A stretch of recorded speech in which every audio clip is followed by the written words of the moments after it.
Good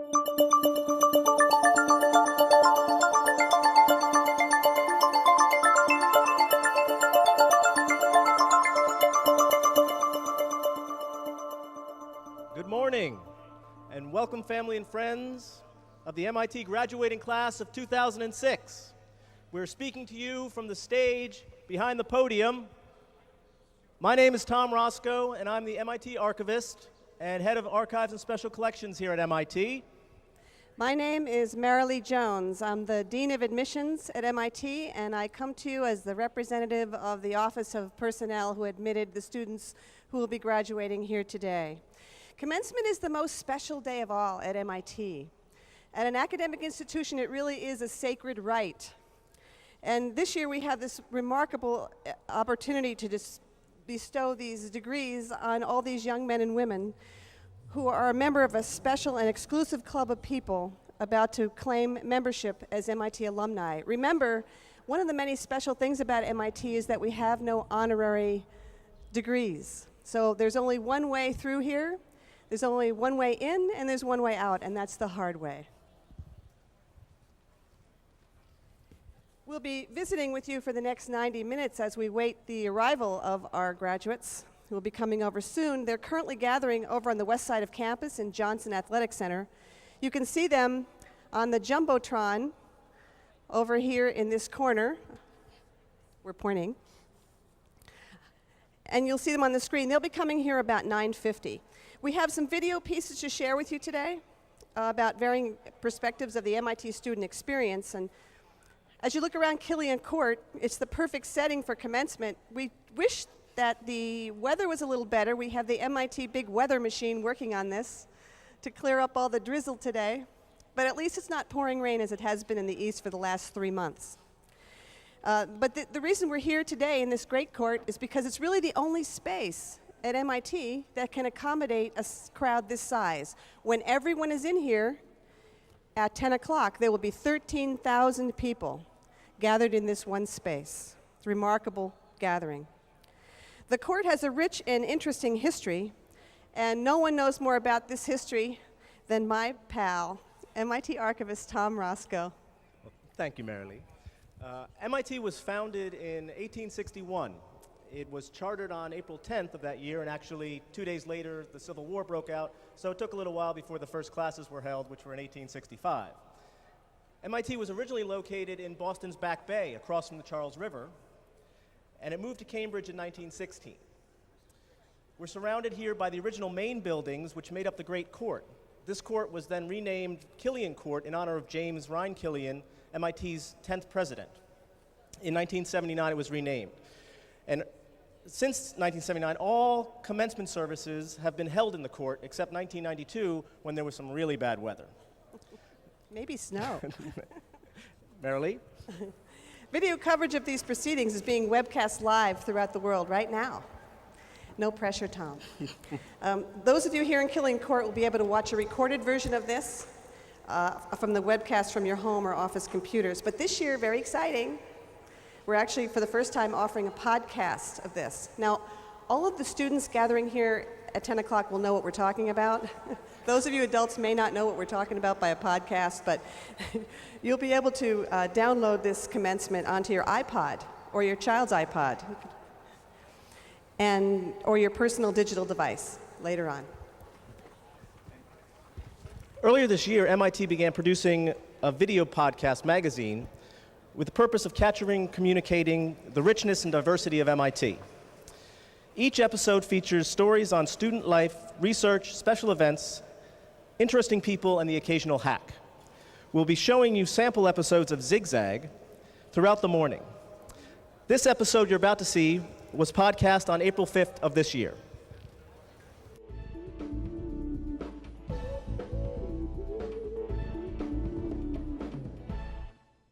Welcome to Zigzag at MIT. We've got another selection of events from around the campus to show you. My name is Marsha Bolton, and I will be your host for the month. This week, we have been busy searching around for more brilliance and zaniness that MIT is so famous for. First, let's start with some science. MIT researchers Rutledge Ellis Banky and Gerald Schneider have restored vision to blinded hamsters thanks to a tiny biodegradable scaffold invented by these MIT neuroscientists and bioengineers. It's a material that looks like water, so you put it into the brain wound and it flows into the wound and comes into immediate proximity of all the wound edges. So you don't have any separation. And then it immediately starts to form this gel. When you look at the material later with the electron microscope, so you get a really close look at it, it would be easy to fool an anatomist into thinking that this was part of the brain. This technique may one day help patients with traumatic brain and spinal cord injuries, as well as stroke victims. Up next, we're going to bring music to your ears, so get ready to rock. Okay, ever heard of a theremin? Well, it turns out the theremin is one of the oldest electronic instruments, dating back to 1919 and named after its Russian inventor, Leon Theremin. The coolest thing is you don't actually touch the instrument to make a sound. You just kind of wave your hands around like this. Well, in honor of Valentine's Day, Assistant Professor Brian Robeson presented Waves of Pleasure.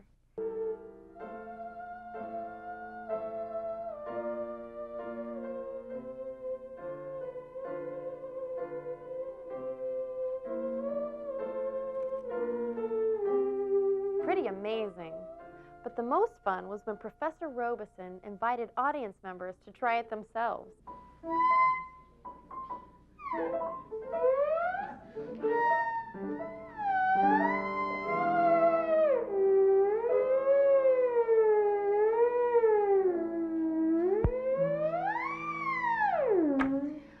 Although it might not feel like it from the weather, spring is definitely in the air. Last week, MIT students went on their spring break. We were curious what MIT students would do while they were away, so we decided to ask them. What do you plan on doing for spring break? I play varsity lacrosse, and so for spring break we're going down to West Palm Beach in Florida for training. I'm road tripping down the East Coast. Oh, that's wonderful. And 6 of the guys from the house, we're going to drive from here to DC and then to Atlanta.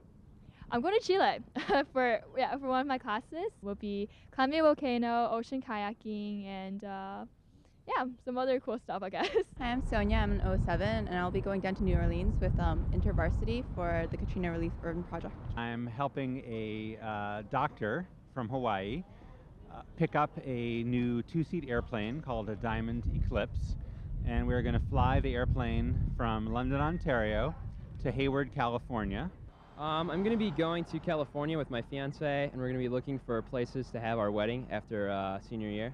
And then I'll probably go skiing, and I'm probably going to eat a lot of Asian food. For all you sports fans out there, we've got just the thing for you. Senior Caitlin Murray is leading an innovative project called Sportcast, using high-definition cameras and a live computerized switcher with software developed by MIT grad student Keith Winstein. Like Bartolotta finds himself a 3, and that's good. Bartolotta with a 3-point basket. Hit by 1, hit by 3. Take 3, 3's online. I try to do anything I can to get more sports into my life at MIT. It would be great if we could have it on television or on the radio or something like that. Well, we got 4 cameras. They come into our computers here, and we go out on MIT cable. One of the reasons we did this is that we couldn't get any of the national networks to cover MIT. Here they come. You can find out more about the latest developments with the project by going to sportcast.mit.edu. MIT professors are famed for tackling some of the world's most difficult questions. One of these big questions has been heatedly debated at MIT for years. Last week, 6 MIT professors gathered to debate the merits and pitfalls of 2 Jewish delicacies: the latke, a fried potato pancake served during Hanukkah, and the hamantash, a 3-sided fruit-filled cookie traditionally eaten during the Jewish holiday of Purim. In true debate format, the professor was given 7 minutes to speak.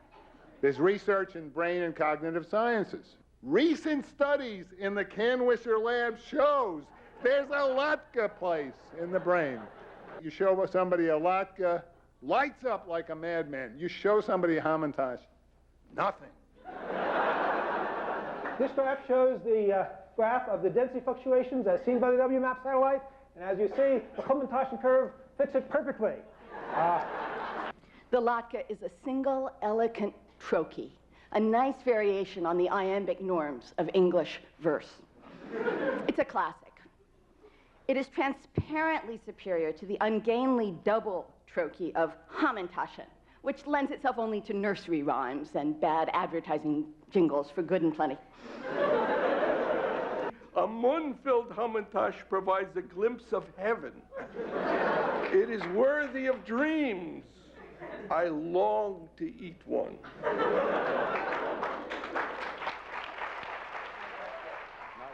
The competition was judged by the audience, and amazingly, it ended in a tie. Guess we're just going to have to wait till next year on that one. Thanks to MIT Hillel for providing the video footage. All right, that's all for now. We'd love to hear from you, so if you have any questions, comments, or show suggestions, please email us here. Marsha Bolton, signing off from Zigzag. Till next time.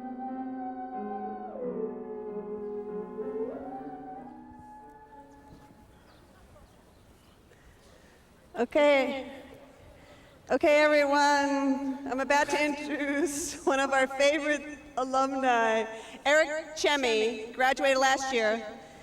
Eric had a very well-known radio show at MIT for years, and he's our alumnus on the street over where the graduates are assembling. So we thought we would just see what's going on over there so you can see if you can see your kids. So, hey Eric, it's Chemi time. Uh-oh. You hear me? Okay, how's it going? It's pretty crowded out here. It's a lot of people, and I did this last year, and it's interesting that after my MIT degree, this is what I get to do with all that education. And there's a lot of people dressed up in all sorts of outfits. Mostly everyone's all in black, and I think some of the advanced degrees have different colored robes and hoods on. And let me bring a couple people over here. A couple people over here who have some colorful outfits, and tell us your names. My name is Marisa Cepeda. And what's your name? Chantel Hines. And we got a crasher. Who's this? Who's jumping in the video? Charles, I'm Charles. Okay, so tell us where you guys are from and what these different colors are representing here. I'm originally from Houston, Texas, and I'm from Greensboro, North Carolina. Oh, I'm Charles from New Jersey. And what is this color? Because not everyone has these colors. What do these represent? The graduating seniors of Lucha, La Unión Chicana por Islam, which is the Mexican-American Association on campus. We all have these stoles to be first graduating. The black students of MIT all have these stoles, and this stole on my left is represented by my sorority, one of the largest historically black sororities in the country, Delta Sigma Theta Sorority Incorporated. And they're already starting to get the people trying to line up. There's big noise here up on the public announcement system, and I don't know if you can hear me, but it's just really crowded. People are getting snacks, people are lining up, people are still coming in. What do you guys want to know from out here? Marilee, can you hear me? I can hear you, Eric. What do you want to know? Is there a question you want me to ask them? They all look just so beautiful. And what are you guys doing after graduation? I'm actually going to be a admissions counselor for the MIT Office of Undergraduate Admissions. Marisa! Hello! I'm your new boss. Tell her I'm her new boss. I'll be in my second year of my Master's of City Planning. So you're going to be working hard, getting more education. And what about you? I'm going to Duke for grad school. You're also going to grad school. Okay. So that's good for now. Back to you, Marilee. Check in with you later. Okay, Eric. We'll get back to you in a few minutes. All right. Good. Now, MIT's reputation for excellence in the classroom and the laboratory is very well known. What is not widely known is that MIT has one of the most ambitious athletic and physical education and recreation programs in the country. In fact, MIT fields more NCAA athletic teams than any other school in the country, except the one up the river. And since the World Cup starts today, it's a good time to see that MIT students don't just sit in the stands, they also participate.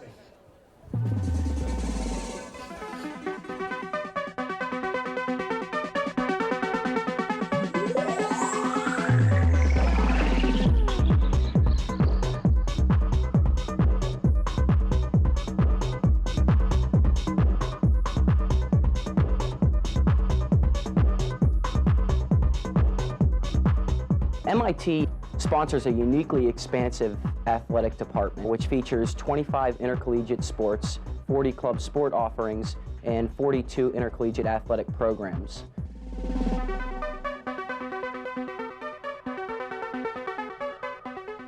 Athletics are part of this notion of building a community and building a complete individual's education.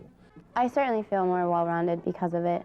I feel that I've had the chance to excel in different aspects of my life. MIT has the largest number of academic All-Americas in the country, with 114 since the program began in 1980. I think it showcases that our kids are doing exceptionally well in the classroom as well as on the field. At the beginning of each season, the football coach says, "Gentlemen, the first priority for you is going to be your academics. The second priority is going to be football. And if your list doesn't look like this, then you shouldn't be in this room." Nearly 60% of our undergraduates compete in organized sports at some level on campus. It's a good thing because I met a lot of people that I wouldn't have met otherwise, who I would see afterwards. And I was like, "Oh, are you on my IM team? So how's it going? How's your research?" They don't exist for themselves. They don't exist for the alumni to make the alumni feel good. We have them because they're part of the educational experience. Towards the edge, roll to waist and roll. Out into the water, down.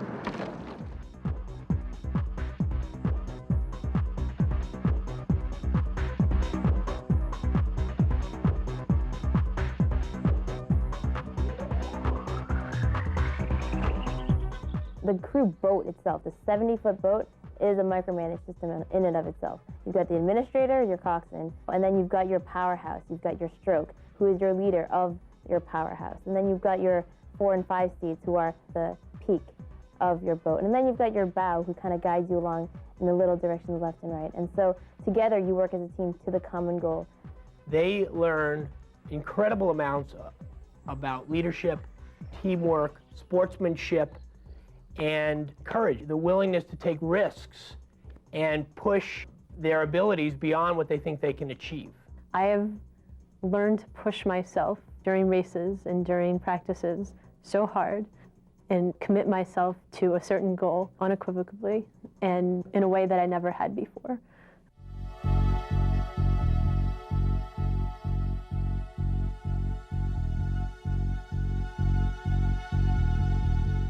The MIT I knew in the 60s and early 70s had a proper emphasis on athletics and a tremendous diversity of sports and really emphasized participation. That part hasn't changed.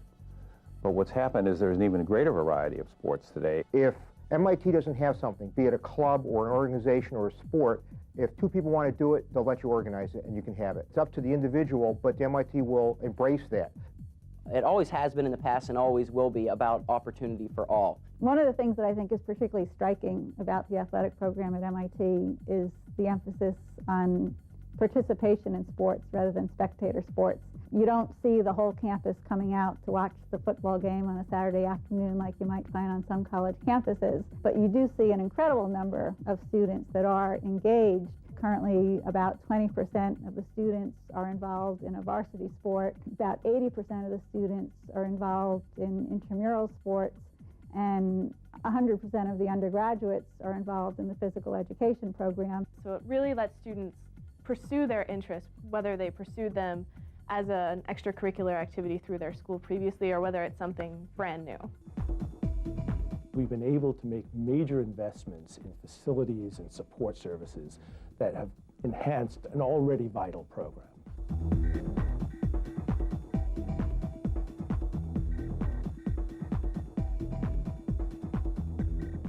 The biggest single change has been the opening of the Zizziger Center.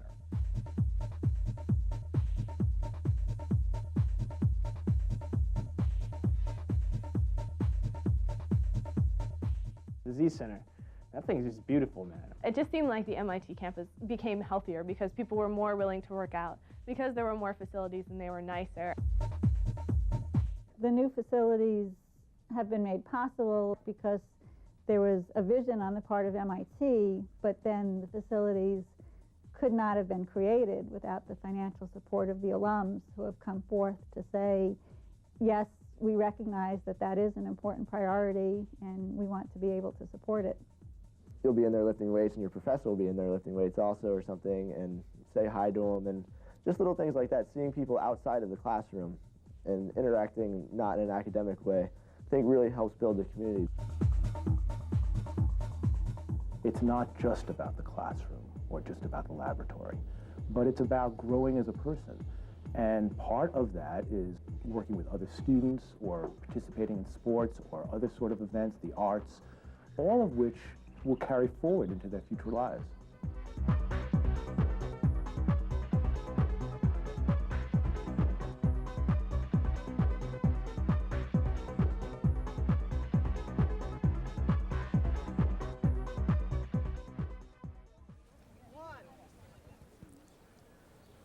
Hi, we're back.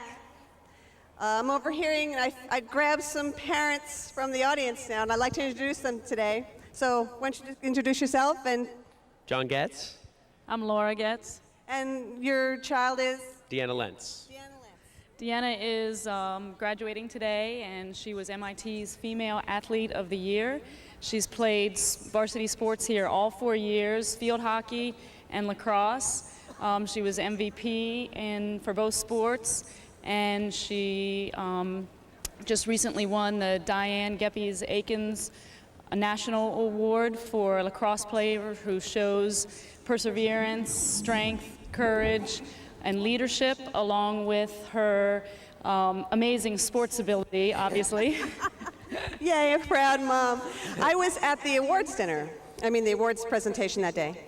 And I remember when she was introduced, I'm sure she's the one, Women's Athlete of the Year, and she never missed a single practice in all 4 years for all of her sports. Yes, it was the same in high school. She was very dedicated to sports, but also her academics. She really works hard in both areas, and I think it's a good balance. That's what we encourage all our kids to do. She's one of 6.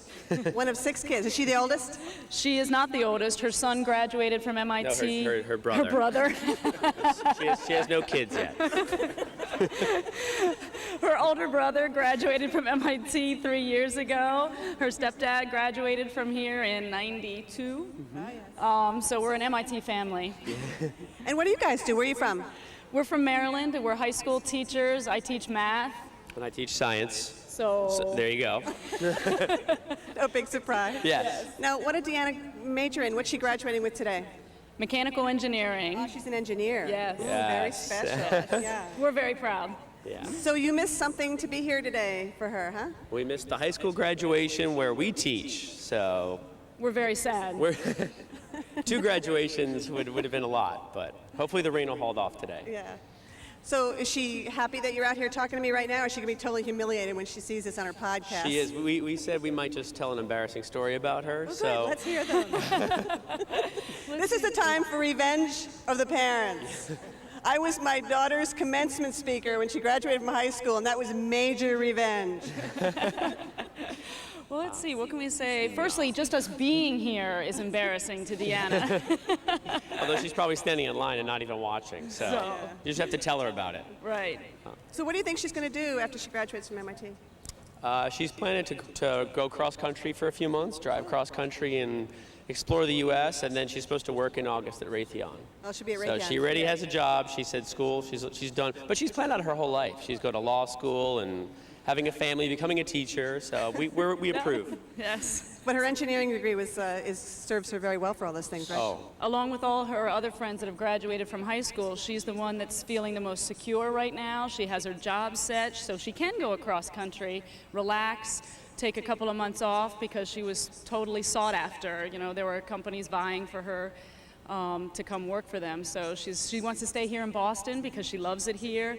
So she's apartment hunting right now with her sorority sister Kelsey. Good. So if any landlords in the crowd who might want to give their apartment for cheap to Deanna, now is the moment. Yes, we were hoping she'd go professional lacrosse, but it doesn't pay very well. Yeah.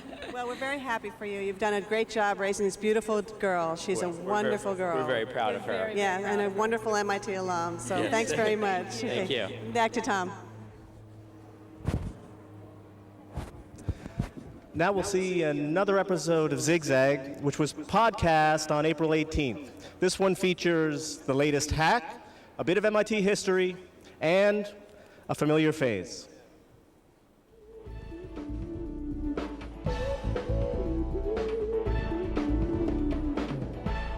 Hello Hello and welcome to Zigzag at MIT. My name is Marcia Bolton and I will be your guide through and beyond the infinite corridor of MIT. But first, you need to subscribe to our podcast. Just go to the website, click the subscribe button, and you will automatically receive our latest episode. Now let me introduce you to my good friend Mertz. Mertz is an active vision robot head that learns from social interaction. Lejin Aryananda at the Computer Science and Artificial Intelligence Lab has worked with Mertz for over 2 years, putting it in social environments and analyzing how it reacts and learns. So Mertz has been built to explore the issues of learning in robots, in particular social learning. If you can put a robot in a shared physical and social environment with humans, is it possible for this robot to learn from these humans and also learn about the humans around the robot? Mertz has been designed to be able to operate for a long time, for many hours of the day, so that it can actually live among people and to have this sort of ongoing existence and interact with many people. And the goal is for Mertz to be able to incrementally learn from these daily experiences from the humans and about the humans. If you want to introduce yourself and be part of the experiment, you can often find Mertz hanging out on Student Street in the Stata Center. Tell him I said hello. Okay, how about that cannon?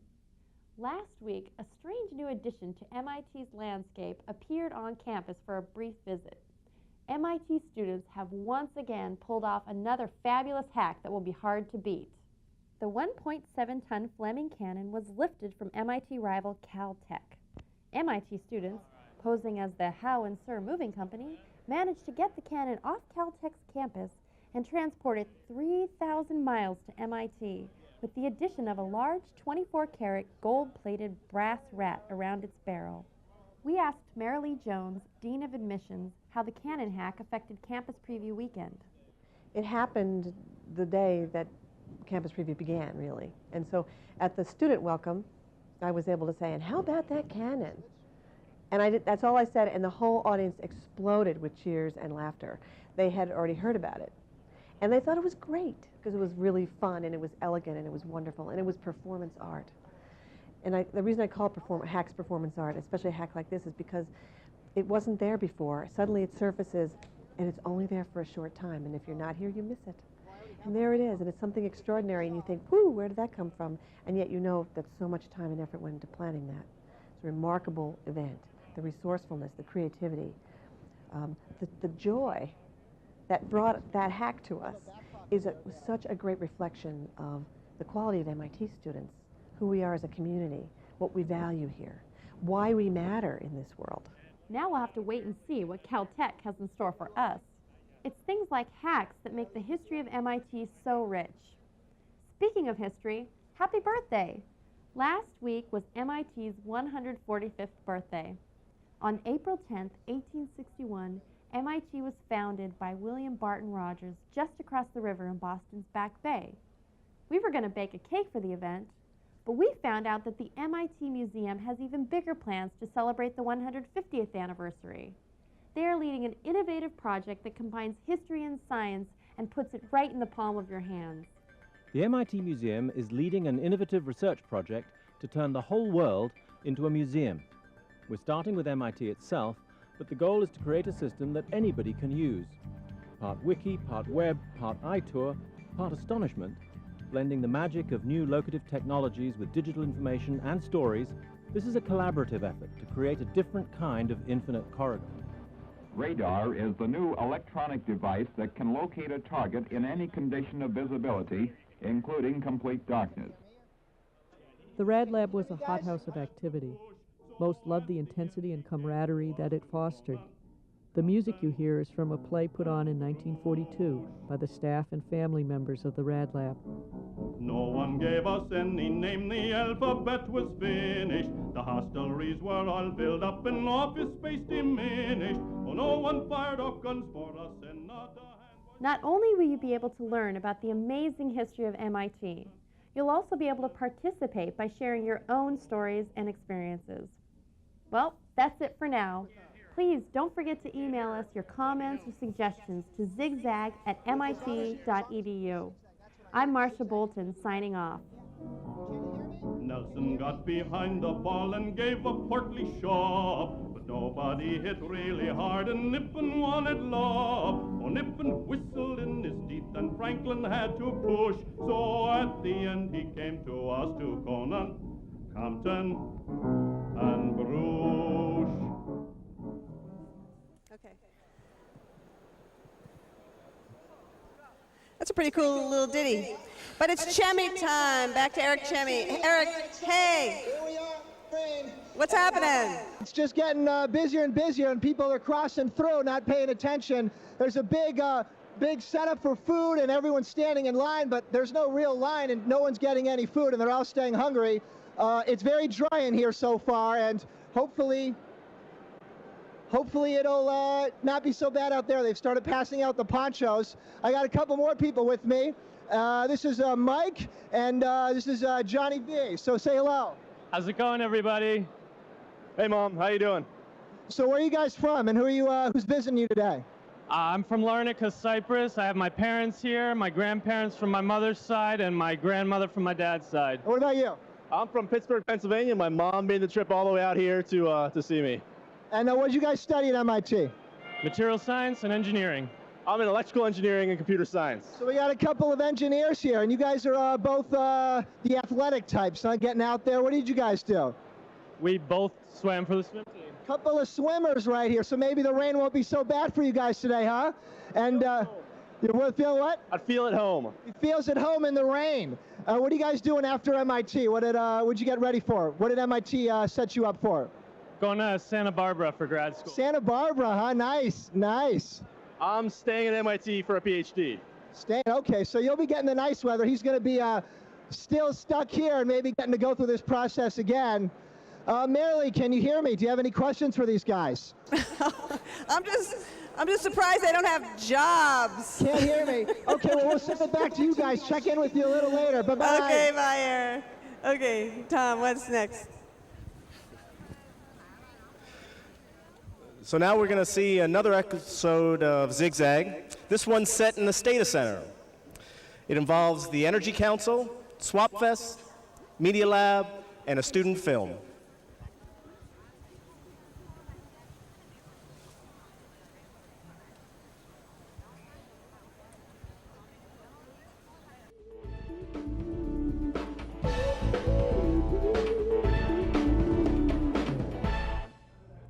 Coming to you from the Stata Center at MIT, this is Zigzag. My name is Matt McGann, and I'll be your host. MIT is taking on the challenge of the world's energy crisis. President Susan Hockfield has made energy research a top priority at MIT. Yesterday, the President's office hosted a day-long energy forum to showcase MIT's research and to discuss how MIT's unique strengths in science and technology can contribute solutions to the world's energy crisis. Let's take a look at some highlights from the forum. Today, the Energy Research Council will outline the ways that MIT can offer leadership in one of the most urgent challenges of our time, finding clean, affordable energy to power up the developed and the developing world. We believe we can bring to the table elements that we believe will prove very important. The ability to bring together people from different disciplines, focusing on an important challenge, and the entrepreneurial spirit that can help hopefully move us from laboratory to influencing the marketplace of goods, services, and ideas. The poster section will consist of displays from a sample of the many groups around MIT involved in novel energy research, projects, and startup companies. Collectively, our group of experts has provided us with a menu of promising alternatives to explore and demonstrate, and we're very grateful for their panel this morning. There are tremendous opportunities here for those who take on the challenges. At MIT, we intend to provide the leadership this critical issue demands. To watch the MIT Energy Forum panel discussions and presentations in their entirety, visit MIT World. Now, shifting gears a bit, have you ever wondered, where in the world can I find myself an old school multimeter? Well, look no further than the MIT Flea Market. SwapFest has been an MIT institution for more than 20 years. Every third Sunday of the month, from April through October, people have lined up along Albany Street trying to catch a good deal on raw circuit boards, oscilloscopes, ham radio parts, and just to hang out. SwapFest is a electronics, computer, high-tech flea market. It's run by the Radio Society at MIT and the Electronics Research Society here. You can find all things nerdly at the MIT Flea. And it pretty much describes what's here. Students learn an awful lot from talking to real hardware people or real people from industry, and the industry people get to meet a lot of students and actually get to pick their brains. So it's one of the better flea markets for interaction. This is just stuff I've got kicking around the house and, spare stuff to just get rid of it. It's sort of a nice meeting place, and people have similar ideas and projects and things, and these ideas get interchanged, so it's really a little bit more than just a sale of technology. So if you need some hardware or just want to have some fun and check out the action, the next SwapFest is Sunday, May 21st. Over at the Media Lab, researchers Raina El-Kaloubi and Aaliyah Teeters of the Affective Computing Group are doing a project called ESP, or the Emotional Social Intelligence Prosthesis. Currently, they're researching using ESP as an assistive and therapeutic device for people with autism spectrum disorder. They've developed a wearable video system and software program that can analyze a person's facial expressions and give you instant feedback about their emotional state.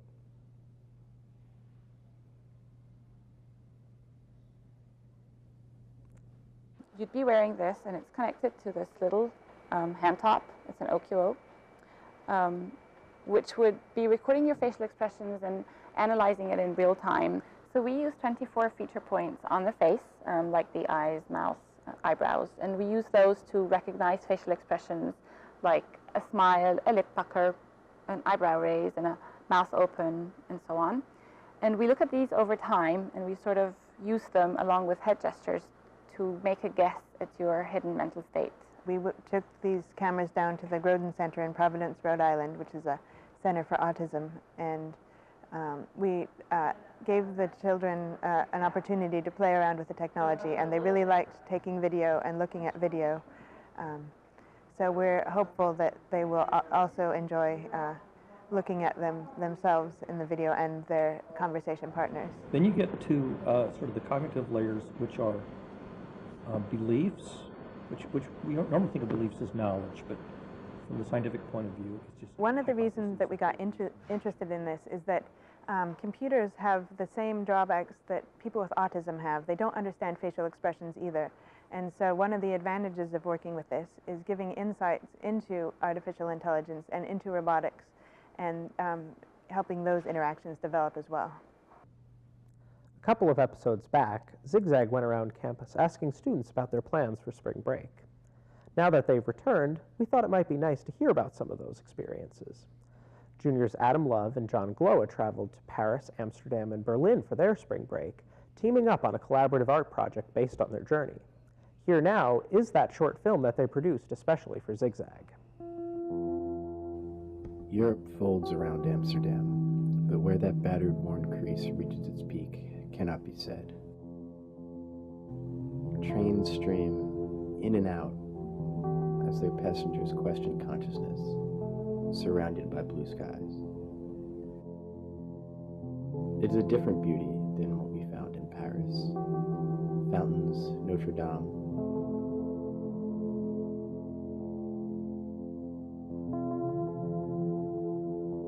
In Amsterdam, sky, earth, water are in perfect balance, measured by human appreciation. We were driven to capture it in some way, but we know we're only still learning.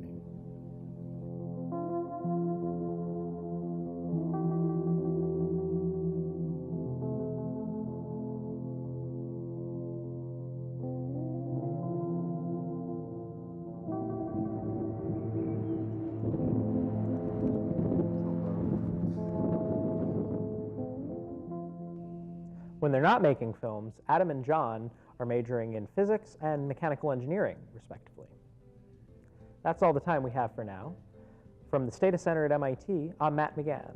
Thank you for watching Zigzag.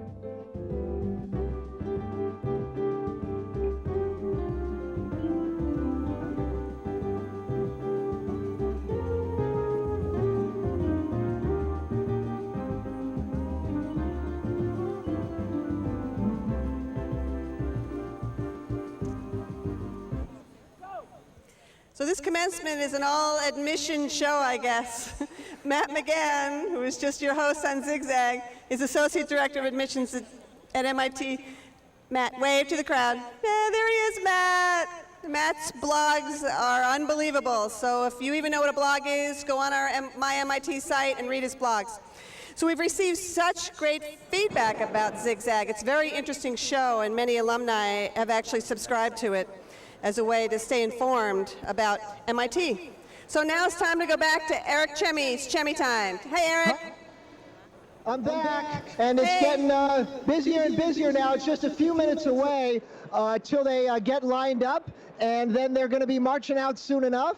And I got two more colorful characters here. They seem to be very popular with the other graduates. They have a lot of friends, and everyone's giving a lot of hugs. So I wanted to meet these friendly characters and find out what they're carrying on the top of their mortarboard. So say hi to the crowd out there and tell us your name and where you're from. Hi, my name is Marta Lachinska. I'm from New Jersey, and what's on top of my head is a beaver. It's the MIT mascot, because I love MIT. And what about you? I'm Joe Sadler. I'm from Jamaica, and who do you want to say hi to outside? Mom, Dad, Jonathan, Joanna, grandparents, grandma, grand-aunts, everybody who couldn't make it, Uncle Peter. Yeah, my whole family, mom, brother, my best friend, his family, everybody. And what are you guys finding the most interesting today? What do you feel like today now that you're here at graduation? They're speechless. They can't come up with anything. No comment. No comment, huh? No comment. And what are you guys doing after graduation? I'm staying here for a master's. Working an internship in Ohio. Okay, so one's staying here and one's going off. And who gave you the idea to put things on your board? I just thought of it. Creative people, huh? 30 seconds before leaving, duct tape and a coat hanger. You guys afraid of the rain, or you think you can handle it okay? Oh, we can handle it. We went through 4 years of MIT. We can handle it. Yeah. These guys aren't afraid of the rain, so we're going to send it back out to you. See you Thanks, later. Eric. Bye-bye. See ya. Okay, Tom, what's next? Well, the last video we saw from Zigzag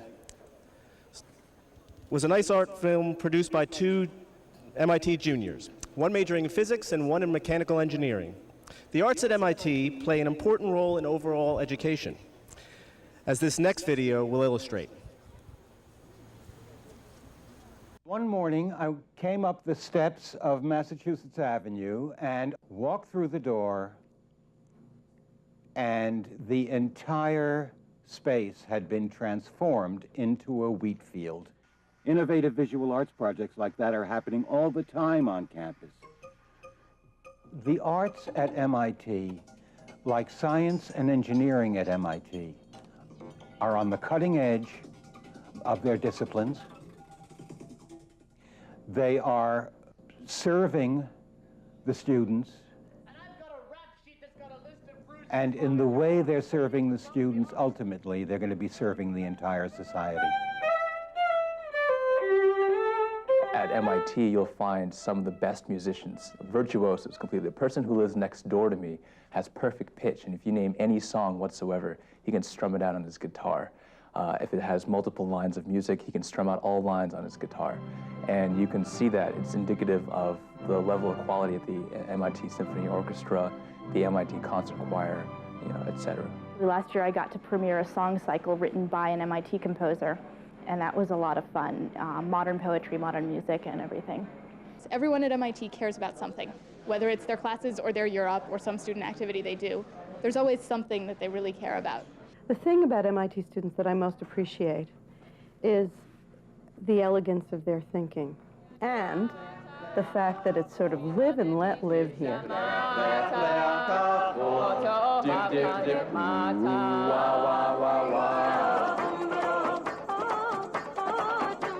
There's a point of concentration that any discipline requires, whether it's engineering or it's directing or acting or painting. That point of concentration is the focal point. It is the thing around which you organize your thinking and your technique. And so the fact that there's ensemble work where people learn to work collaboratively is something that I see that people take into their labs in a way that you would hope that labs would work collaboratively.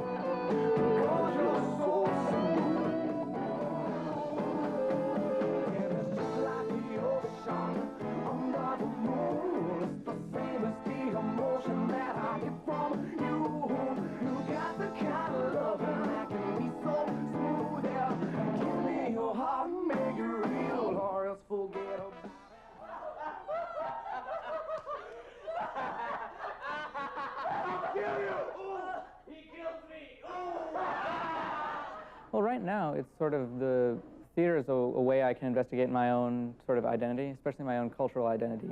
But I'm also enjoy theater because it's such a collaborative art. And it's a lot like engineering, which is one of my majors, and I also intend to pursue engineering. And in that is so collaborative, and so you get a lot of different people's perspective on things. I'm Bill Arning. I'm the curator at the MIT List Visual Arts Center, and I'm here in our annual student loan exhibition. MIT, quite unusually, has a collection of artworks that students get to live with for a year. Arts are in every new building now. It's pervasive from that point of view, and it's pervasive from the things that you see people doing all over.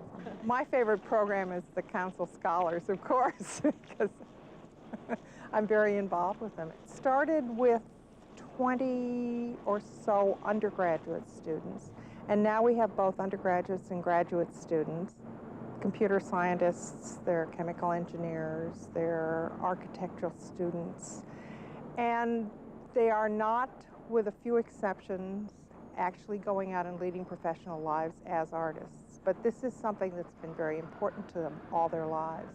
We find our students, a certain number of them go on to graduate study in music and in the arts. Some of them go on to become leaders of arts organizations within their communities. Some of them go on to sing in organizations or perform in organizations like the Tanglewood Festival Chorus. And in a couple of notable situations, I have myself a number of times been engaged by organizations whose presidents were either in my class at MIT 20 years ago or had been at MIT years before that.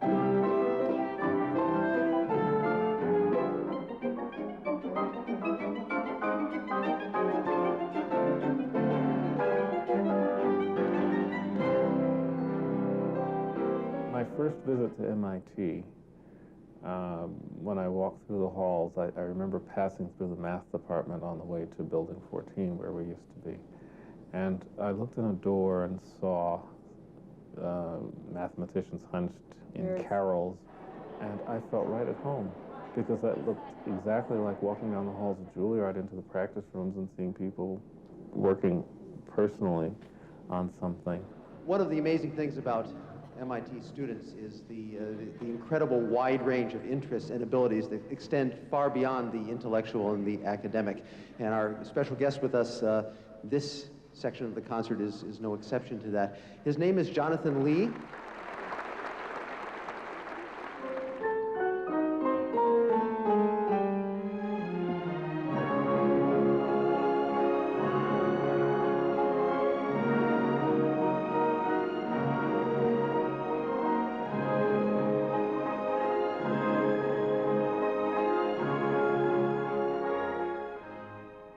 I think that being involved in activities like this only enhances your education.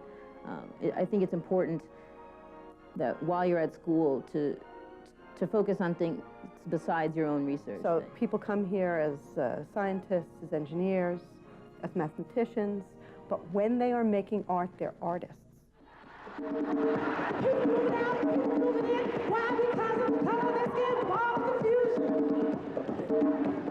I think that's it's a way of chilling out some of the stresses you have. It's a way of looking at the things you're doing in a with a broader picture. It's like anything you want to do, MIT students will go off and form a group for it, and then they'll actually, carry it through because they put all their engineering skills to work and they engineer these art groups, and there are piles of them. Hi, we're the Corollaries.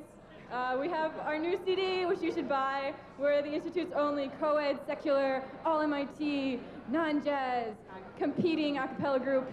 So that makes us special, and you're all special too. We're going to sing another song now.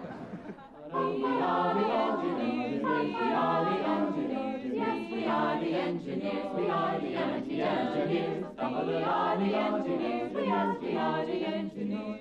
So you shouldn't think that MIT has no arts because they've got them like sprawling all over the place. Well, now the advice I give to incoming freshmen consistently is don't leave your trumpet at home. You can use it here. Hi again. Isn't Zigzag interesting? It's good, real interesting, huh? Oh, so I found another couple from the audience here. I'm going to introduce them to some parents. So, who are you? I'm Daryl Regal. Beth Regal. Where are you from? New York. New York, New York. New York, New York. The Big Apple, the greatest city in the world next to Boston. Home of the greatest baseball team in the world. Uh-oh! Where are all the Fenway fans? Not all of us. So who are you here for today? We're here for our son, Ethan, who's graduating today, and we're very proud of him. And what is what's his major? Oh, he has two. He's getting 2 degrees, one in economics and one in finance. Oh, my goodness. And you have other kids, too? We have a younger son, Adam, who's going to be entering his junior year here, and we have a daughter, Ashley, who'll be starting her freshman year here. So you're broke now, right? Yeah, it's my hand's getting tired writing out all the checks. So what does Ethan do here? What was he doing? What kind of activities? Did he have a good experience here? He had a wonderful experience here. He did a lot of sports, ski team, a variety of other things. He also was able to work, and he worked as a sommelier in Smith & Wollensky's in Boston here for 2 years. Well, sommeliers, that's a wine taster, a wine chooser. You ask someone to help you with your wine for dinner? Basically, he's become very knowledgeable with wines, so hopefully he'll earn a lot of money at the job he's going to get and can afford them. He probably knows all the chemistry of the wines, too, I'm sure. I'm sure he does. And Adam, what's he doing here? Adam is just entering his junior year. He'll be president of AEPI next year. He's a fraternity, and he's doing environmental sciences, and he loves it. Golf team, badminton, bowling, anything you can think of, he does. So your kid's really very active here. And Ashley's going to come next year? Ashley's coming. She had her high school graduation yesterday, so we're all excited about that. So she's between schools right now. Yes, but she's very knowledgeable about here, and she's excited. I don't know what she's going to do yet, but maybe engineering of some sort. And did you go to MIT? I did too. I'm class of 72 and 74 with a master's from the Sloan School, so this is particularly exciting to be at a graduation here again after so many years. And what do you do now? I'm a professor of dermatology at NYU. Oh, you're a dermatologist? Yes, dermatologist in New York, and I do my research in skin cancer. Oh, skin cancer. So we should be using sunscreen on a day like this? Well, believe it or not, there really is ultraviolet radiation that comes through even a day like this in June in Boston. And I actually brought sunscreen with me, and I put it on. But I'm on the extreme end of the spectrum, to be fair. So what's that thing about 15 versus 30? You should always wear more like 30 if you have skin like mine. Yeah, Marilee, you're a poster child for sun protection, so definitely SPF 30, apply it carefully, protect yourself from the sun. This is good, free medical advice. What a great job I have, eh?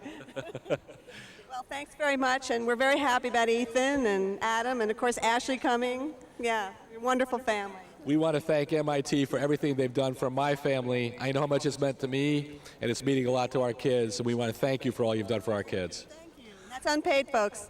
Okay, thanks very unpaid. much. Great, thanks very much. My pleasure, thank you. And Tom. Thank you, Marilee. And just to clarify, I am also a Yankee fan, but when in Rome, I wear the Boston hat. Now, it's time for another episode of Zigzag, this one from May 17th, and it features 2007, the Automotive Lab, and some very special residents of MIT.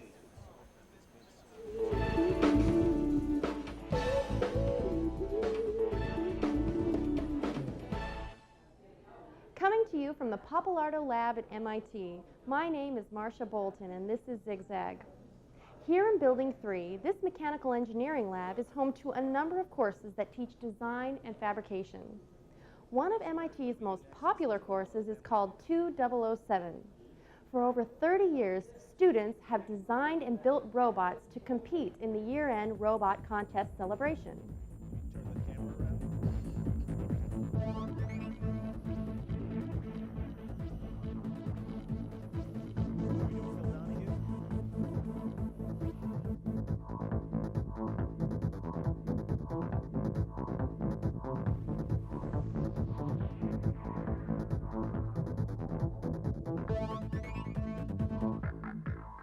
The reason the lab is so quiet now is the competition is tonight at 7 p.m. in the Johnson Athletic Facility.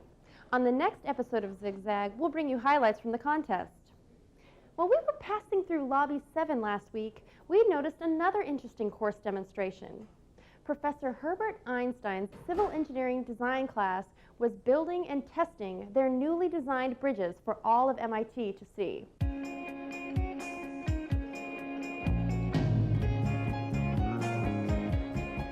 I'm Herbert Einstein. I teach the capstone class in civil engineering, and one of the projects I have to do is designing and building a bridge. We have to design a bridge that has a minimum of 2-foot clearance, 10-foot span, 2 feet wide, that can hold 2,000 pounds of distributed weight, and ideally the 4 of us as well. All 4 of this year's bridges passed the 1-ton weight test. Last episode, we showed you highlights from the MIT Energy Forum. Over the next few weeks, we will be exploring some of the labs that are working on solutions to help solve our energy problem.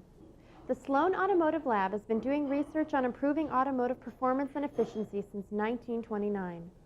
The laboratory has 12 test cells equipped with modern facilities for combustion, engine performance, and emissions research. There are some 800 million vehicles in the world today driving around. Projections are that by 2050 there'll be 2 billion based on population and economic growth. Now that's an incomprehensible number, and the energy that those vehicles would use is just way beyond what looks like it's going to be available. One of the more pragmatic but age-old challenges that the lab is working on is how to reduce friction inside an engine. And we're going to run it on a low speed for now. And let me change this over to get the acquisition timing correct. Basic focus of the Lubrication Consortium is not just oil consumption, which everyone thinks about, but it also has to do with friction and wear. And one of the main things of this project here, which is a laser-induced fluorescence, is to actually visualize the oil transport along the piston and the ring pack. As far as we know right now, it's still the only one in the world that has this exact setup with a laser that does 2D laser-induced fluorescence. So I can actually see the entire stroke inside the combustion chamber. I have a sapphire window, real time while the engine's running, as if it was in a car. This week at the Media Lab, Professor Bill Mitchell, director of the Smart Cities Group, demonstrated yet another transportation alternative. In this case, a prototype of a remote-controlled, stackable, and rechargeable city car. This is a very early prototype of our little wheel robot, which contains all of the mechanics of an automobile in the wheel and just snaps onto the chassis, and just a power cable and a data cable going in. You can control it with a joystick. So it's really our reinvention of the horse. I mean, a horse is a nice modular thing. It snaps into the harness to drive a cart, so this is a mechanical horse, essentially. For several years, the MIT campus has been a preferred nesting site for mating red-tailed hawks. In fact, Killian Court has been the favorite hunting ground for the hawks, which has made for a slightly diminished squirrel and rodent population. 2 years ago, a pair of expectant parents built their nest in a location that allowed for AMPS, the producers of Zigzag, to videotape and webcast the maturation process of 2 chicks, from hatchlings to fledglings. HawkCam became one of our most popular webcasts as thousands of enthusiasts shared in the day-to-day feedings, stumbles, and finally the first flight of these beautiful birds. Last spring, we received many emails from HawkCam enthusiasts asking if we were going to offer the webcast again implying that we could simply put out a Hawks Wanted sign and they would show up. Well, thanks to the sharp eye and curious nature of MIT Plasma Science and Fusion Center staff member Mark London, we located yet another pair of nesting hawks, and we are pleased to offer HawkCam, the second season. The webcast is made possible due to our talented video production and webcast team, and thanks to the generous collaboration of Frictionless Commerce. The chicks were hatched one day apart over Easter weekend. Just last week, the snowy downs started to give way to feathers. We invite you to join us over the next 2 to 3 weeks as wings and balance are tested in preparation for their maiden flight, their own version of Kitty Hawk. We expect liftoff sometime around June 1st. Well, that's all for now from Zigzag. I'm Marcia Bolton, signing off. Till next time.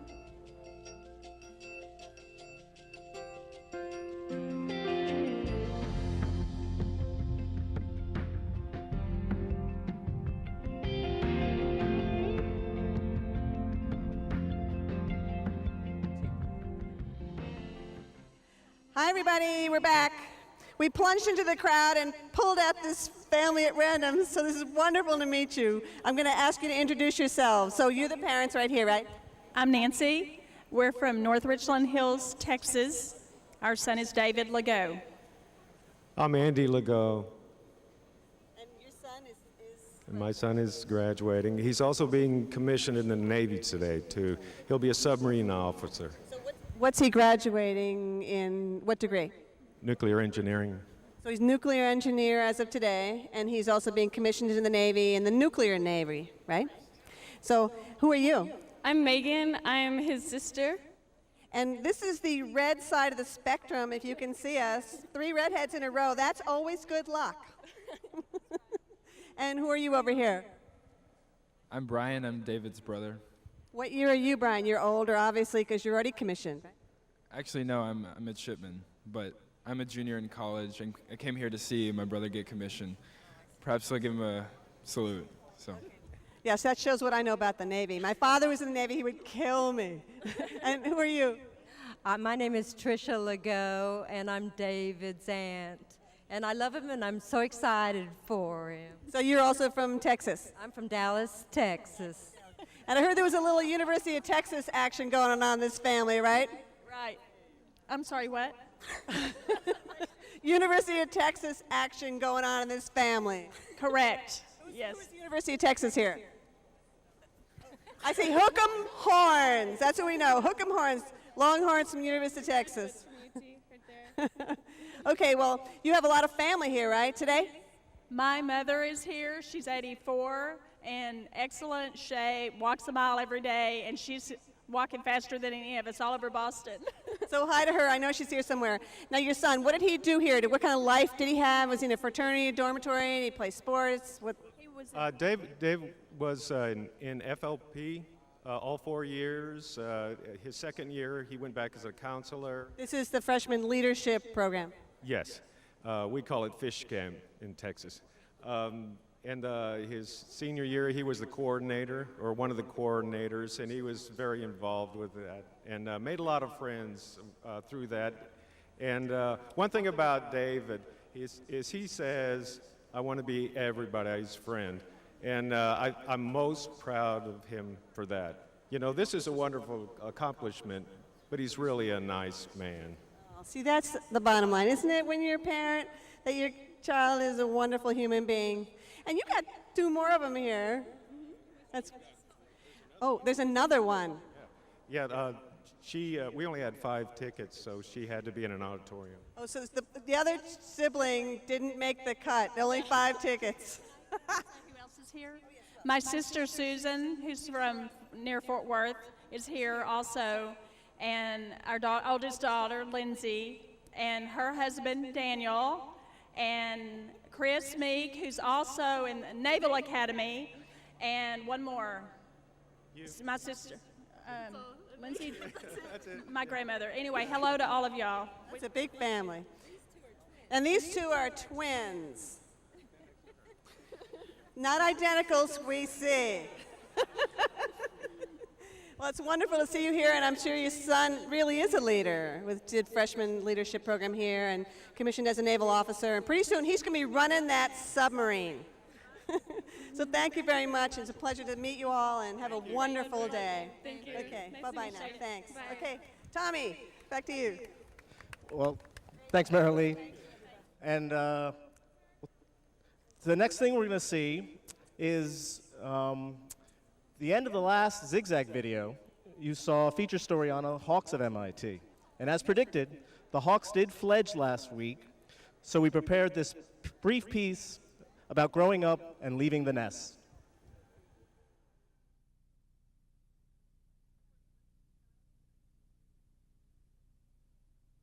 Nesting site for mating red-tailed hawks. In fact, this location, Killian Court, became a favorite hunting area for the hawks, which made for very nervous resident squirrels. 2 years ago, a pair of expectant parents built their nest in a location that allowed for MIT's media production group to videotape and webcast the maturation process of 2 chicks to the MIT community and beyond. This year, we had the good fortune of locating yet another pair of nesting red-tailed hawks. On Easter weekend, these eggs were cracked open, not by enthusiastic children in search of chocolate, but by 2 baby hatchlings in search of space. Space to stretch and grow, and eat and grow, and grow and grow. Nourished by a constant supply of food from their prolific hunter parents, the chicks seemed to double in size each week. Soon, we had a global audience enjoying the day-to-day activities in the nest. A blog was created, and remote contributors shared their reactions, observations, and considerable knowledge about raptors of all kinds. Sites from around the world have linked enthusiastic birdwatchers to MIT's HawkCam. A virtual community gathered around their computer screens and shared in the excitement of sibling rivalry, parents being parents, curious first wanderings from the nest, and earlier this week, their maiden flights.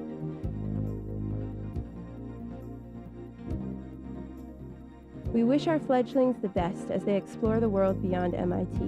We were fortunate to watch them grow and learn, as we also learned from them. Best of luck, class of 2006.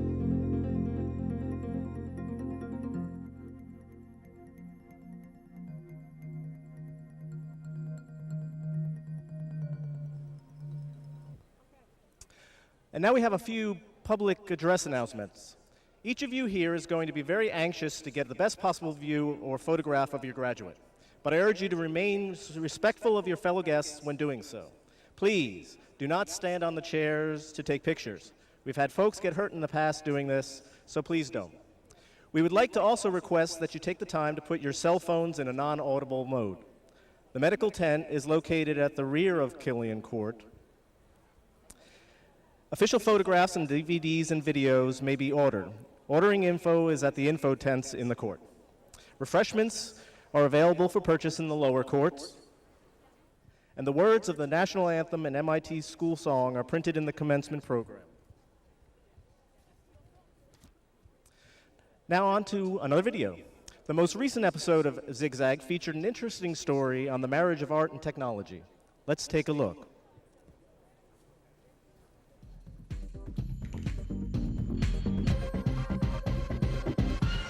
Coming to you from Killian Court at MIT, my name is Matt McGann, and this is Zigzag.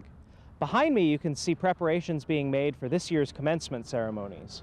Each year, Killian Court is transformed to a majestic setting for MIT's most important annual event.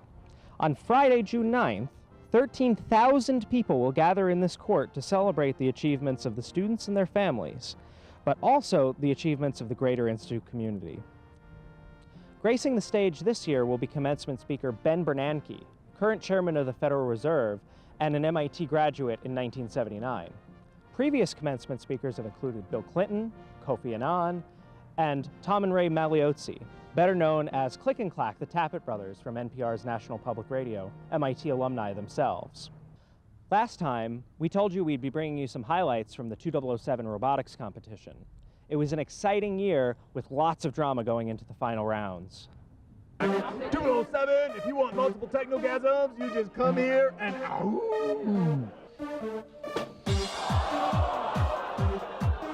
Oh my goodness. Are you guys ready to rock? Go! Obviously.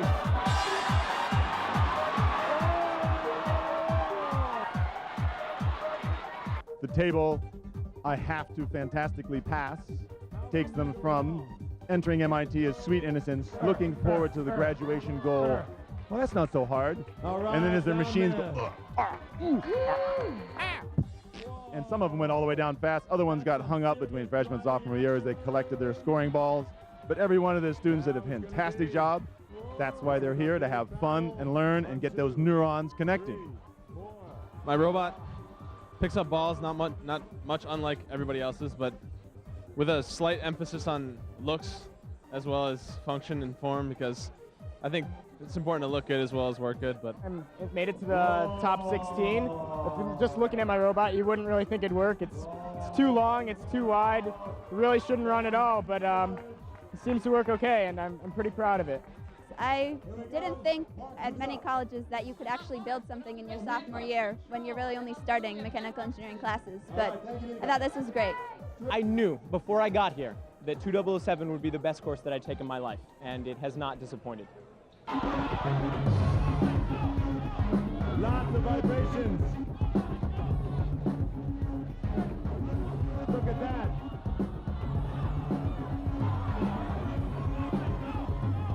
Lots of vibrations.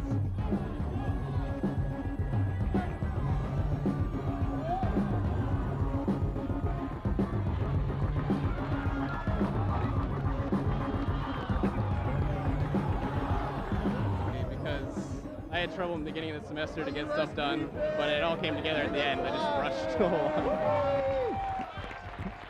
I think it's a great class. It's really, really fun. Everybody gets a lot of experience building stuff. It's great. The top 4 finalists get to go to Japan to compete in the International Design Competition. As you can tell, courses like 2007 are great because they give students the opportunity to learn, to be creative, and to make new discoveries. But this creative spirit at MIT isn't just limited to the lab.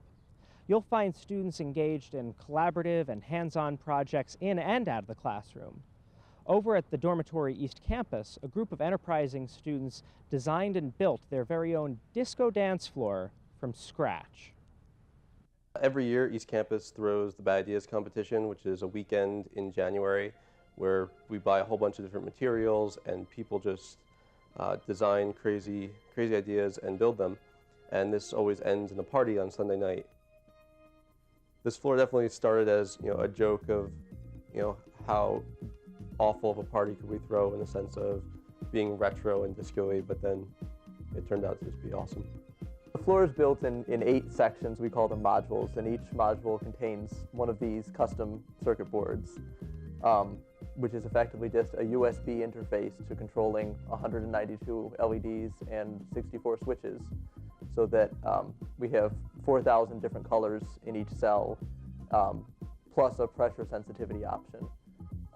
So you can have feedback and amusing patterns generated as you move across the floor. There were about, probably 15 or 20 people who just put in an incredible amount of time. I mean, this was sort of filled with, 5 soldering irons and people stripping wires and people soldering the LEDs on. And then down the other lounge, we had a table saw out, we had a chop box saw, and we're just cutting these blocks to, make the grids. It was awesome. There were 50 people in the hall. 2 days before the party, people were soldering all night. There was music, there was lots of energy. I mean, it was one of the most fun times I've ever had at MIT. People really liked that we put the code and the plans sort of out there for them to use. So we ended up actually making more boards and selling them, and eventually even making a company called Dropout Design, where we sell the boards and we sell kits so you can make your own project, which has been pretty cool too, because some people have made a table, other people made their own floors, some people have made wall displays all using this board. We've gotten a lot of publicity out of it. People seem to like it. It's a very one-of-a-kind installation.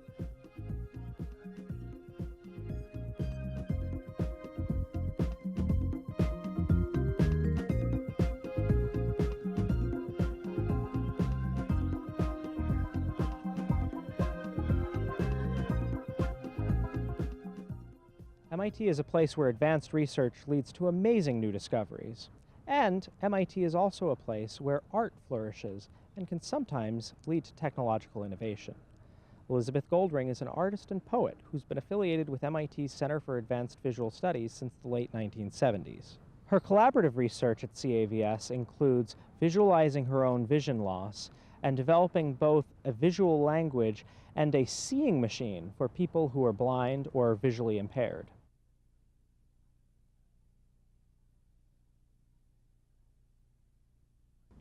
Disappearance. Things are disappearing. Branches from trees,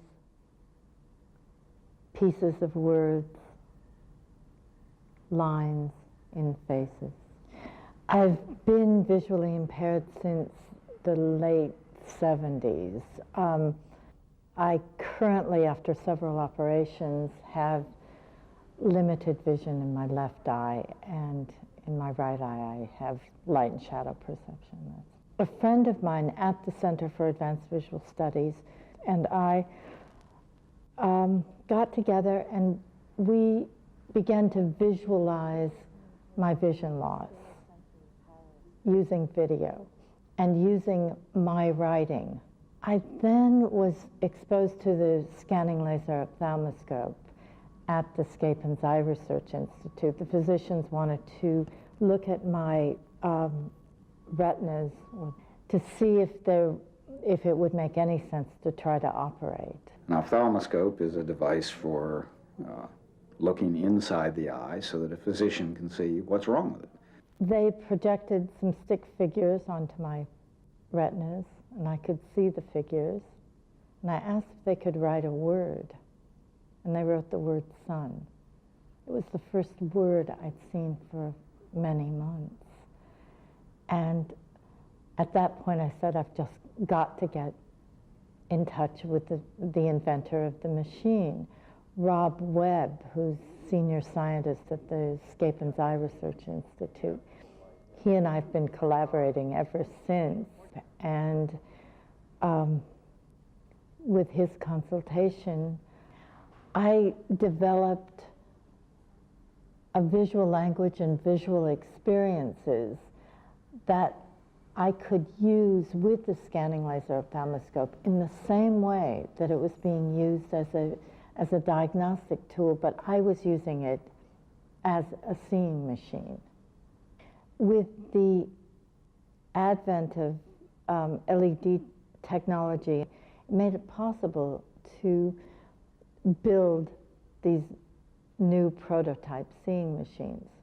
First the black and white one, and now the even smaller and I think really exciting color prototype. This right here is an LED projecting an image that comes from the computer. This is the LCD screen here. This board is processing the input from the computer, and this is the lens that is in charge of focusing the image onto the retina. You know, I can't believe that this eye that sees nothing can look into this machine and see an image in all clarity. Elizabeth is addressing a whole set of attitudes and approaches to this world of impaired vision. My dream was to develop something that people could afford to have in their homes. I got involved with this project because I have an uncle who has died recently, but he had macular degeneration as he was aging, and remembering what it was like for him to all of a sudden not recognize me is an important thing, and I feel personally connected to the project. People say of people who have macular degeneration, oh, well, at least they'll always remember what their grandchildren looked like. I'm not sure. It's my experience that your visual memory really does erode. I think the seeing machines will keep that from happening. Well, that's all for today. Next episode, we'll be bringing you highlights of this year's commencement. But if you'd like to watch the ceremonies live, check out MIT's webcast on June 9th. Thanks for watching Zigzag. We'll see you next time.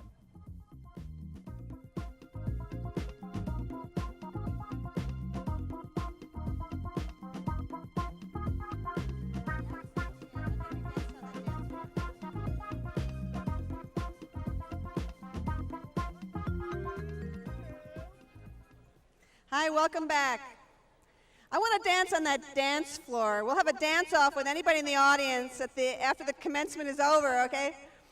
I believe our graduates are heading this way. Is that right? This is the reconnaissance I've heard. And here's Chemi time. Hey, Eric.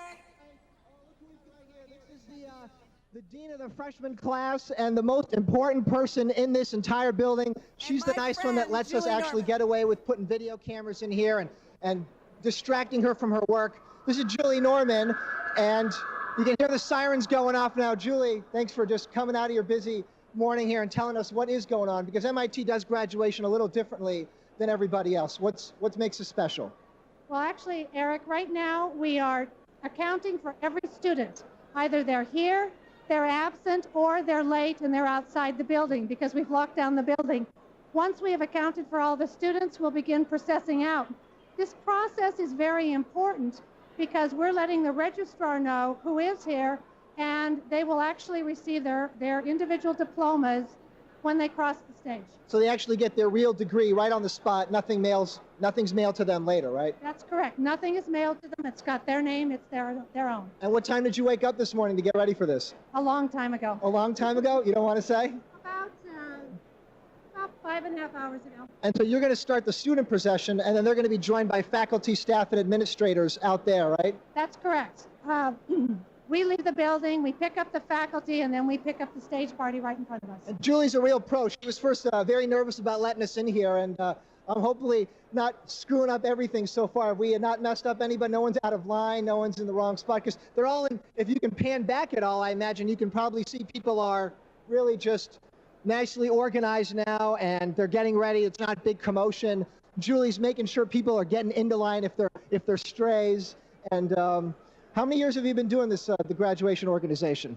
This is my 5th year. This is your 5th year? And you want to keep on doing this, or is it time to let the stress go on to somebody else? So this is the wrong time to ask that question. This is the wrong time. This is the worst possible minute, huh?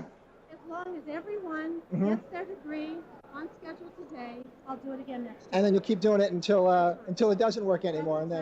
And so far, okay, all right, so. I need to get back. Okay, Julie's got to go now.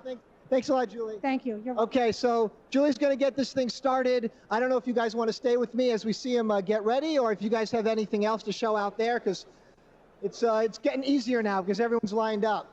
Tell me what you guys want to do. Marilee, can you hear me? I can hear you, Eric.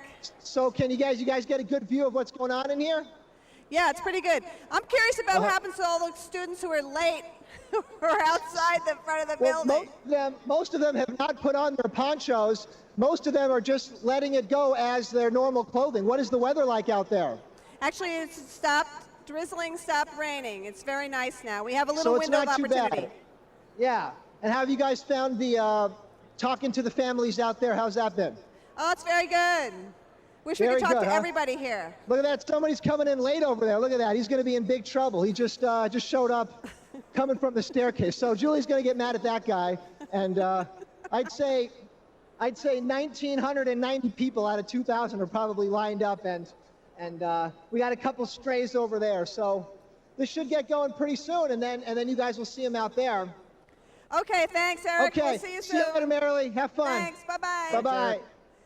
Okay, Tommy, what's going on? Now, MIT has been visited by many interesting and inspiring people over these years. Here's a sampling in a compilation we call Voices at MIT. What was that inspiration which led suddenly to the World Wide Web? For me, I wanted the thing to be a project management tool that allows us all to work together, not management in the top down, but management in the working together way. So I then said it should be intercreative, a universal space for people to communicate through sharing knowledge. We are at the dawn of a true innovation age. It's estimated that the entire store of human knowledge now doubles every 5 years. I would like to thank MIT for this incredible honor, which is, I have to say, the first academic honor I've ever received. So it's nice to start at the top. This is such a great institution dedicated to the search for the new and to the openness of thought that that search requires. This case is the great test of where we stand on the issue of freedom and solidarity and the future of our own culture. For in the end, I believe the real challenge of history is to resist the tendency so prevalent today to label, to stereotype, to expose, to denigrate, and instead to bring common sense and empathy to our subjects so that the past can truly come alive, if only for a few moments, in all of its beauty, glory, sadness, and complexity. Young people like you are always the vanguard of any social movement, setting an energetic tone of courage and commitment. And now we need you to once again lead us to a higher and more noble destiny. 21st century America belongs to you. Take good care of it. Thank you, and God bless you.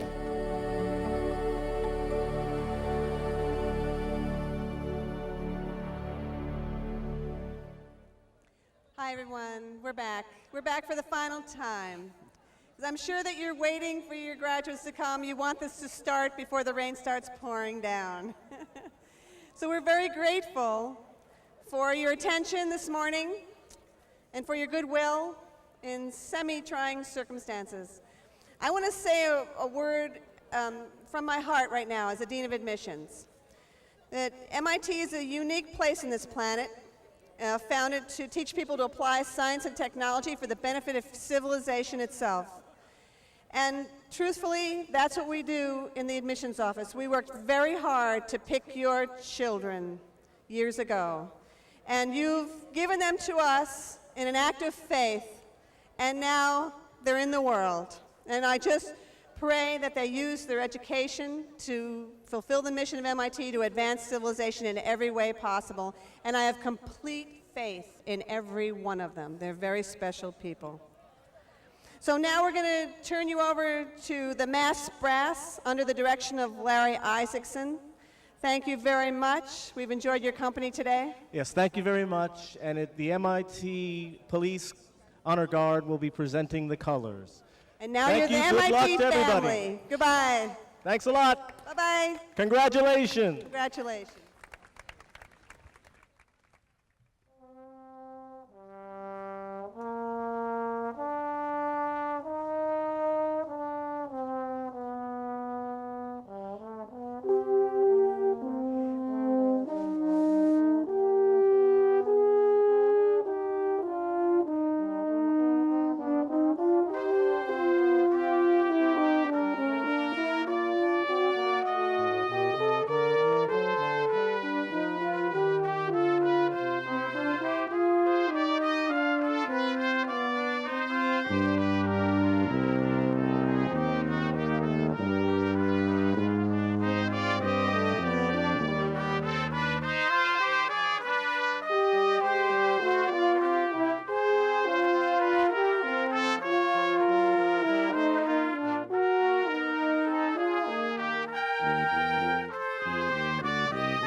Color Guard is coming. Color Guard. The MIT Police Honor Guard. Forward.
Institute Archivist and head of MIT's Archives and Special Collections. And I'm Marilee Jones, Dean of Admissions. We'll provide commentary leading up to the beginning of the commencement ceremony. We're going to offer some insight into what you're witnessing and provide some current as well as historic context. We welcome those just joining us, and we welcome the greater Boston, Cambridge area, and around the world. MIT was founded in 1861, with first classes occurring in 1865. Its original campus was Boston's Back Bay area, and it moved to Cambridge in 1916. What you're looking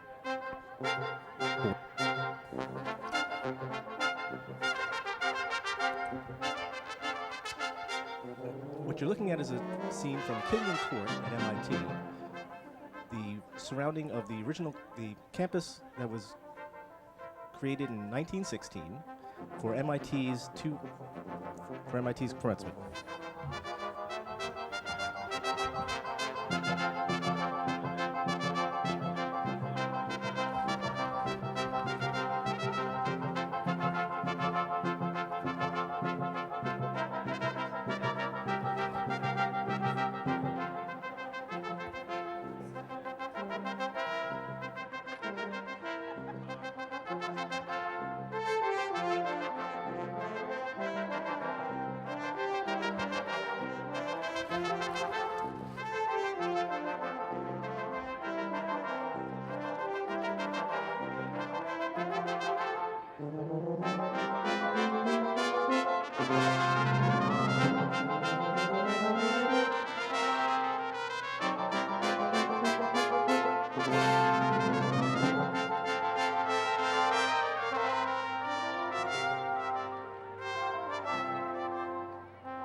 We apologize to our audience for some audio troubles that we had, but I think we have them corrected now.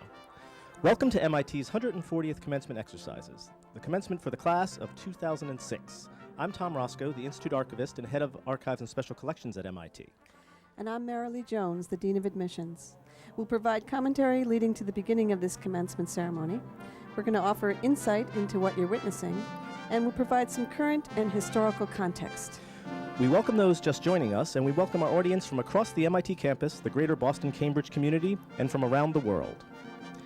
MIT was founded in 1861, with first classes occurring in 1865. The original campus was located in Boston's Back Bay, and MIT was known as Boston Tech. The campus moved to Cambridge in 1916, and commencement has been held in the court you're looking at now, Killian Court, since 1979, except for one occasion when the weather was too bad and it went inside in 1992. We have fine weather today. The rain has stopped after all the rain we've had in soggy New England. Hopefully that will hold off and the MIT Great Weather Machine will be able to keep up the good work. We just want it to hold off for the ceremony and into the afternoon, which looks like it's going to happen.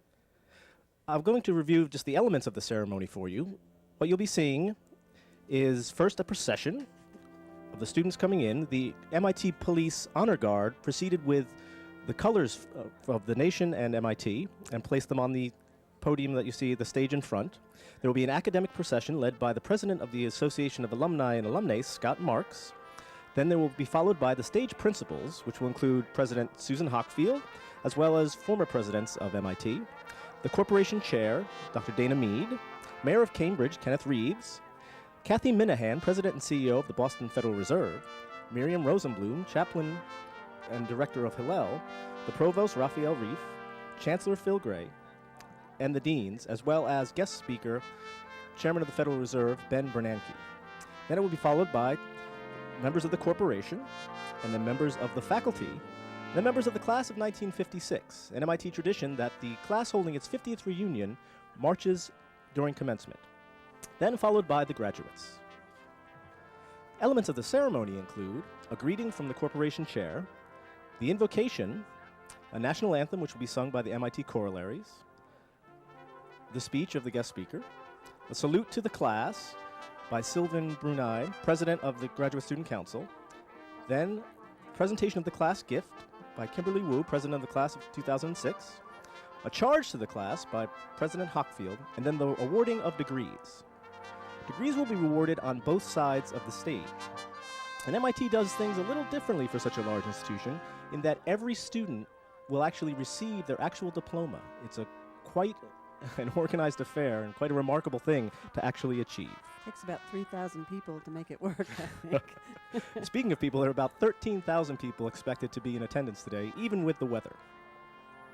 Following the presentation of the degrees, there will be remarks from the Association of Alumni and Alumni President, then the school song, and then the recession. Needless to say, it will take quite a while for all the degrees to be presented. That's right. So the chairs you see now, the empty chairs, of course, where the graduates will be arriving. You see a shot of the buildings, the original buildings from the campus. And members of the audience, the people seated on the sides. What we're looking at is some of the members of the MIT Brass, which is a brass ensemble led by Larry Isaacson. And they'll be playing music up to and during the procession. And what lovely music it is.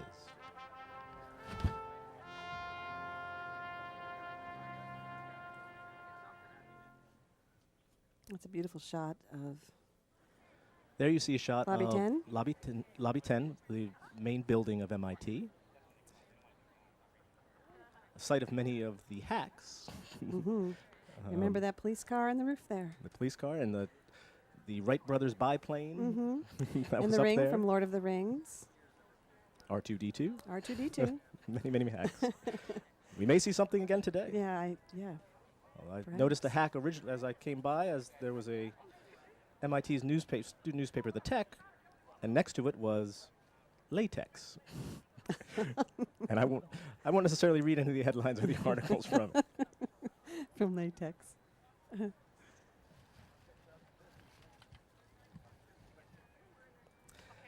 Now, as far as some facts about MIT, there are approximately 4,000 undergraduate students and 6,000 graduate students, and a staff of about 10,000 and about almost 1,000 professors and faculty.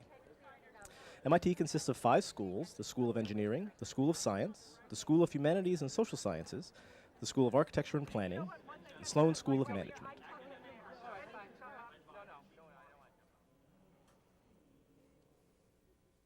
I like all the flowers here. It takes. Oh, they are lovely. It takes at least a month to actually prepare the court for graduation. My office happens to sit right back behind here, so I watch it. So now we see the academic procession, led by the Association of Alumni President, Scott Marks, carrying the ceremonial mace, which was created by the class of 1907 and features many symbols related to MIT.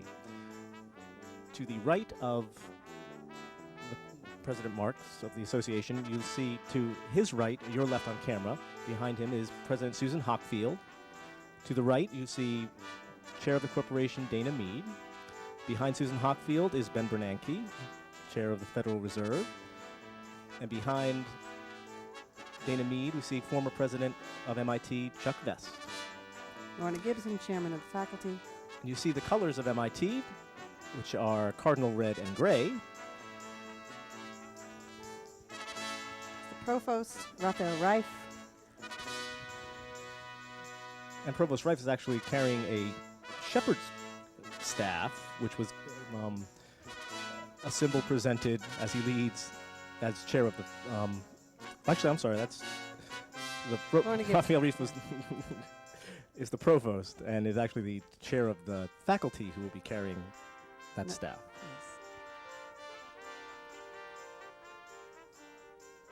It is quite a glorious procession, full of the pomp and circumstance.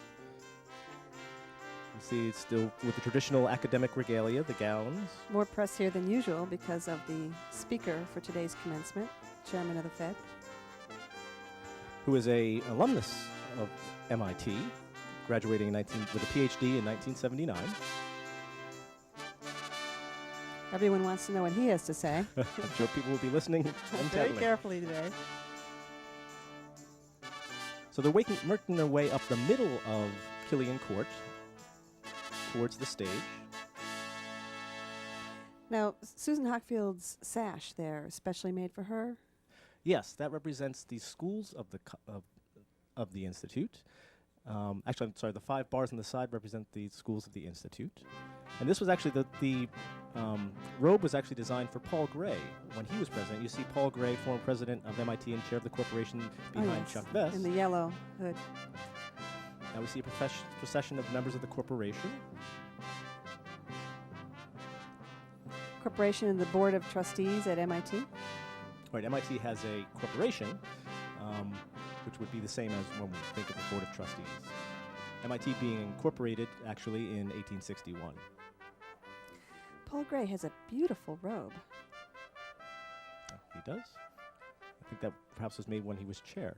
Must have been, because he's an MIT graduate. So it is usual that the doctoral robes have 3 bars, and the undergraduate robes would not have bars on the sleeves. Now you see them walking up either side of the stage, because the actual awarding degrees will be taking place on either side. There will be some to the left and some to the right for the various schools. There you see the diplomas themselves. Under plastic wrap. Guarded from the rain. Just in case. If we have the plastic wrap there, it won't rain. And so far, things have worked out well. Barry Zessiker. She and her husband, Al, donated the money for the Z Center, the Athletic Center, the Zessiker Center here at MIT.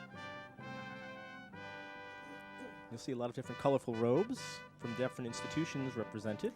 There's Professor Don Sadoway, one of our favorite professors here, teacher of the largest class, freshman class, 3091. As the MIT faculty process. Led by marshals, those would be leaders of the procession with the very floppy hats. You see Nigel Wilson here on the left. Nigel is the chair of our faculty oversight group, the Committee on Undergraduate Admissions and Financial Aid, all-important institute committee. Shot of the stage principals.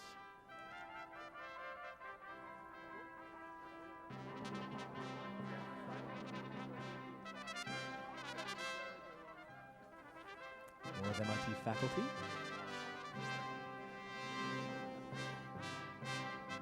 And there is a shot of the mace with the beaver on top and symbols of acorns for strength, and also other symbols of various scientific pursuits. I believe it's gilded gold. Silver Gilded gold. Gilded gold. Must be heavy. I bet it is.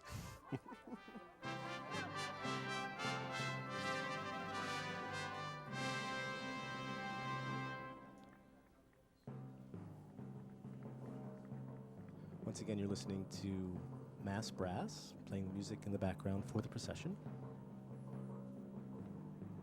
There's David Newman.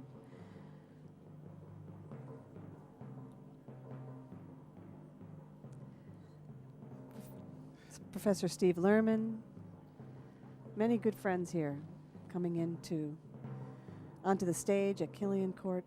Commencement is a very solemn event at MIT. There are not very many solemn things that happen here, but this is truly one of the few sacred rites of academia, and it's treated very seriously here. There is only one way in and only one way out for students at MIT because we offer no honorary degrees. The one way in and the one way out is the hard way. Very hard to be admitted here, and it's the most rigorous education on the planet. once you have that, nothing does compare. Now we see a Ah, shot yes. of the class of 1956. Yes. Now, this is a very interesting class, the class of 56. They graduated 50 years ago. They get to wear the ceremonial red jackets, which they really look forward to wearing. Life magazine recognized them in 1956, and May 7th, issued with an article titled "The Need for Better Scientists and MIT's Answer." The article featured 27 photos by life photographer John Milley, who was graduated from MIT in 1927. And there was a 3-page story by President James Killian entitled "A Bold Strategy to Beat Shortage." They were pursued by industry and government. They were offered an average starting salaries of $425, 10% higher than years before. This is a remarkable class. Many members of this class went on to do world-changing things. And I don't know if you were alive in 1956, but if you were, a gallon of milk was 97 cents. A gallon of gas? Don't even go there. Don't mention that one, Mary, 23 please. cents. Bread cost 18 cents. I think that was even pre-Wonder Bread. Postage stamp was 3 cents. And the number one song in 1956, the song that all of these entering redcoats knew very well, was "Don't Be Cruel," followed by "Hound Dog" by Elvis Presley. They spent 11 weeks as number one on the charts. Now, there was just announcement that the guests of honor have arrived, the graduating class of 2006, about to enter the court. In 1956, there were 500 faculty members, compared to about 1,000 today. Half the size.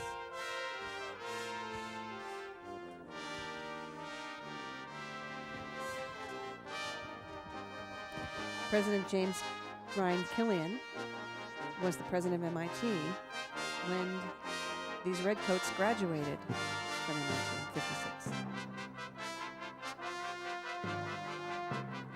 Another shot from the stage looking over into Boston. In the background there, you can see it across the Charles River.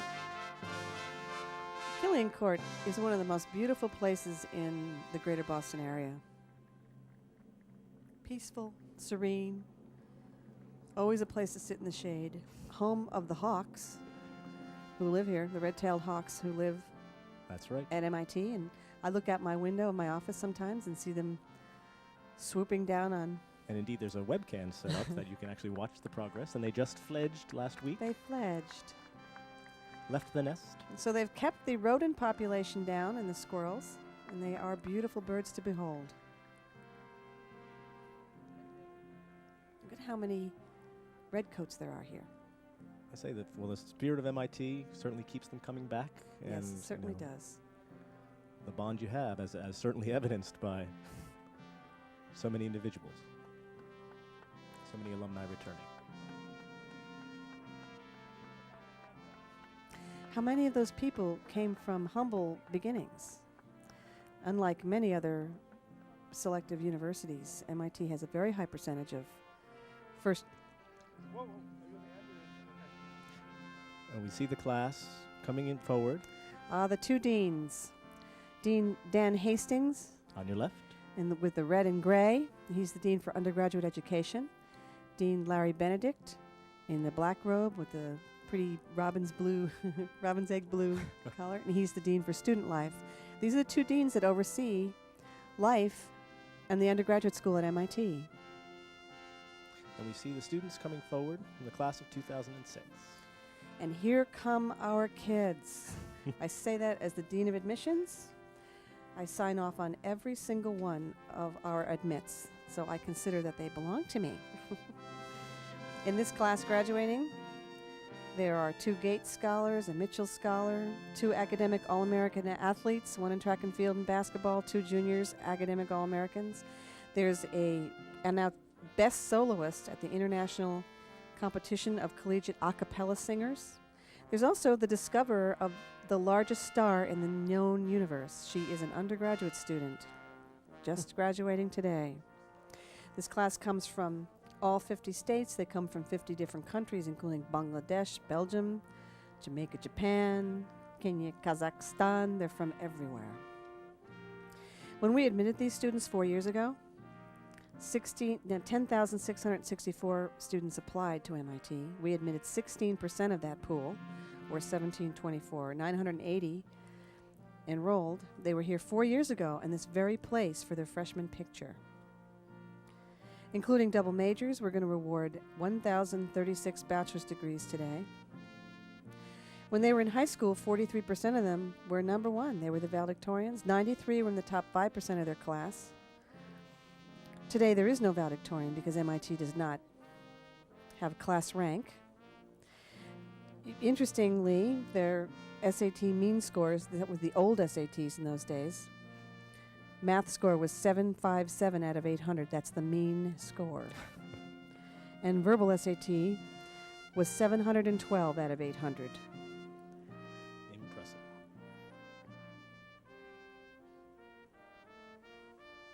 Now, there are over 2,000 students today, and roughly half of these students will be receiving Bachelor of Science degrees.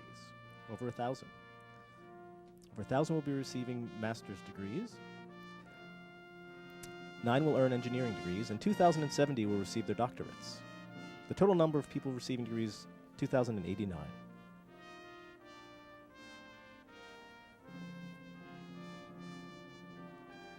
Once again, you see both the graduates and undergraduates coming through. Graduates on the left with the 3 bars on the gown.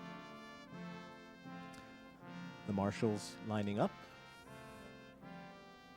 It's a very tightly choreographed procedure because students need to be in the right seat, in the right place in line in order to receive their very own diploma. MIT is one of the few schools that actually awards students their very own diploma when they come onto stage. And MIT has been doing that since 1923, actually. 1923. And before that, though, they used to just dump all the diplomas in a basket, and when they were done, students just went up and found theirs. See, that's what a lot of people think of MIT. They don't realize it actually puts tremendous individual attention on each student.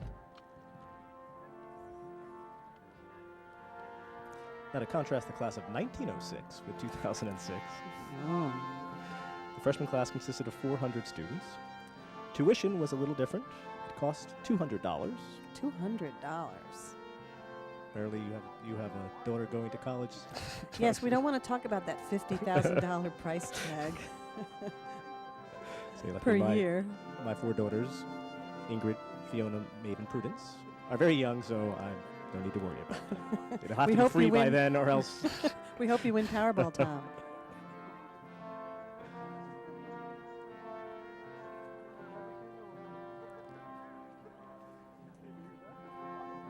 So there we see, seated in the middle, former MIT president, Chuck Vest. My hero. To his right, left on the screen, is former President Paul Gray. Another hero. And to the right is chair of the corporation, Dana Mead. Yes, Dana. In the back on the left was Alice Gast. She's actually the vice president for provost for research and actually now the incoming president of Lehigh University. And there seated in the middle is Catherine Wilmore, the current secretary of the corporation and vice president. And actually, Catherine is retiring at the end of the month, and a huge loss to MIT. Catherine's been here for a very long time and is deeply, deeply beloved by everyone who knows her.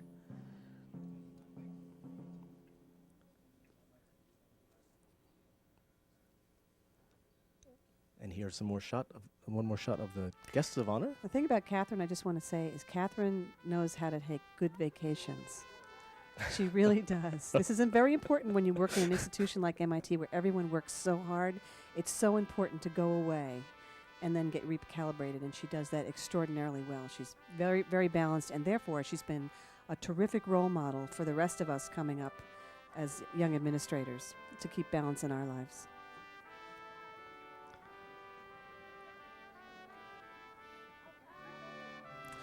And there we see on the left is Phil Clay, the chancellor of MIT, and Lorna Gibson, who's the chairman of the faculty. The chancellor oversees all of the undergraduate students, the undergraduate school. Phil is a professor in urban studies, and Lorna Gibson is a professor in material science. She's as the chair of the faculty. We pan across other members of the faculty. Some more of the students. It'll take a while for all these students to come into this court. We hope when you're watching you'll see some people you know. They have no idea they're on camera, so it's a real authentic moment for these young ones. And when you really think about all the time and effort that these young students have spent preparing for college, preparing for MIT, and then all of the effort they have put into their degrees at MIT, it is absolutely remarkable.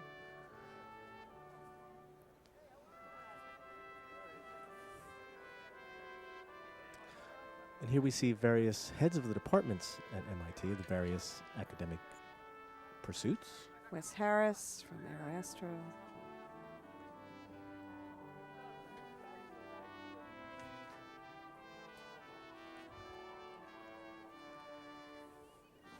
We have Nigel Wilson again.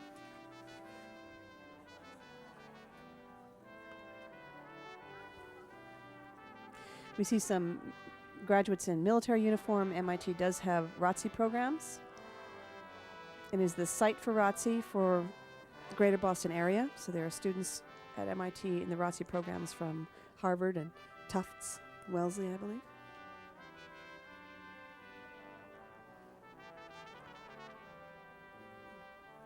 And here we see a shot on the left of President Susan Hockfield, MIT's first woman president and first life scientist.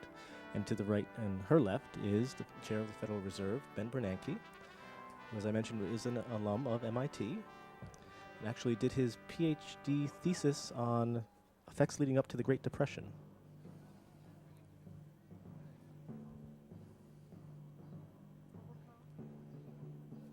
You can see them still filing in here.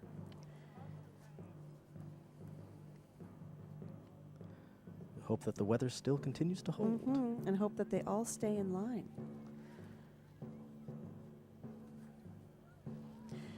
When I was a junior staff member, I spent time helping people in the Great Court and commencement, making sure people were in line. It was a very, very stressful job. These students are just so happy to graduate.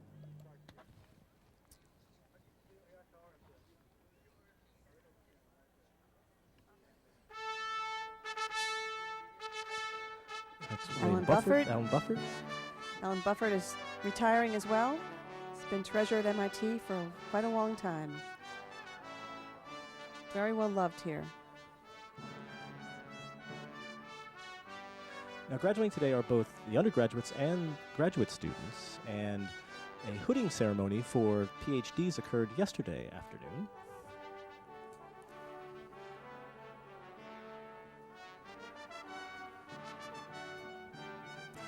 The ubiquitous cell phones. But not a lot of ornamentation. No, it's really true. I believe that the students have orders not to carry a lot of material with them. They're not supposed to have phones or... Right. And today is a security a little higher with the chair of the Federal Reserve being here. Yes. You see some leis around people's necks from the Hawaiians. Their family members come in with fresh leis from halfway around the world. And of course, MIT, a huge international population. That's one of the best things about going here, is going to school with people from every country all over the planet. Remarkable human beings.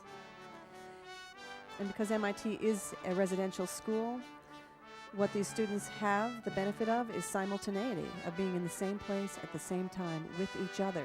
Very different experience than learning material online, which many people feel is helpful.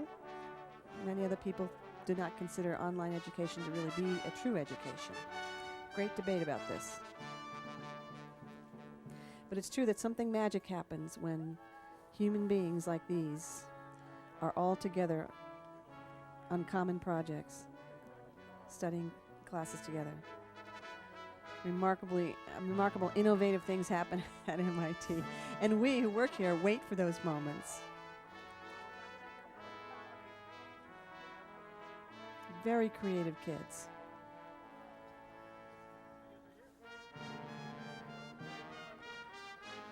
Once again, I'm Tom Roscoe, the Institute Archivist and Head of Archives and Special Collections at MIT. And I'm Marilee Jones, the Dean of Admissions here. And we welcome you to this webcast of MIT's 140th commencement for the class of 2006.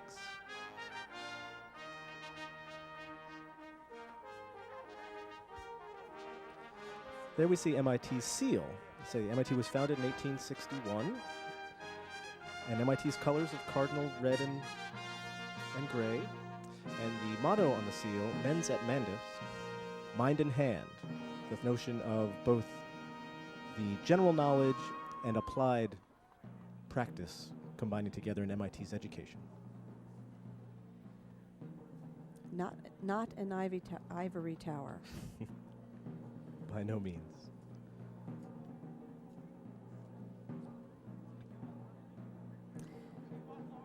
We're the fix-it people. We're the ones who go into the world and fix things for those who can't fix them for themselves.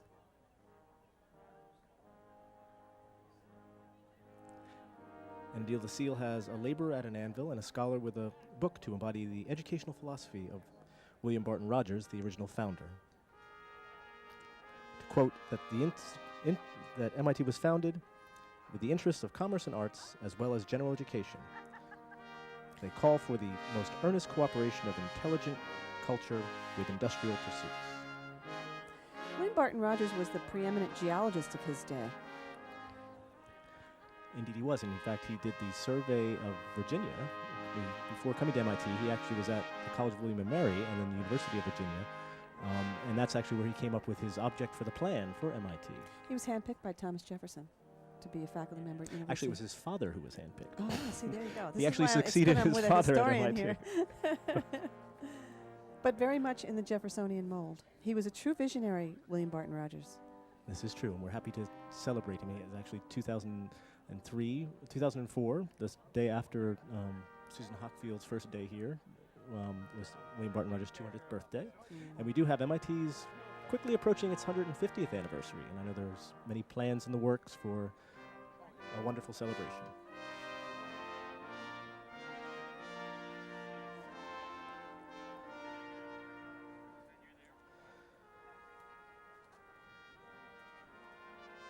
And there we see Susan Hockfield again. She's, as I mentioned, been here almost 2 years now, coming from Yale University, where she was provost. Very well known neurobiologist. And behind her we see Dean Silby, Dean of the School of Science.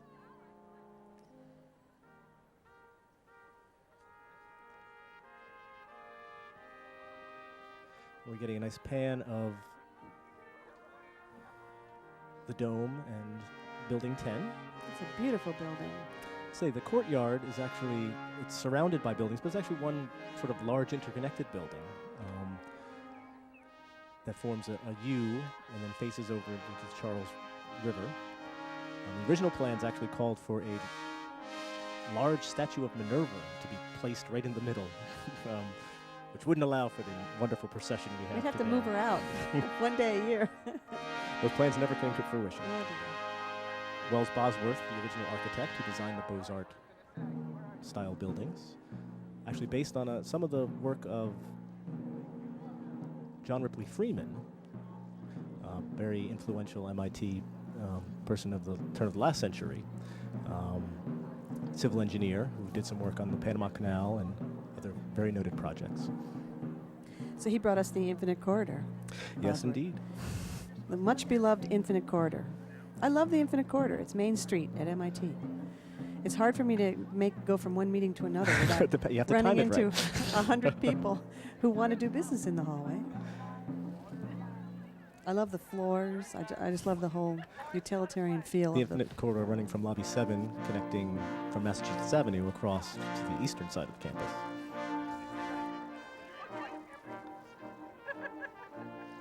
MIT always a changing campus. Mhm. The latest building projects of note is the new physics building, which is actually going to be a building inside a building, filling in one of the courts in between, which has been interesting to see from a engineering standpoint, as they've hoisted a giant crane right outside my window. I didn't sleep well that night when they put that up.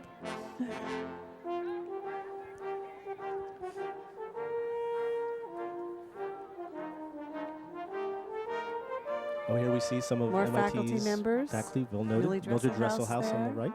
From electrical engineering, computer science.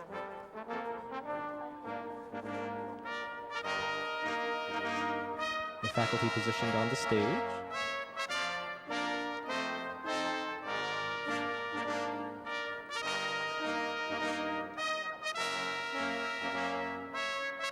Lively conversation happening. So Charles Stewart from Department of Political Science in the foreground. This group of faculty seems happy and Steve Wehrman. all Richard friends. Schrock, MIT's latest Nobel laureate. There's Roz Williams in the front from STS, Science, Technology, and Society. Linguist Norbert Richards in the back. The beard. Very easily recognizable. I'll hold the ZZ Top jokes.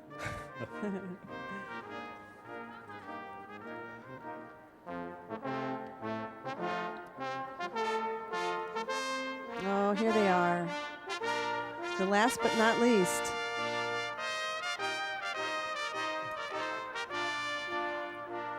As the student procession continues. Once again, the awarding of the degrees will happen on both sides of the stage. The left side will have President Hockfield, who will award Bachelor of Science degrees, Bachelor of Science, Master of Science degrees, and Bachelor of Science, Master of Engineering degrees. On the left side, and she'll also award advanced degrees in the School of Science and the Whitaker College of Health. And at the end, she'll be joined by Dr. Yoder, who is from the Woods Hole Oceanographic Institution degree. Provost Reif will award advanced degrees in the School of Architecture and Planning, the School of Engineering, the School of Humanities, Arts, and Social Sciences, and the Sloan School of Management from the right side of the stage.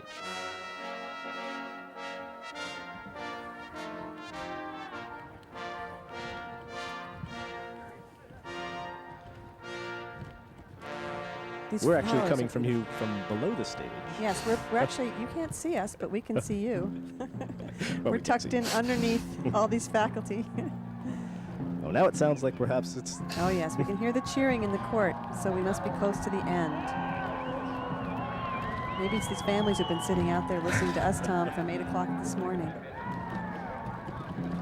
They're ready for the show to begin. Yes, we were the pre-commencement show this morning, Tom and I, and many wonderful video clips, members of the audience.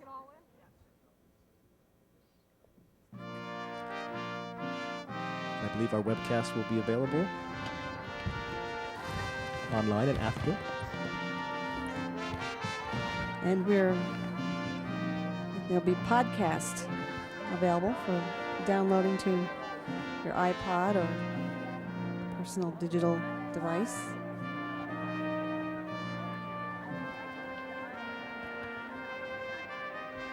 So we have a nice pan of the buildings, and at the Memorial Drive side of the campus, where on the tops of the buildings there are inscribed the names of many of the world's greatest philosophers and scientists, acting, of course, as inspiration to the future great philosophers and scientists.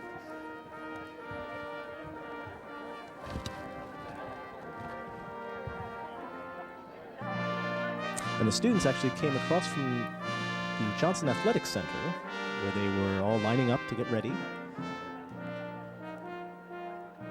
So the students have been over there since about 7:30 this morning. It's now 10:30.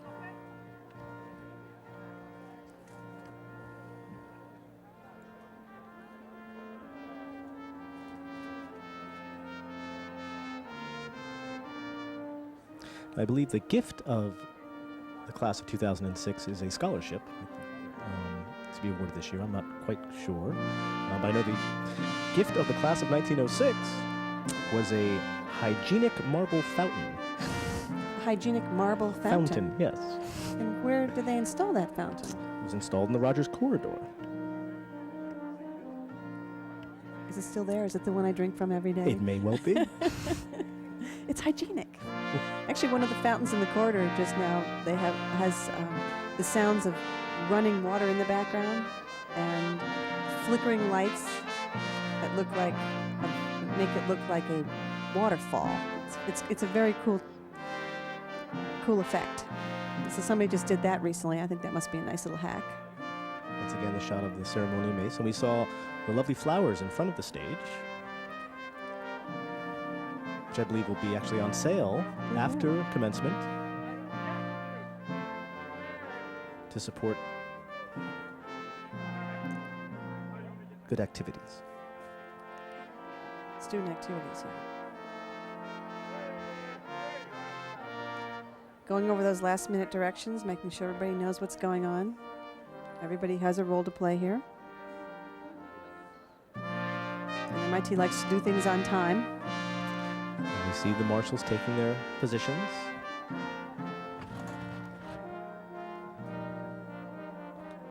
Class officers who will receive their diplomas on stage.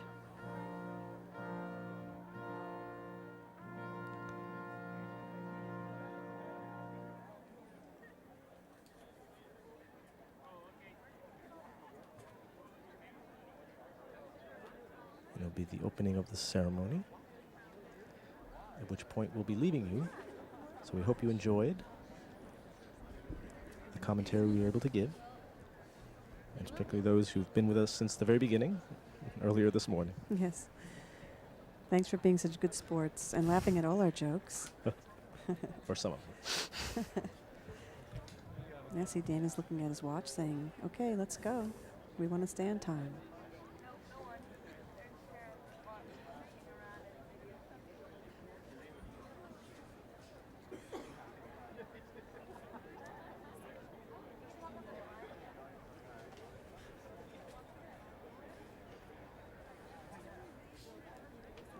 And once again, I'm Tom Roscoe, Institute Archivist at MIT. And I'm Marilee Jones, Dean of Admissions. Thank you. So thank you again, and enjoy the ceremony.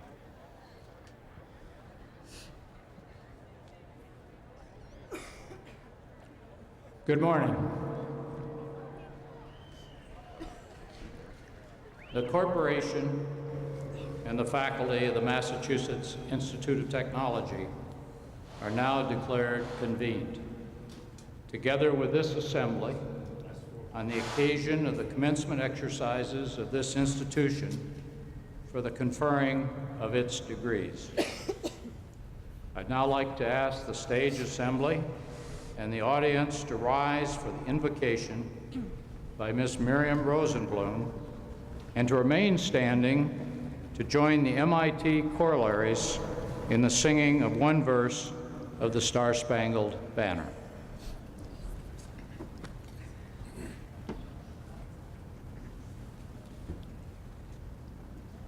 Al Shlosha Devarim Ha'alam Omed. These Hebrew words describe the three things upon which the world rests, according to the rabbinic sages of 2,000 years ago. Al HaTorah, on learning, Al HaAvodah, on service, V'al Gemilut Hasadim, and on acts of loving kindness. This is a day to celebrate the learning achieved by our graduates, and to give thanks to those who taught, guided, and supported each student in their journey through MIT. This is a day to be thankful for having been endowed by the Creator with the gift of spirit and the gift of mind, capable of wondrous things, capable of healing our world.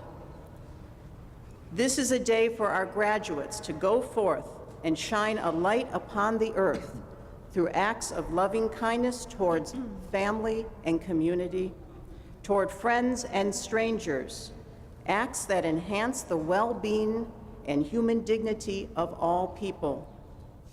On this day, God of life, Let our graduates give thanks for their learning by using it as a force for good. Let them go forth imbued with their knowledge and talents to lives filled with learning, service to humanity, and acts of loving kindness.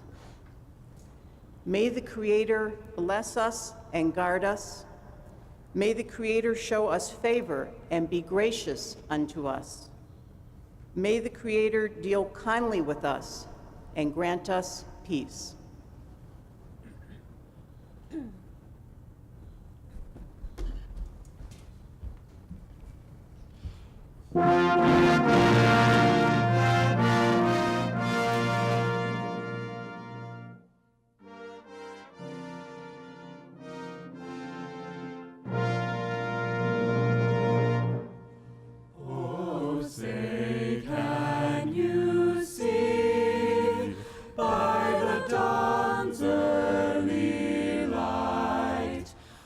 So proudly we hailed at the twilight's last gleaming, whose broad stripes and bright stars through the perilous fight o'er the ramparts we watched were so gallantly streaming.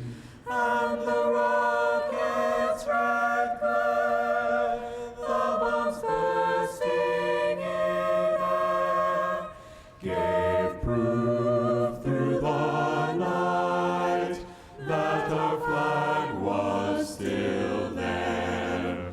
Oh, say does that star-spangled banner yet wave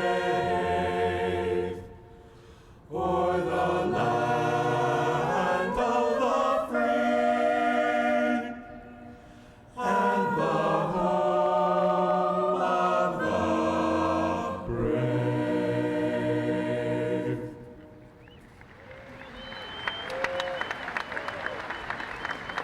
Please be seated.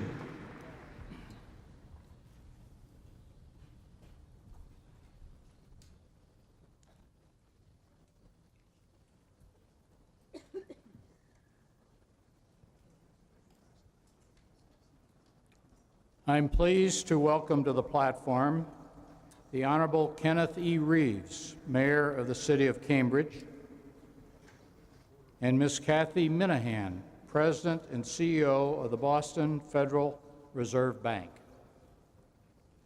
I'm also very pleased to welcome to these exercises the distinguished members of our 50th reunion class, the class of 1956.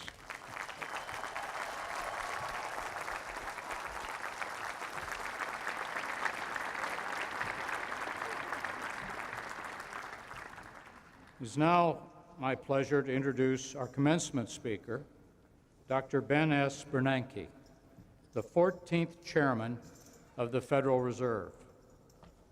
Dr. Bernanke is an illustrious graduate of MIT, having received his PhD in economics in 1979. Ladies and gentlemen, distinguished guests, graduates, parents, and graduates-to-be, Dr. Bernanke.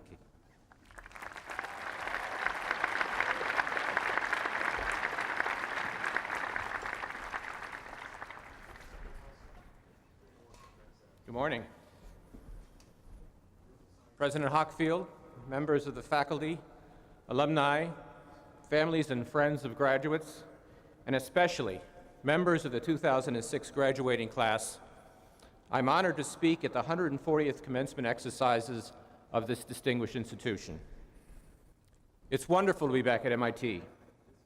I graduated from the Institute with a PhD in economics in 1979. That year, President Wiesner gave the commencement address.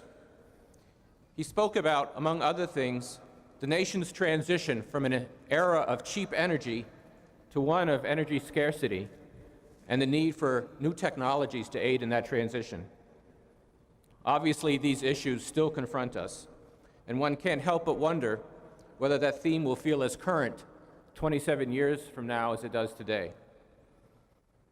As for today, you may have been surprised to learn at some point that an economist, rather than an engineer or a scientist, would be serving as your commencement speaker. But in my remarks, I hope to illustrate that this address continues a long and productive tradition of collaboration at MIT between economics and the engineering and scientific disciplines.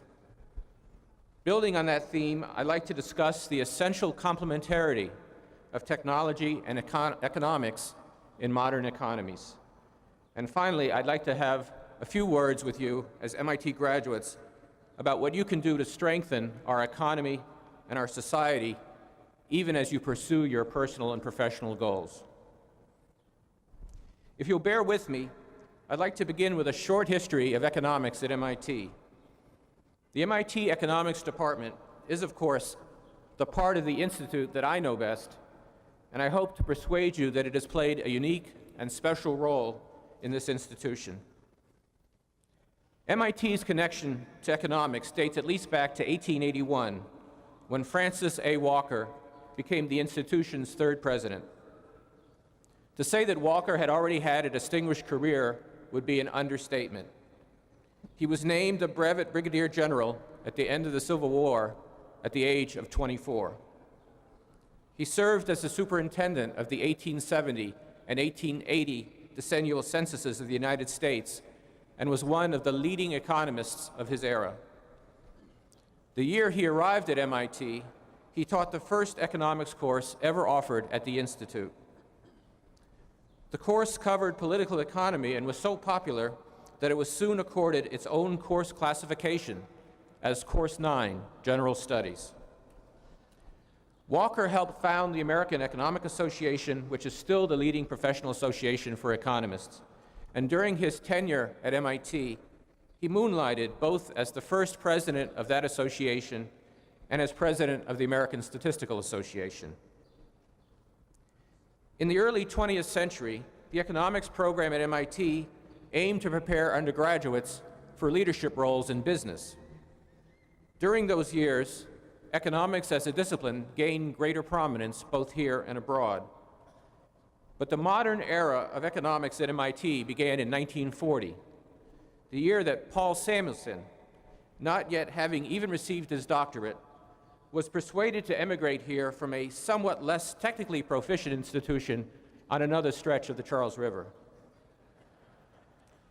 In part, Samuelson was willing to leave Harvard because his Foundations of Economic Analysis, a book now universally regarded by economists as inaugurating the modern mathematical approach to economics, was not well received by the old guard at the Harvard Economics Department. MIT's PhD program in economics was established a year after Samuelson arrived, and right from the start, the department attracted strong graduate students. The very first of these, Lawrence Klein, received the Nobel Prize for Economics in 1980 for his work in econometric modeling. With support from MIT's administration, the department expanded rapidly after World War II, and MIT led the development of a more mathematically rigorous approach to economics. Given the emphasis on quantitative reasoning at MIT, it makes perfect sense that the economics department here was in the vanguard of those using mathematics as a framework for organizing economic thought.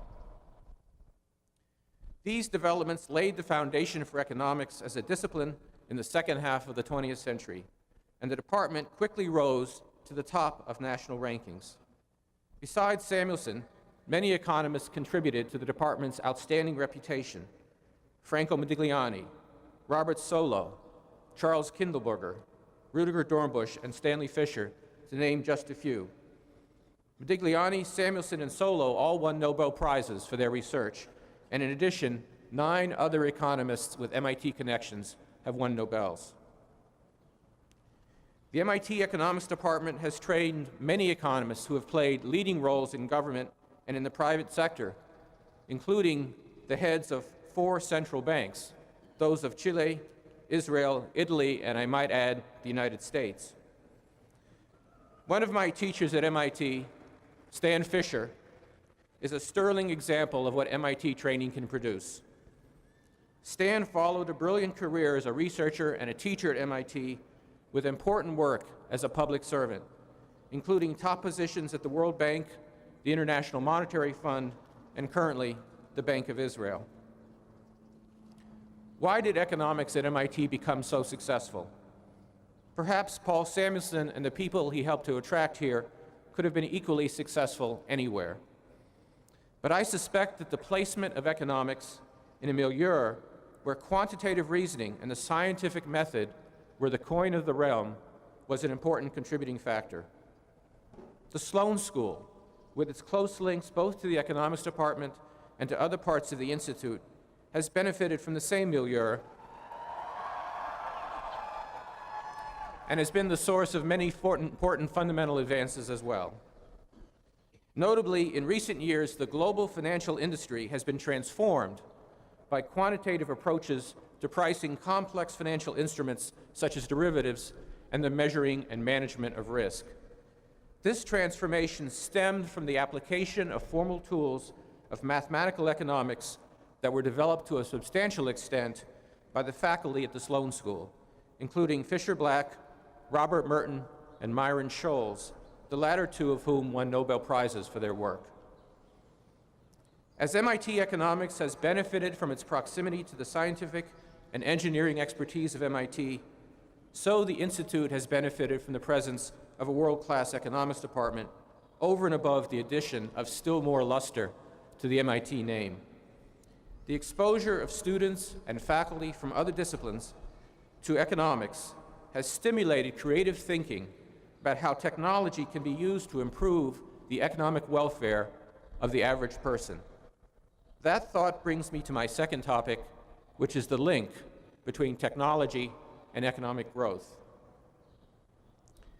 As has always been the case, technological change and innovation are today in large part driving economic growth and the improvement of living standards. But it's important to understand that even the very best ideas in science or engineering do not automatically translate into broader economic prosperity. In large measure, the material benefits of innovation spring from complementarities between technology and economics, where I include in economics not only economic ideas, but also economic policies and even the entire economic system. When the economics is right, scientific and technological advances promote economic development, which in turn, in a virtuous circle, may provide resources and incentives to help foster more innovation.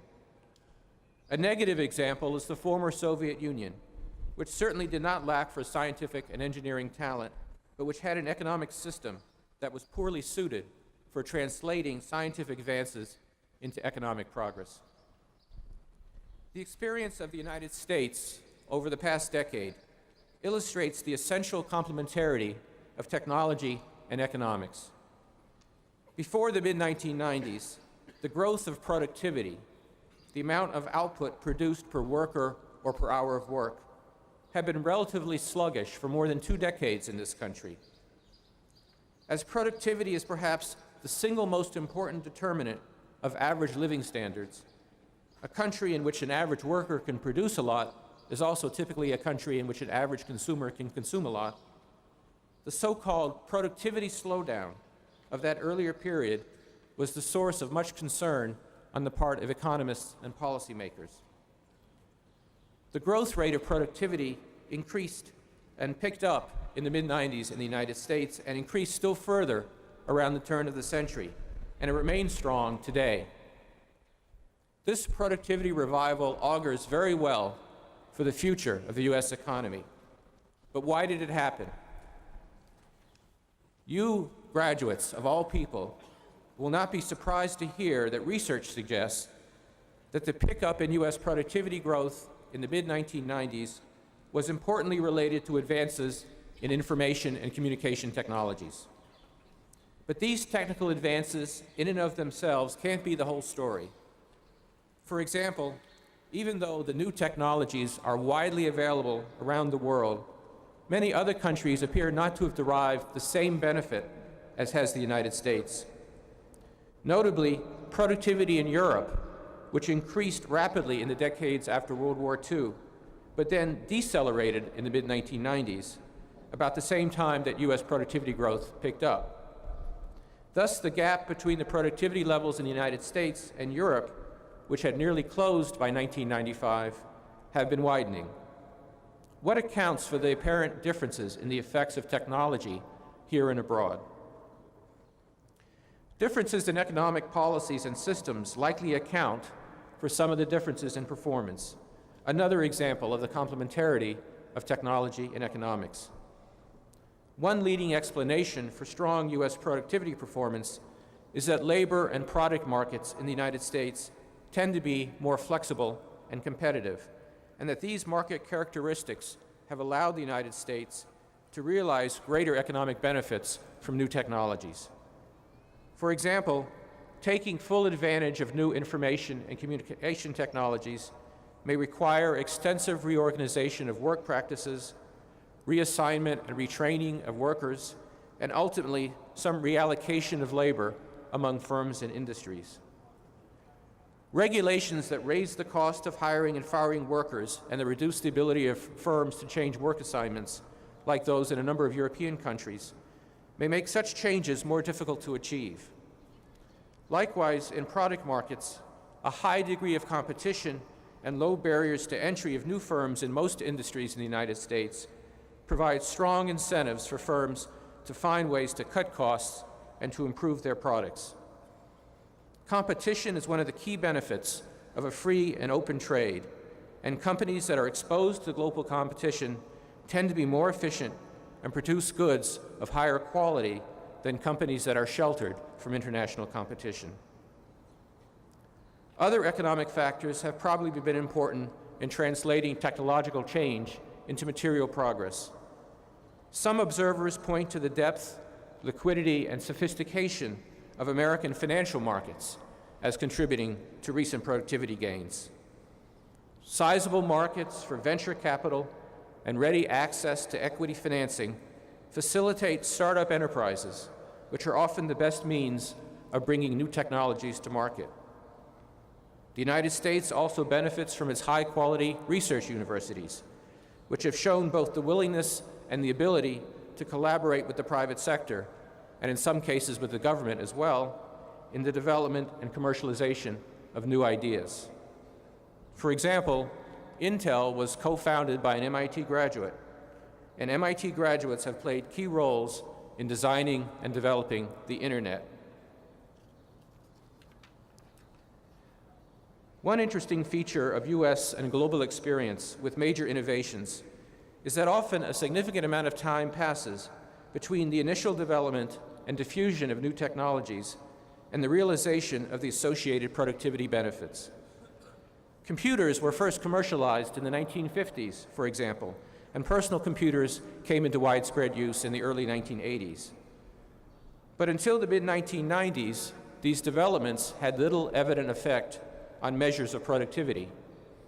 Indeed, MIT's Robert Solow famously said in 1987 that computers are everywhere except in the productivity statistics.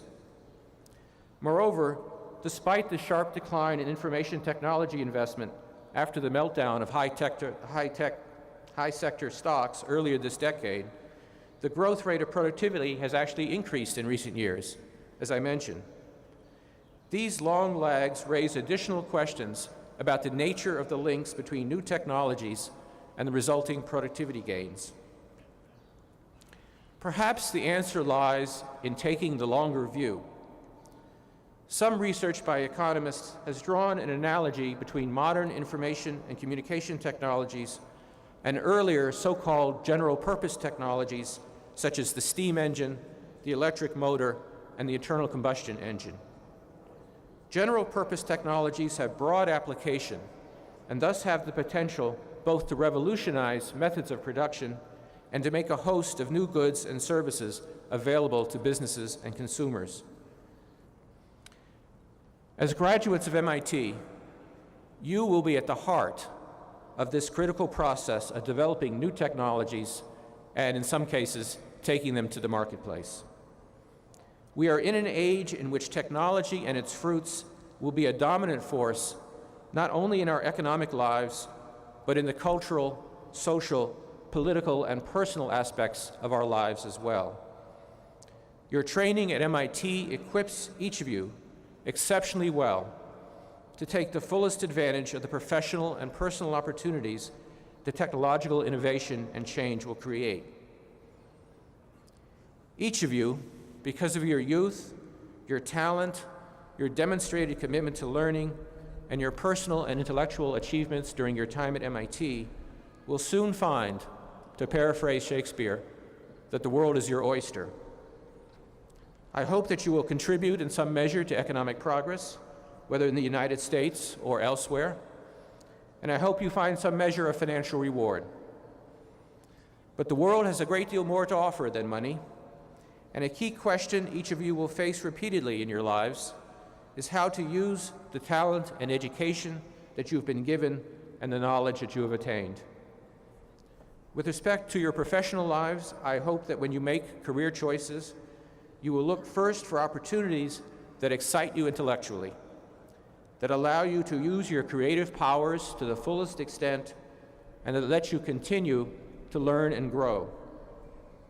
I hope you will not be afraid to be unconventional, to do something that nobody else has thought of before.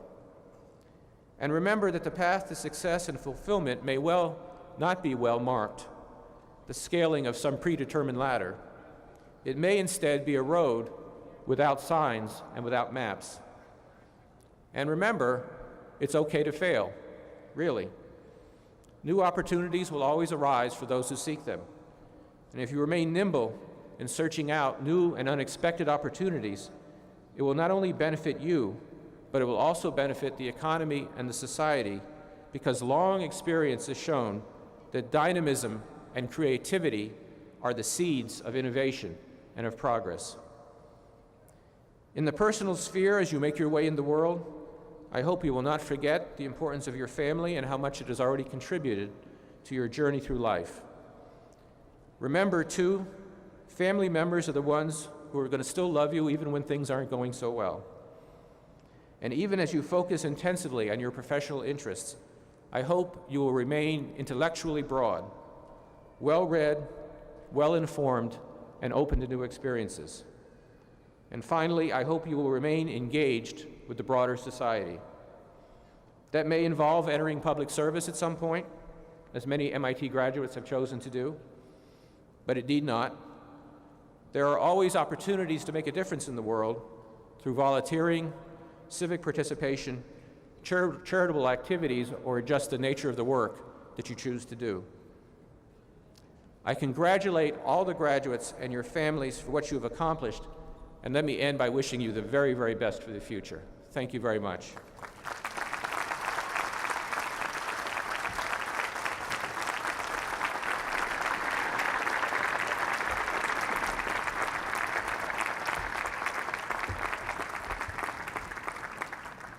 Thank you very much, Dr. Bernanke, for your interesting, thoughtful, instructive, and inspiring words, and also for serving as a great example of what an MIT graduate can accomplish in the area of public service in the future. Now, I'd like to ask Mr. Sylvan Bruni, President of the Graduate Student Council, who will give a salute to MIT from the graduate student body. Following this, Ms. Kimberly Wu, who's president of the senior class, will present the class gift to President Hockfield, after which the president will deliver her charge to the graduates.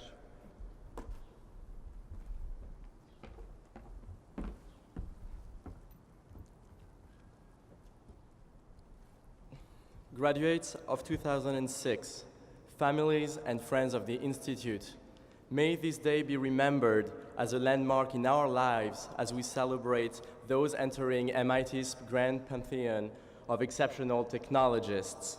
My fellow Beavers, on behalf of the Graduate Student Council, it is my sincere pleasure to congratulate you for the completion of an outstanding academic program. From Killian Court, 145 years of intellectual accomplishment reflect upon you. My friends, you are now part of this institution's history of excellence. Whether this magnificent day marks the end of your formal educational journey or a milestone in your graduate career, you are being honored today for the dedication and commitment to academic excellence which you exemplified over the many years you spent within these walls. You withstood sleep deprivation and other hazards, the so-called MIT student life, in order to conquer the holy goal of intellectual empyrean. Exhibiting unwavering mental strength, resolute drive, and passion, you delved into the knowledge labyrinth, and you came out proud and glorious. Quite a journey indeed. But academic excellence was not enough. In addition to using your MIT-enhanced little gray cells to overcome the snags of intellectual conundrums and make you sharp and talented thinkers and problem solvers, you took on additional curricular challenges and responsibilities, thus becoming accomplished leaders.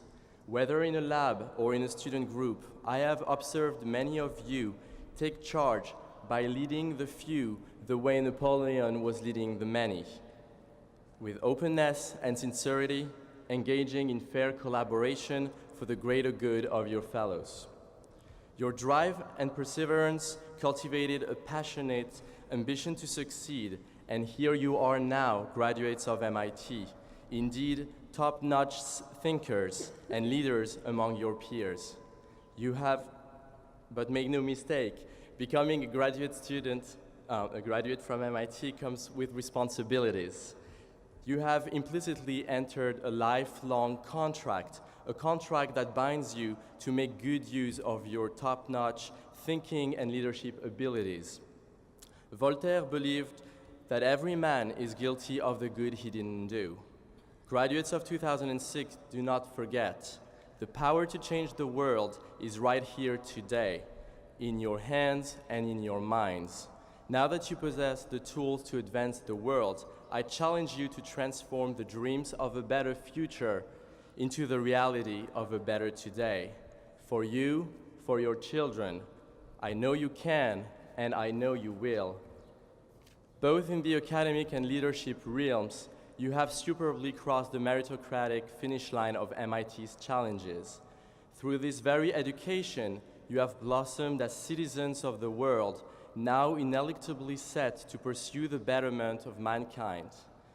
50 years ago, the class of 1956, seated by you today, was nationally recognized as MIT's answer for the need for better scientists to address the world's challenges.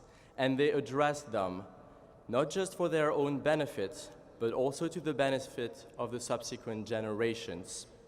I hope to see you standing here 50 years from now, empowered with the same proud feeling that you contributed to making the world a better place.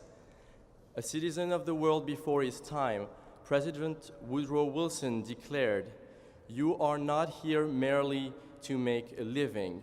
You are here in order to enable the world to live more amply, with greater vision, with a finer spirit, and of hope and achievement. You are here to enrich the world." My graduate student comrades, I urge you to continue the mission of those citizens of the world who came before you, for it falls upon you to shape the skies of tomorrow. Don't rest on your laurels. I encourage you to continue to strive for greatness.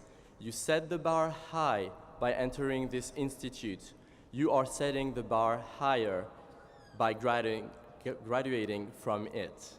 My fellow engineers, scientists, leaders, and citizens of the world, I wish you the best for the years to come. Good luck. The future is now yours. Thank you.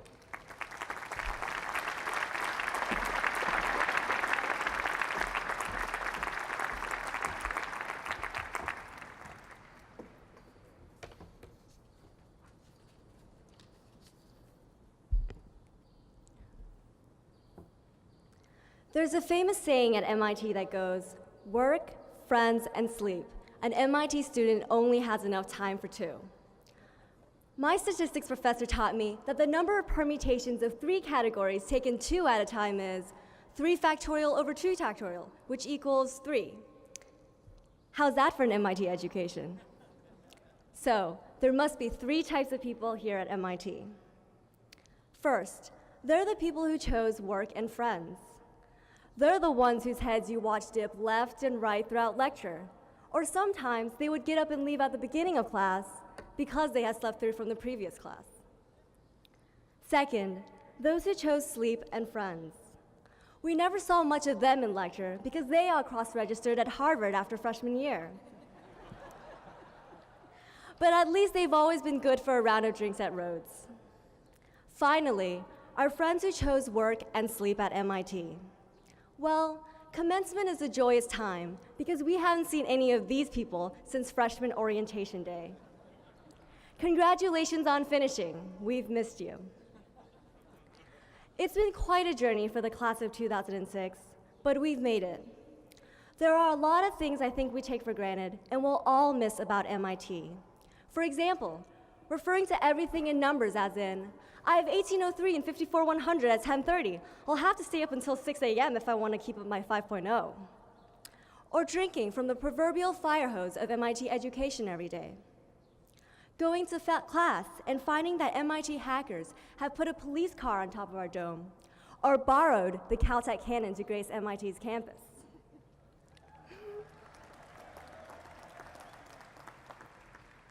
Or cheering for the Red Sox and taking to the streets after they reversed the curse. Spending long nights in Athena clusters with friends, 801 showering night, and watching the MIT weather machine fool yet another class of incoming freshmen during campus preview weekend. Our experience at the Institute is priceless, and the memories we have made here will remain with us forever. At this point, I'd like to share with you a story that someone once told me. There was once a farmer who grew award-winning corn. Every year, he entered his corn into the state fair, and each year it won a blue ribbon. One year, a reporter discovered that the farmer shared his seed corn with his neighbors. Puzzled, the reporter asked the farmer, "How can you afford to share your best seed corn with your neighbors when they compete with you year after year?" "Why, sir," said the farmer, "didn't you know? The wind picks up pollen from the ripening corn and swirls it from field to field. If my neighbors grow inferior corn, cross-pollination will steadily degrade the quality of my corn. If I am to grow good corn, I must help my neighbors grow good corn." As MIT students, we must all understand the importance of improving the welfare of others as well as ourselves, just as the farmer did. We all know MIT is an excellent university, but what you may not know is that MIT was ranked #1 this past year by Washington Monthly for its dedication to community service. Only 3 years ago, MIT ranked near the bottom in service. Among others, MIT students have played an important role in this change. We organized concerts and banquets to benefit disaster relief efforts. We raised money for Habitat for Humanity, volunteered in soup kitchens, worked in health clinics. Our senior class even sponsored the largest community team in the annual Susan G. Komen race to support breast cancer research. Through technological innovation as well as community service, MIT dedicates itself to giving back to society. Let us not forget this important aspect of our education and culture. I have no doubt that we will all go on to do amazing things. We will become engineers, doctors, lawyers, professors, policymakers, and scientists. We have the knowledge and drive to achieve greatness. But let us not forget our responsibility to the world. Let us use our greatness to help those around us. Thank you.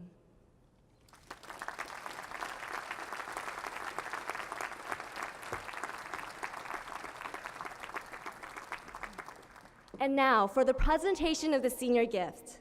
I am pleased to announce that our class has achieved the highest participation rate in the history of MIT with 50%.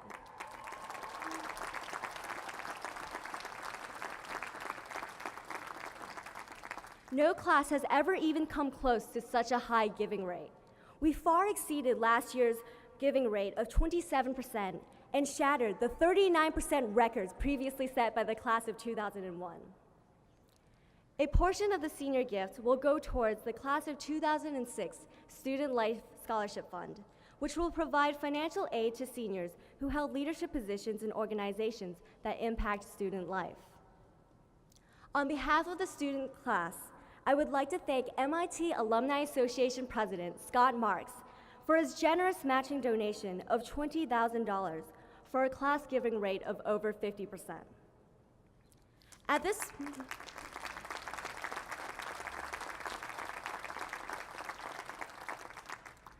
point, I would like to invite President Hockfield to the podium.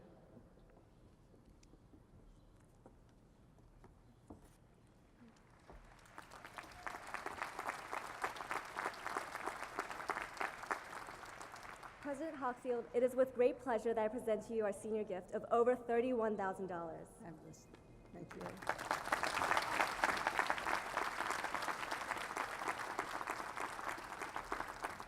Finally, the turning of the brass rat. Sylvain Bruni, would you please join me at the podium?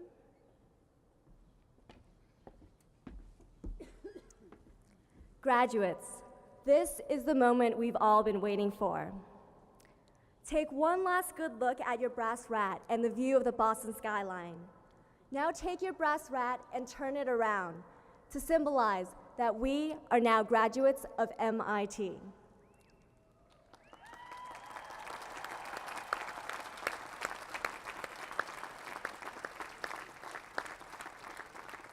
Congratulations, class of 2006.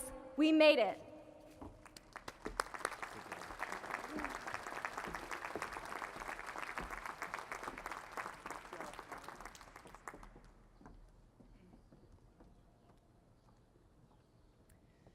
Thank you, Sylvan, and thank you, Kimberly, and thank you, the members of the class of 2006, for your gift, and thank you to Alumni Association President Scott Marks for his generous challenge grant.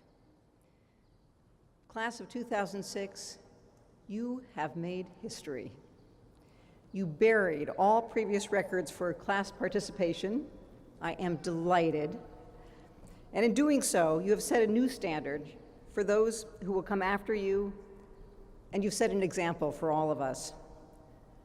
Participation is not about the dollars, although I assure you that the students who receive these new Student Life Scholarships will be immensely grateful for your contributions. This shared effort is a statement of the values and dreams that unite the members of a unique community. To your right, you see the red jackets of the members of the Cardinal and Gray Society, graduates of the 50-year class. Their presence here today reflects their own commitment and their gratitude to this extraordinary community. I know they join me in thanking you, the class of 2006, for your example of generosity and for your focus on service. I also want to thank you, Dr. Bernanke, for your thoughtful and inspiring remarks. The Institute is honored to count you as an alumnus, and the nation is fortunate indeed to have your leadership at the Federal Reserve. Graduates of MIT, you have arrived at a day that seemed very far off when you first walked through the doors at 77 Mass Ave. Thousands of us have gathered here today in Killian Court to celebrate your accomplishments, the successful completion, often over the course of several years, of demanding courses of study. You have our deepest respect for all that you have achieved. But today is not yours alone. None of you would be here this morning were it not for the families and friends who have nurtured and supported you since childhood. The people who have embraced your dreams and lighted your path. This is their day too. Graduates, please rise and thank these family and friends.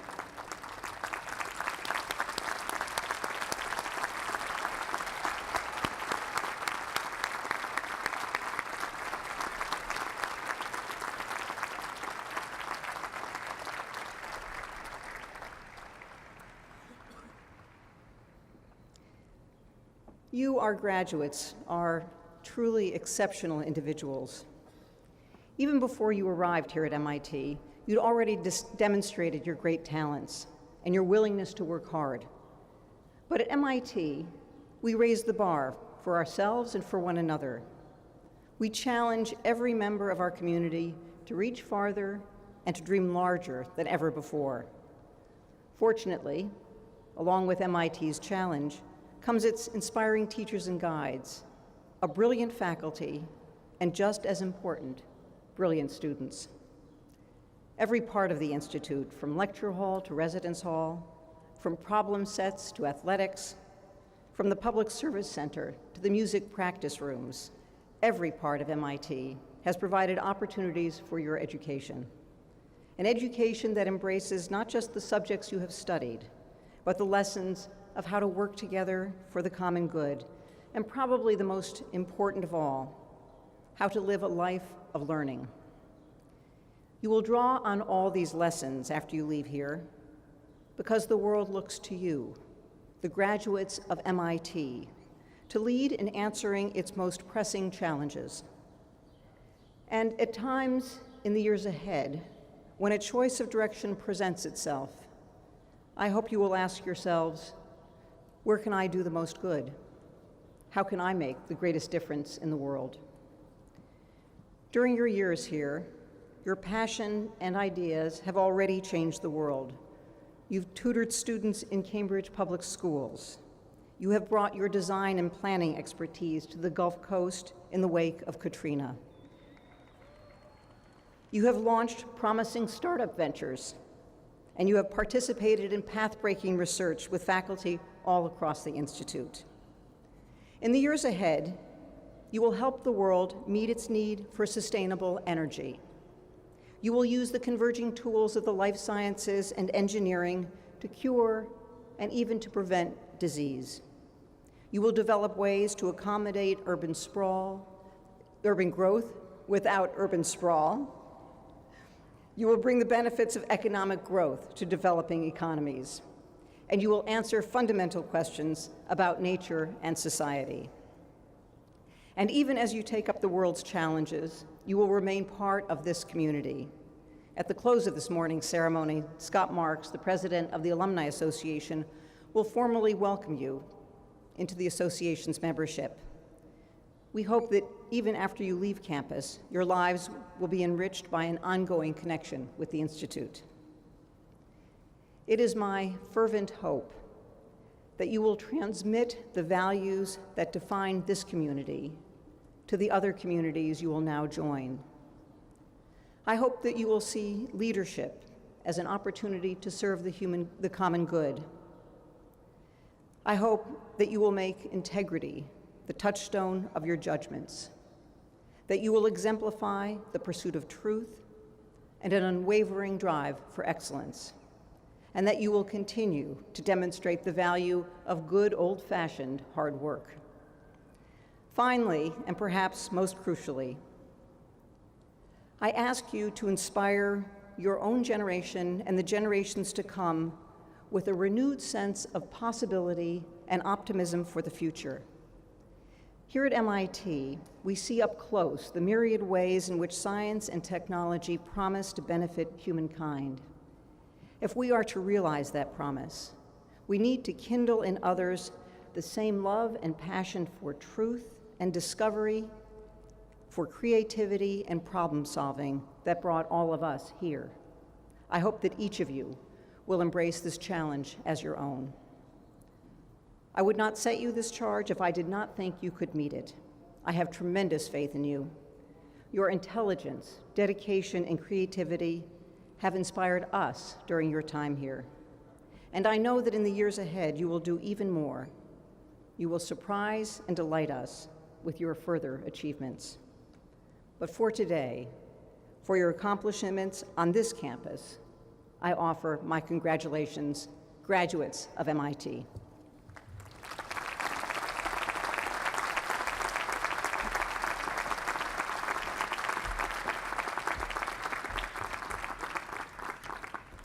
Thank you, President Hockfield.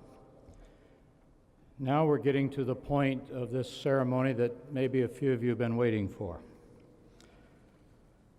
By virtue of the authority delegated to them by the Corporation of the Massachusetts Institute of Technology, and on the recommendation of the faculty, President Hockfield will now present the following degrees: Bachelor of Science, Bachelor of Science, Master of Science, Bachelor of Science, Master of Engineering,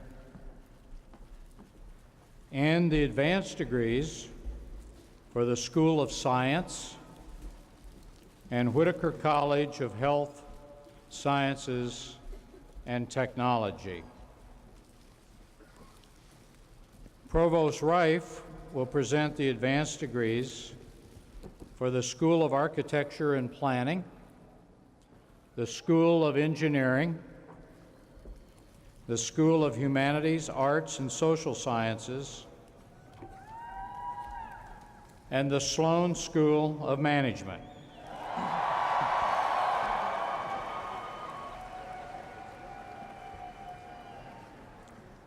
As they approach the ramp, the undergraduate degree recipients will be greeted by the Chancellor, the Dean for Student Life, and the Dean for Undergraduate Education.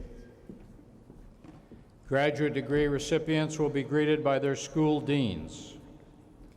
The first graduates to be recognized are the class marshals, who are seated on the stage.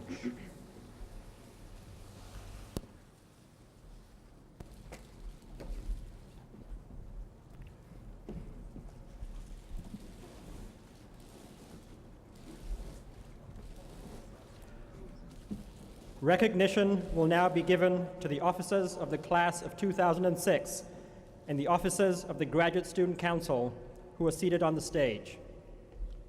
Kimberly W. Wu, President of the class of 2006, is awarded the degree of Bachelor of Science in Biology.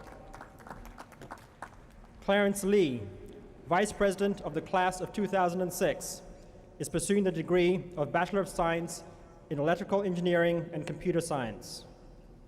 Sylvain Bruni, President of the Graduate Student Council, is pursuing the degree of Doctor of Philosophy. Andrew G. Brooks, Secretary of the Graduate Student Council, is pursuing the degree of Doctor of Philosophy. Bachelor of Science diplomas will now be presented to students in the School of Architecture and Planning who have completed the specified degree requirements. Bachelor of Science in Art and Design, Gary R. Atkins. Advanced degree diplomas will now be presented to students in the School of Architecture and Planning who have completed the specified degree requirements. Master of Architecture, Joseph F. Dahman. Lindsay L. Buckmoyer. Lily L. Donahue. Noel R. Davis. Talia H. Dorsey. Shauna Jin. Ahmed M. El Husseini. Wei-Fen V. Lee. Elliot D. Felix. Carolina Razili. Daniel J. Fuad. Jean Y. Sean. David M. Fox. Andrea T. Urmanita, member of the class of 2006 Executive Committee. Allison E. Hammer. Leon H. Wong. Kadis L. Helhinsky. Bachelor of Science in Planning, David S. Hildy. Marie L. Law.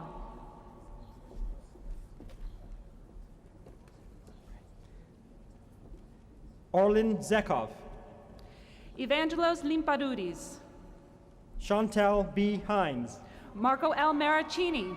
Olivia Lee. Michael R. Powell.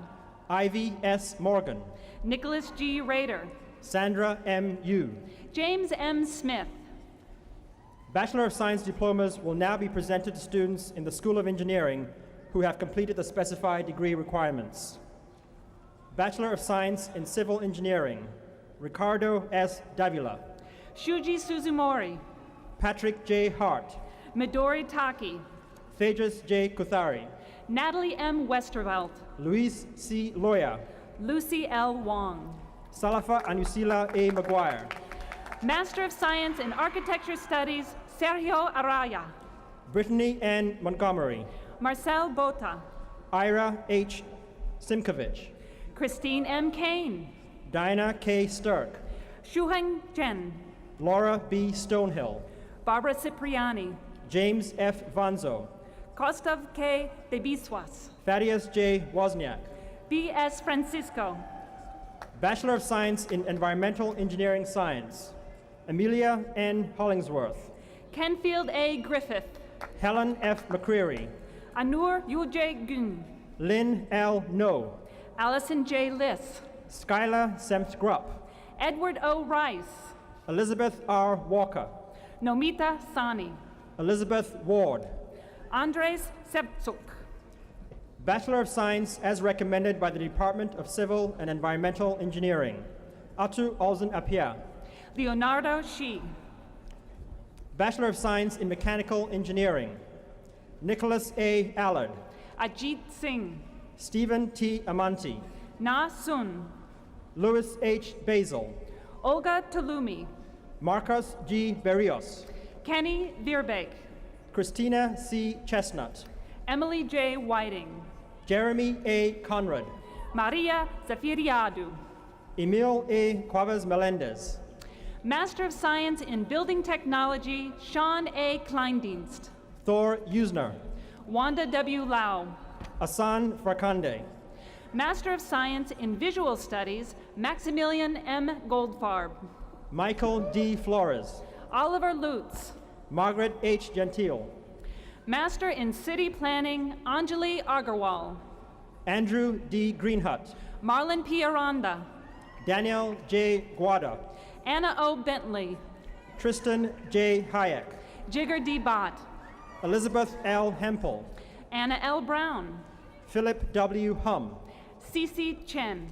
Neera Jain, Hui Deng, Adam S. Kazmarek, Amy C. Duara, Samuel B. Kesna, Mi Diao, James R. Labus Jr., Ann C. Dodge, David A. Lafferty, Ifoma N. Ebo, Levi J. Lala, Caitlin Gallagher, Minat Ledaju, Carrie Grassi, Dina M. Lentz, Stephanie O. Grohl, Harry J. Lichter, Feya Huang, Weijen Lin, Kirsten L. Kinzer, Dean M. Lubacek, Holly V. Krambeck, Diana Louie, Gabrielle K. Crooks Wisner, Nicholas Martinez, Jonathan A. Light, Javier G. Matamoros, Dina S. Mackin, Kevin S. Mears, Taylor G. Mammon, Sean J. Neighbor, Hania N. Maraca,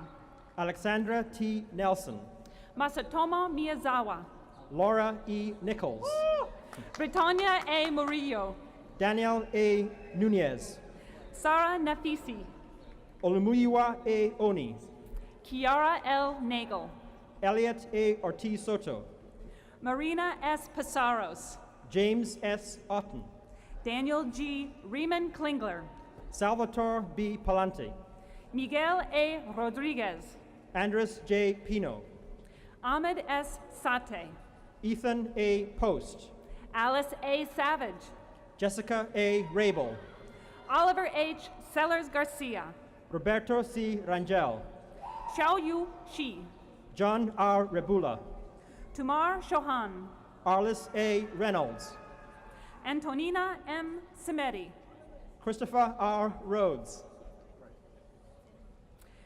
Shawnee Sprouse, Christopher W. Revest, James A. Stevens, Josiah B. Rosemarin, Shujeng Ten, Joel A. Sadler, Minami Subuchi, Marvin B. Shea, Carrie A. Vanderford, Jonathan S. Slowick, Hua Wang, Thaddeus J. Stefanov Wagner, Anna K. Wells, Kimberly M. Straub, Zhongtao Zhu, Mika A. Tomzak, Master of Science in Urban Studies and Planning, Luis D. Caniso, Megna S. Trivedi, Jacob W. Faber, Shannon E. Turner, Georgia Favreau, Nicholas R. Villarruel, Master of Science in Media Arts and Sciences, Harun B. Arakan, Walton H. Ward, Aya M. Bidair, Michael T. Wolf, Andrea W. Chu, Sandy S. Yang, James E. Cooley, Helen R. Zellman, Jose H. Espinosa Cristleb, Wenying Zhang, Alexander J. Fabord, Ying Zheng, Rachel L. Kern, Bachelor of Science in Mechanical and Ocean Engineering, Lauren A. Cooney, Francis Lamb, Bachelor of Science as recommended by the Department of Mechanical Engineering, Jason C. Atkins, Vincent Leclerc, Peterus K. Augenbergs, William K. Norton, Jr., Robert J. Baranowski, Carlos Errocha Penagos, Warren W. Bates III, Noah T. Vaughter, Shutse K. Chai, Master of Science without specification of field, Pallavi Kaushik, Zachary M. Eisenstadt, Sang-Hoon Lee, Jessica A. Eisenstein, Philip A. Liang, Victoria Y. Fan, Doctor of Philosophy with all the rights and privileges pertaining thereto, Carlos R. Barrios, Chandler E. Hatton, Agelos A. Blatzas, Justin A. Holland, Jill M. Blockhus, Jakob A. Hopping, Wei Chai, Samuel J. Huang, Konstantin K. Christakos, Leighton I. Kaina, Borvarid M. Farbud, Brian C. Keegan, Boyd W. Fuller, Valerie Y. Ko, Ari B. Goldman, Amy R. Lamb, Malo A. Hudson, Somin Lee, Ashish Kapoor, Stephanie K. Lee, Axel Killian, Vivian V. Lee, Pia M. Kohler, Elizabeth C. Lin, Ung-Kyun Lee, Li Ling, Xunyu Hugo Liu, Charles D. Lewison, Jackie Mallet, Nadim A. Mazen, Paul Nemirovsky, Joseph L. Miller, Rogelio Palomera Arias, Kevin K. Mew, Sunil Tanka, Philip E. Murray III, Andrea L. Tomas, Jeffrey B. Persons Jr., Christine E. Walker. Francis O. Roberts, Advanced degree diplomas will now be presented to students in the School of Engineering who have completed the specified degree requirements. Master of Engineering in Civil and Environmental Engineering, Yehorios Besas, Rebecca R. Romatowski, Aurelie Vlay, Christina C. Royce, Mira K. Chokshi, Heather M. Samuelson, Jason A. Cook, Matthew H. Sorge, Irene Kordahi, Stephen J. Stoddard, Adrian De Los Reyes, Julius Y. Strauss, Simios Yarasamides, Derek C. Tan, Roberta L. Su, David E. Tobias, Dimitrios Iliadelis, Lynn H. Wang, Sinan Keaton, Adam S. Waz, Lauren M. Kuntz, Matthew Q. Wong, Lee C. Manson, Jonathan G. Wu, Claire E. Matalet, Tiffany Yang, Saumil J. Mehta, Bachelor of Science in Material Science and Engineering, Samantha E. Bennett, Ricardo Merello, Charles G. Cantrell, Milan Milutinovic, Benjamin D. Cooper, Juan C. Manson Alvarado, Michael W. Doria, Catherine A. Morta, Michael Dimitrio, Jeremiah C. O'Neill Jr., Douglas H. Frazier, Rachel L. Pellets, Luis Giam, Timothy B. Shabanowitz, David S. Gray, Nicholas A. Schultz, Matthew D. Handler, Paul Sweeney, Sheldon A. Hewlett, Tia M. Trate, Byron B. Sue, Lena Tsang, Paulo H. J. Silva, Jenny E. Van Kalker, Gina Kim, Suzanne E. Young, Connie H. King, Master of Science in Civil and Environmental Engineering, Sophie Kerrieux,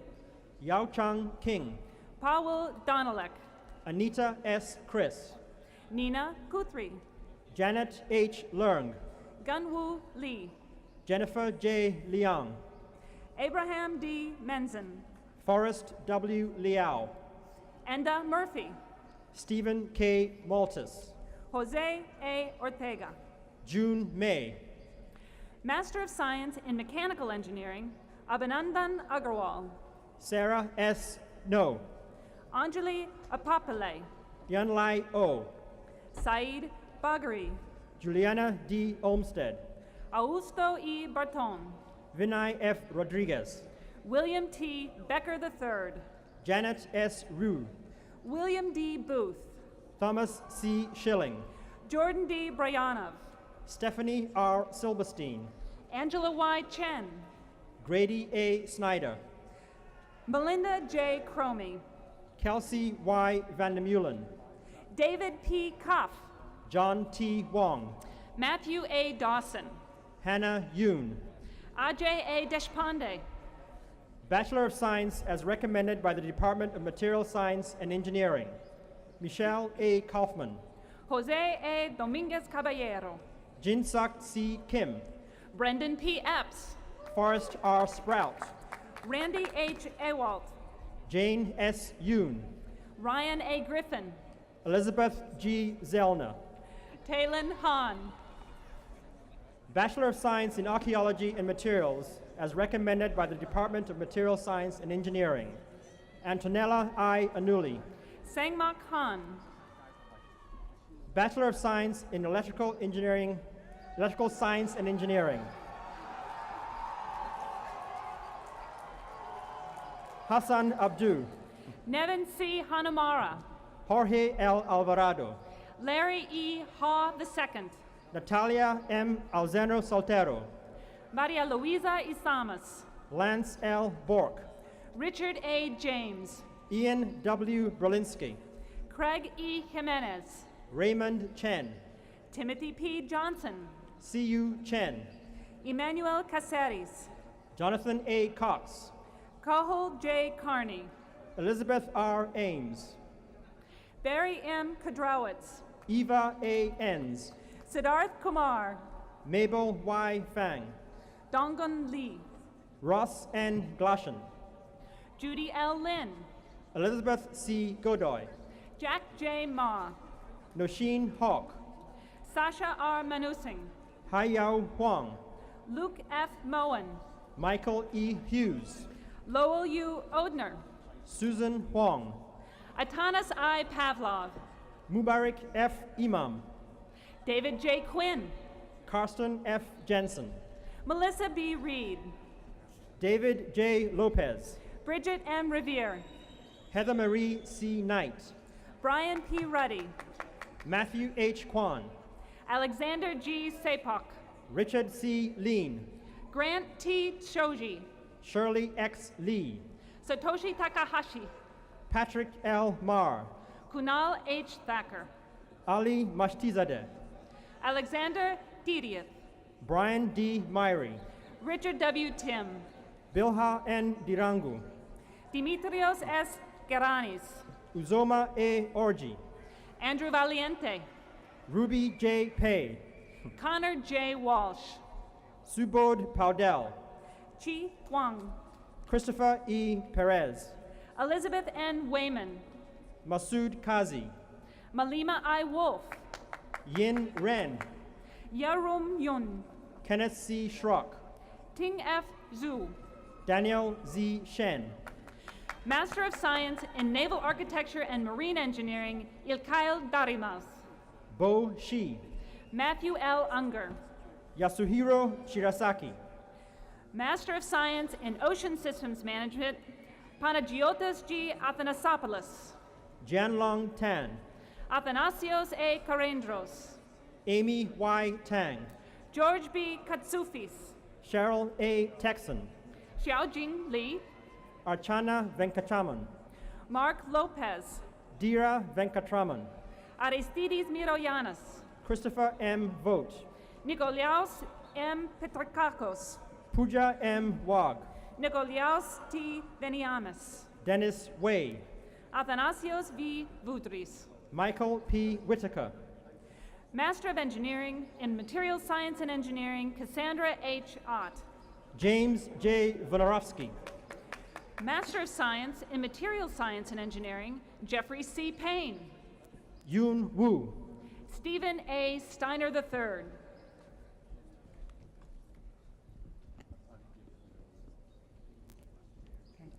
Bachelor of Science in Electrical Engineering and Computer Science, Amjad A. Afana.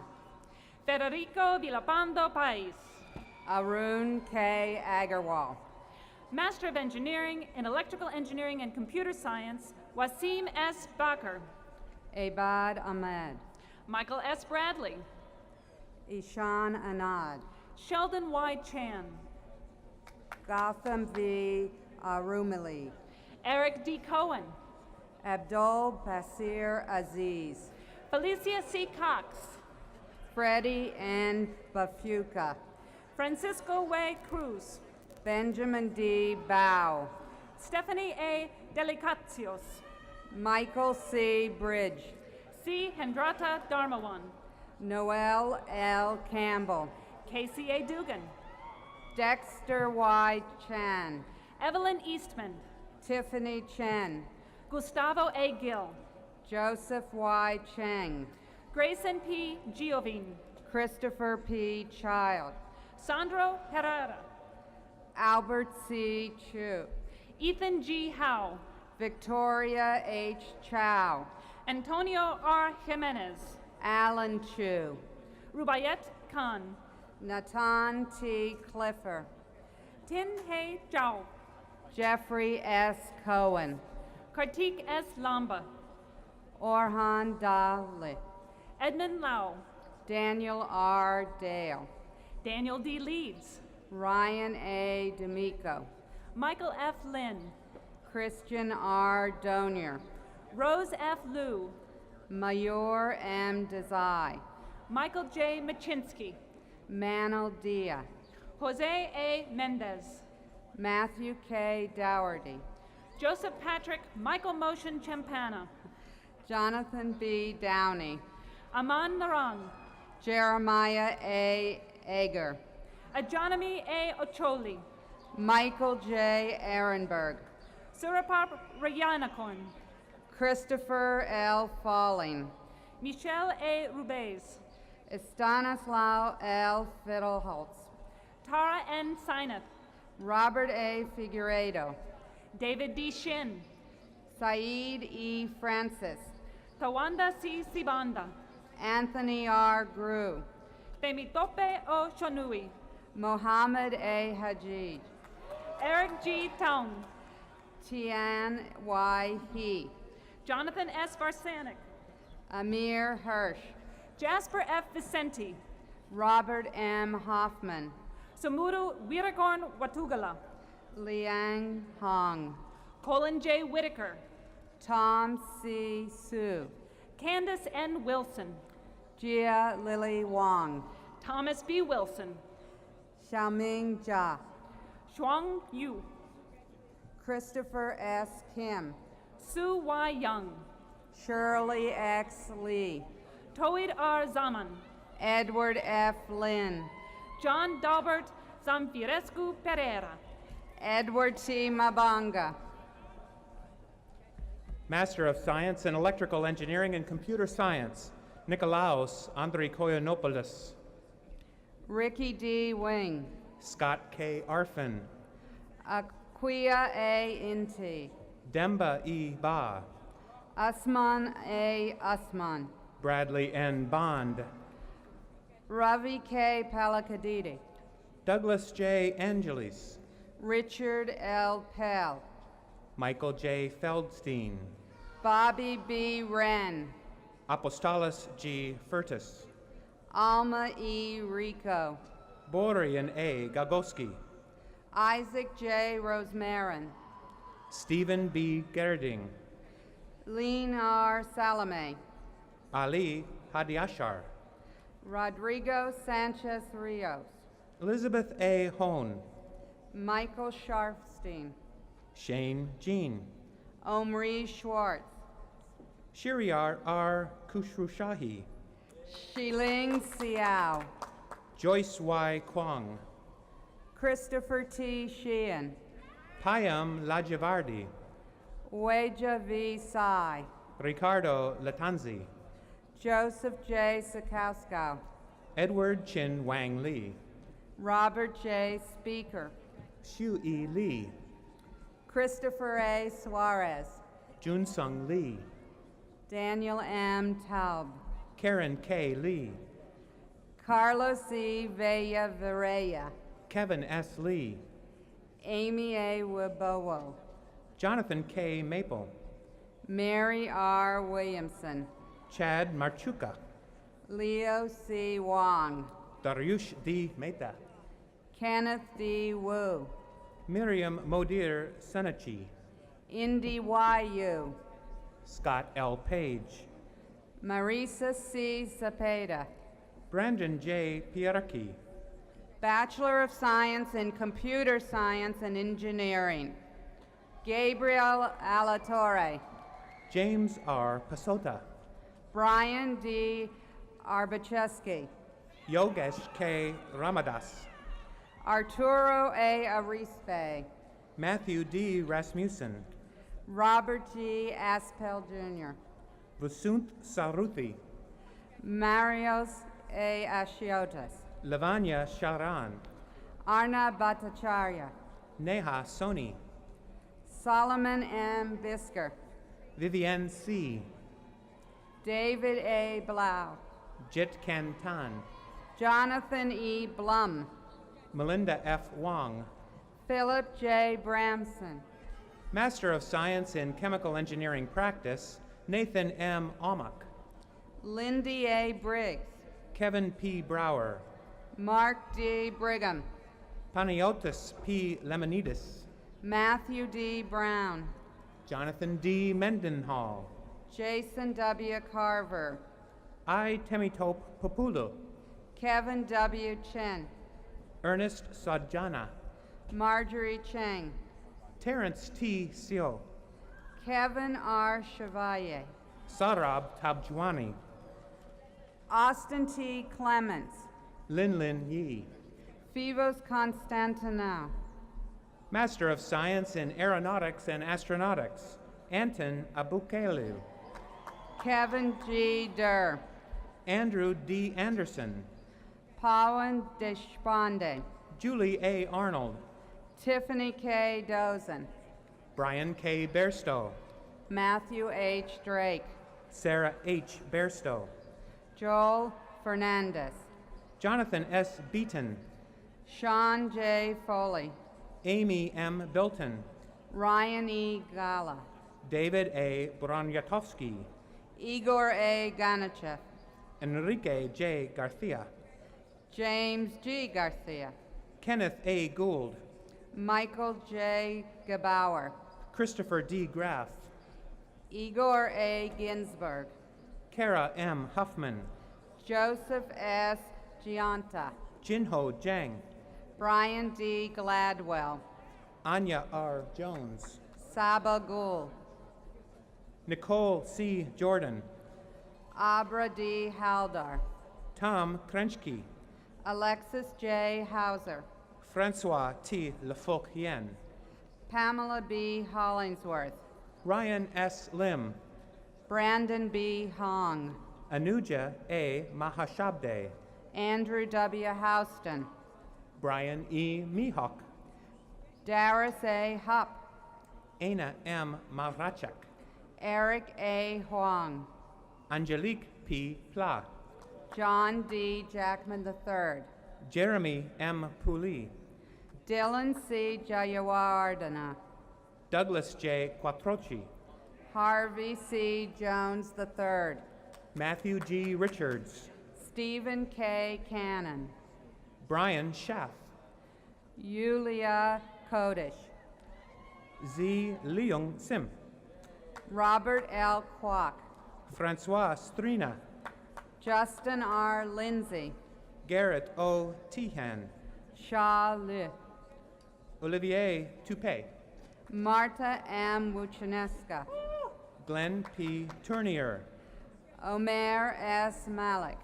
Serge Tournier, Ming Mao, Christos G. Tsonis, Jonathan A. Marcos, Alfonso D. Villanueva del Rio, Panayotis Mavaramatis, Gregory J. Zurbib, Lucy R. Mendel, Master of Science in Nuclear Science and Engineering, Craig D. Gerardi, Elaine Nee, Christopher I. Hogue, Calvin On, Joseph E. Pelea IV, Leopold Parts, Master of Engineering in Biomedical Engineering, Joyce Chan, David J. Pittman, David M. Alihu, Edward L. Platt, Jason S. Park, Benjamin F. Povlich, Master of Engineering in Logistics, Yimin An, Elliot A. Prechter, Dimitrios Andritosis, Dominic R. Rabaya, Rita Chan, Gregory S. Rabin, Ann L. Davidson, Robin A. Rades, Petros Anglezos, William A. Reichert III, Yi Fang, Jonathan M. Rhodes, Daniel J. Ford Jr., Kevin T. Rice, Paul J. John, Ricky L. Rivera, Ioannis Kiliosis, Rika Rose V. Roque, Pakawakul Kutatep, Felix O. Santiago, Herman A. Kurapov, V.J. S. Shaw, Jinkian Lee, Brennan P. Sherry, Jin Namkung, Robert H. Spear, Beatrice N. Nadili, Tamara I. Stern, Sanjith Ram, Martine Stevenson, Shaunak Roy,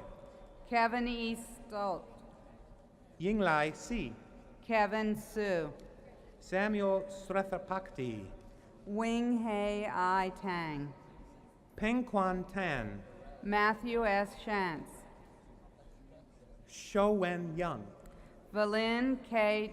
Sanoff, Master of Science in Bioengineering, Stephanie L. Green, Benjamin R. Wagner, Master of Science in Engineering and Management, Robbie C. Allen, William T. Walsh, Lei Ming Bian, John W. Wetzel, Sandro N. Catanzaro, Harrell M. Williams, Rita M. Dal Santo, Brian C. Wu, Paul S. Devine, Sarah S. Wu, Shiting Fang, Tony Q. Wu, Stephen R. Friedenthal, Stephanie T. Ye, Christoph L. Gerard, Bachelor of Science in Chemical Engineering, Tohib B. Alabi, Uday Hardikar, Sumira M. Azaran, Hao Jin,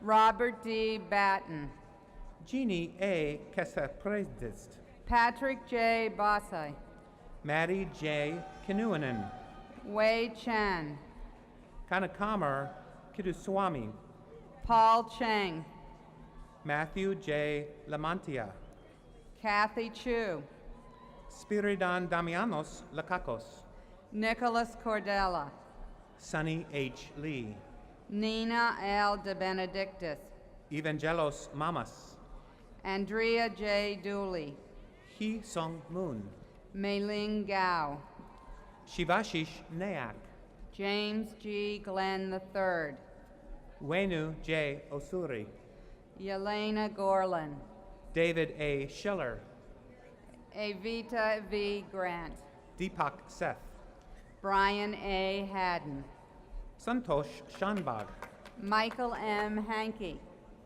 Yoav Shapira, Richard H. Henriksen, Vinit Durvara, Jacqueline R. Hitchenham, Deming Wan, Ryan B. Hong, Jiong Wang, Ian Z. Jacoby, Eugene Chow, Lauren A. Jones, Konstantinos Zafirio, Maura K. Kessler, Marat Zoborovsky, Anna M. Matos Garrison, Chang T. Zhang, Gemma L. Mendel, Jun Zhao.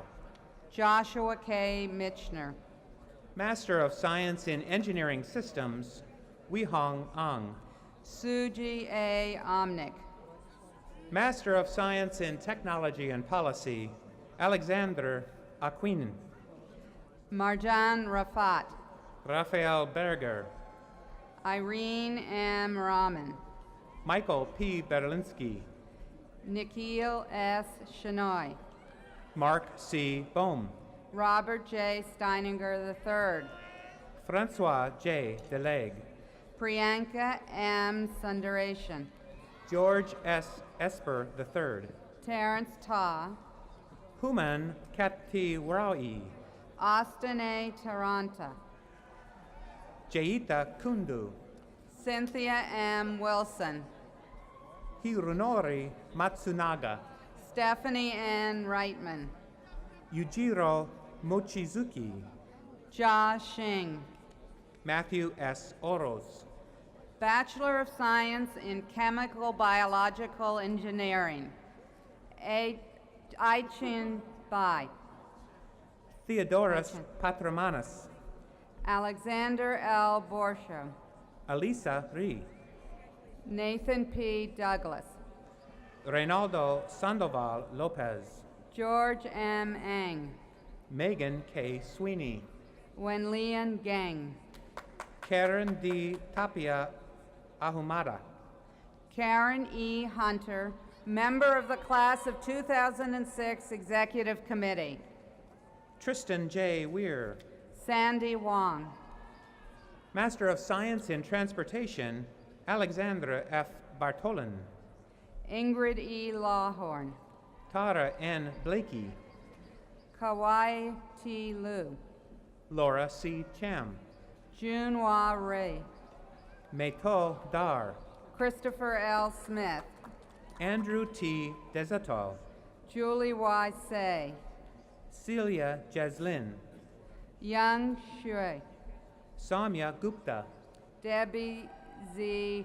Shuang, Kenichi Hodota, Bachelor of Science as recommended by the Department of Chemical Engineering, Ashanafi Befakadu, Richard S. Israels, Christine C. Chu, Dahlia B. Levin, Lauren M. Nowurski, Myunghyun E. Ra, Tiffany Yu, Anita Rao, Bachelor of Science in Ocean Engineering, Heather M. Brundage, Michael H. Reyes, Bridget C. Downey, Thierry Van Haverberg, Stephen J. Fantone, Master of Science without specification of field, Ingchier Ang, Cosimo Maleshi, Piyush Khoury, Timothy D. Pennington, Kevin Lin, Michael J. Stanway, Bruce N. Webster, Bachelor of Science in Aerospace Engineering, Ryan F. Allard, Civil Engineer, Seyun An, Aaron H. Bell, Naval Engineer, Angelos Antonopoulos, Gregor B. Cadman, Matthew A. Hawks, Nicholas Y. Chan, Marianne S. Holt Phoenix, Miles R. Coleman, Kara E. Lapointe, Eleanor S. Crane, Thomas D. McKay, Alexander D. Donaldson, James P. Mosman, Christine M. Edwards, Engineer in Computer Science, Francis M. O'Sullivan, Michael R. Francis, Barun Singh, Alberto J. Gayon,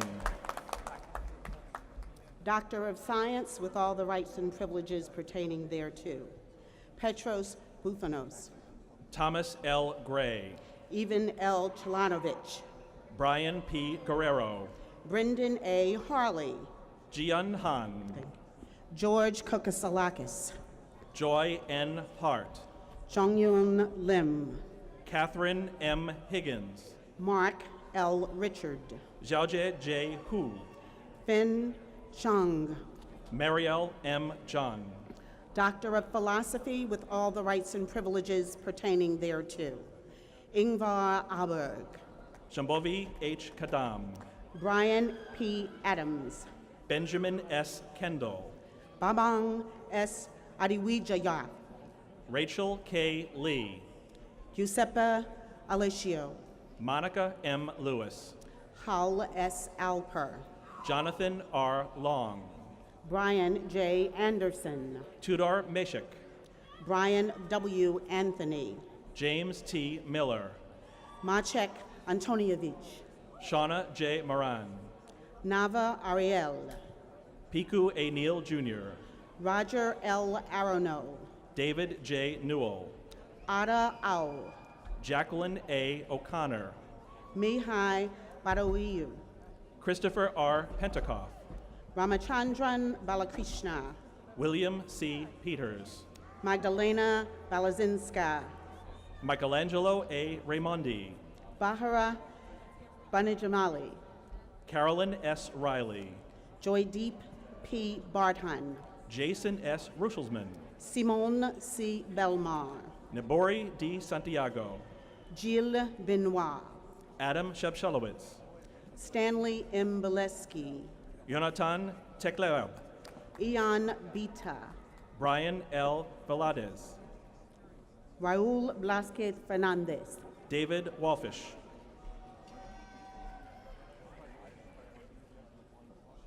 Sean D. Bradshaw, Thomas K. Walker III, Thomas P. Berg, Meredith K. Ward, Hans Kalbau, Gregory R. Williams, Ching Sao, Mark N. Wilson, Ramil M. Capito, Jordan E. Werfsbrock, Paula Capellaro, Daniel A. Zayas, R. Eric Caulfield, Bachelor of Science in Aerospace Engineering with Information Technology, Matthew J. Abramson, Kelvin Chan, Ni A. Amar, Wirat Chattarong, Kiran F. Culligan, Nisha Cheka, Ashley C. Dyer, Tao Cheng, Gaston A. Fiore, Chung-Yong Cho, Eric R. Garcia, Michael H. Cohen, Jonathan M. Gibbs, Todd P. Coleman, Lad M. Horvath II, Georgios Konstantinidis, Scott L. Lazaruk, Eric R. Cosman Jr., Christopher J. Mattenberger, George E. Craig, Eric M. Meborore, Frank E. Daybeck, Barrett S. Mitchell, Christopher E. Dames, Luis R. Perez, Sarparna Das, David A. Proudfoot, Heidi L. Davies, Denny L. Reyes, Patrick A. Deman, Elvio A. Sadun, Brian C. Dembski, Brendan J. Smith, Junsong Do, David C. Wang, Susan C. Dunn, Amy R. Wu, Shihab M. Elbarai, Vincent Wu, Andy Fan, Bachelor of Science in Nuclear Science and Engineering, David M. Carpenter, Jennifer M. Farver, Tyler S. Ellis, Dandong Feng, Enrique Esparza, Jorge Fashwenga, Edward M. Helvinston, Edward A. Felisko, Sheena Marie C. Hembrador, Kevin E. Fu, Catherine J. Hunholt, Erica R. Fuchs, Eric D. Johnson, Arthur C. Goldsipe, Tanzir S. Khan, Mark M. Graham, David M. Legault, Timothy P. Graves, Caitlin L. Murray, Felix J. Grauert, Sarah E. Shepard, Sarab Gupta, Calvin G. Sizer, Ralph P. Hall, Elizabeth K. Zakshevsky, Robert A. Hearn, Kyle M. Zeller. Brian A. Heng, Bachelor of Science diplomas will now be presented to students in the School of Humanities, Arts, and Social Sciences who have completed the specified degree requirements.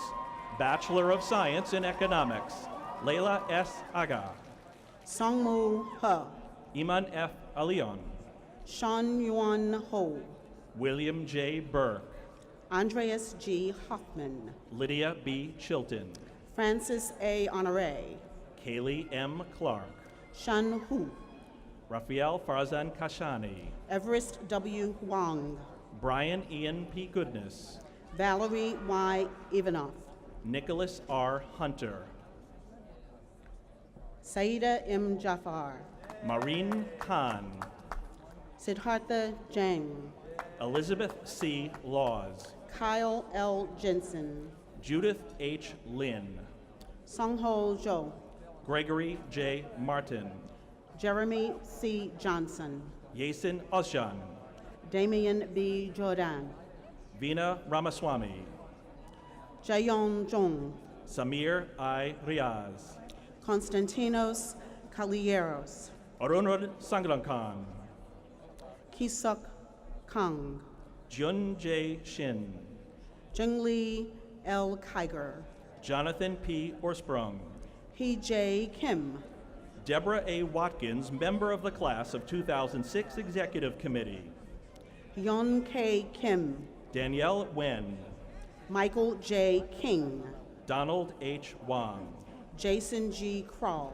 Elena Yakurina, Bharath K. Krishnan, Lala Yu, Ronilda C. Jackson, Shaning Zan, Sudeep K. Lahiri, Bachelor of Science in Political Science, Jessica E. Karnis, Kevin R. Lang, Clint M. Losi,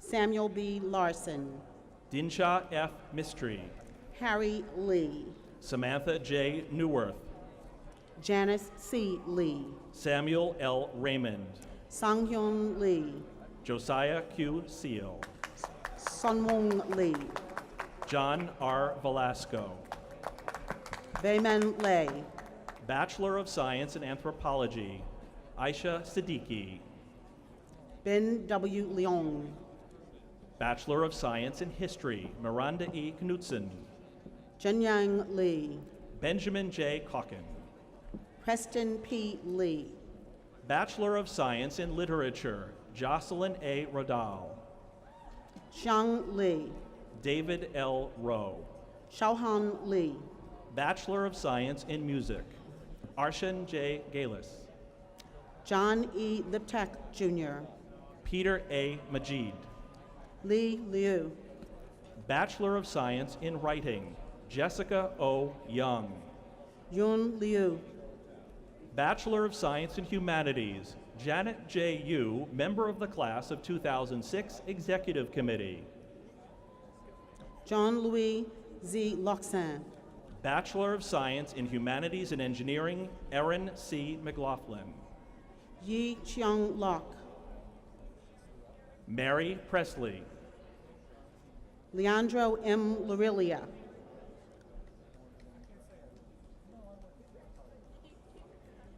Amy S. Eastman, James C. Liu,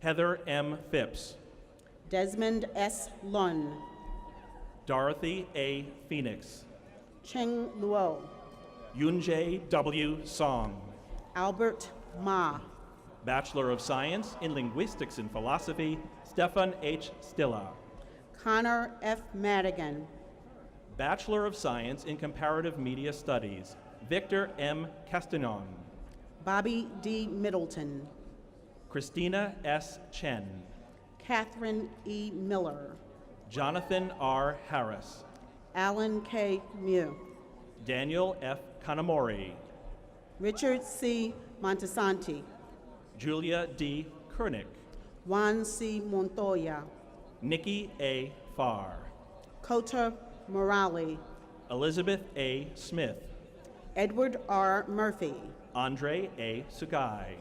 Thomas H. Newton, Jr. Bachelor of Science diplomas will now be presented to students in the Sloan School of Management who have completed the specified degree requirements.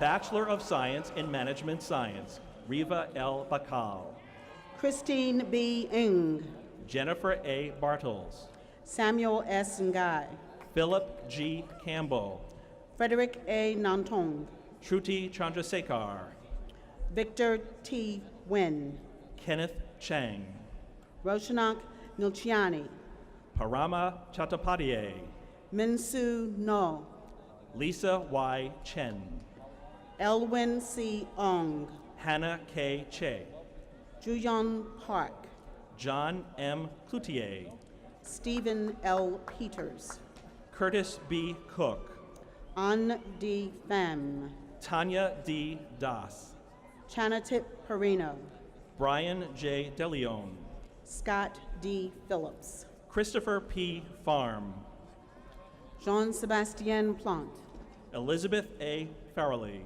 Jason M. Ploger, Ki Fang, Juanita Pongsaksawad, Zain Gulamali, Vikas Prabhakar, Sammy A. Gutierrez, Ashley P. Predith, Michelle C. Haw, R. M. Robb, Michael D. Higgins, Haley J. Reynolds, Christina Huang, Llewellyn B. Richardson III, Armando J. Ibarra, Adam M. Ross, Terry L. Igioma, Sridevi V. Sarma, Jamal A. Issa, Darrell E. Schlicker, Noel J. Kanaga, York Schwilven, Oscar A. Kataura Jr., Tom Skawanars, Jamil S. Kalfan, Sudipta Sengupta, Janet J. Kim, Tefik M. Sezgin, Vincent Kunkam King, Nuo Sheng, Tiffany Kolsacharang, Nathan R. Schnidman, Lucy Y. Lee, Afrin Siddiqui, Mark Y. Liao, Travis L. Simpkins, Jonathan Lee, Jagmeet Singh, Janice C. Lin, ready? Sudhatsawa Sinha, Monique N. Lowry, Ivan Skopovi, Alika M. Phipps, Daniel K. Sparrison, Adam C. Powell, Mark W. Stevenson, Calvin R. Pruitt, Heather A. Stern, Aisha L. Price, Eric B. Sutter, Ethan G. Regal, Unsuk Saul, Anjum K. Sharma, Gukwan E. Su, Nidhi Srivastava, Shaolan P. Sun, Carrie Y. Sun, Winyang Sun, Melissa J. Tanner, Michael Song, Ashvini Tamia, Ruzbe R. Tagizadeh, Christopher K. Tsai, Godfrey Tan, Elizabeth Y. Tsai, Herong Tang, Luis E. Vidal Lisiaga, Marshall F. Tappan, Jacqueline Y. Wang, Danielle C. Tariff, Mian R. Wang, Maziar Tavakoli Dasjerdi, Paul A. Weiner, James W. Taylor, Christopher K. Wilmer, Chiang J. To, Mimi Shu, Anton F. Thomas, Irene L. Yen, Kehan Tian, Laura C. Yip, Stanley Trepeton, Fawn F. Yu, Jessica H. Sin, Janet Zhao, Dewey S. Tucker, Michael Y. Zhu, Scott A.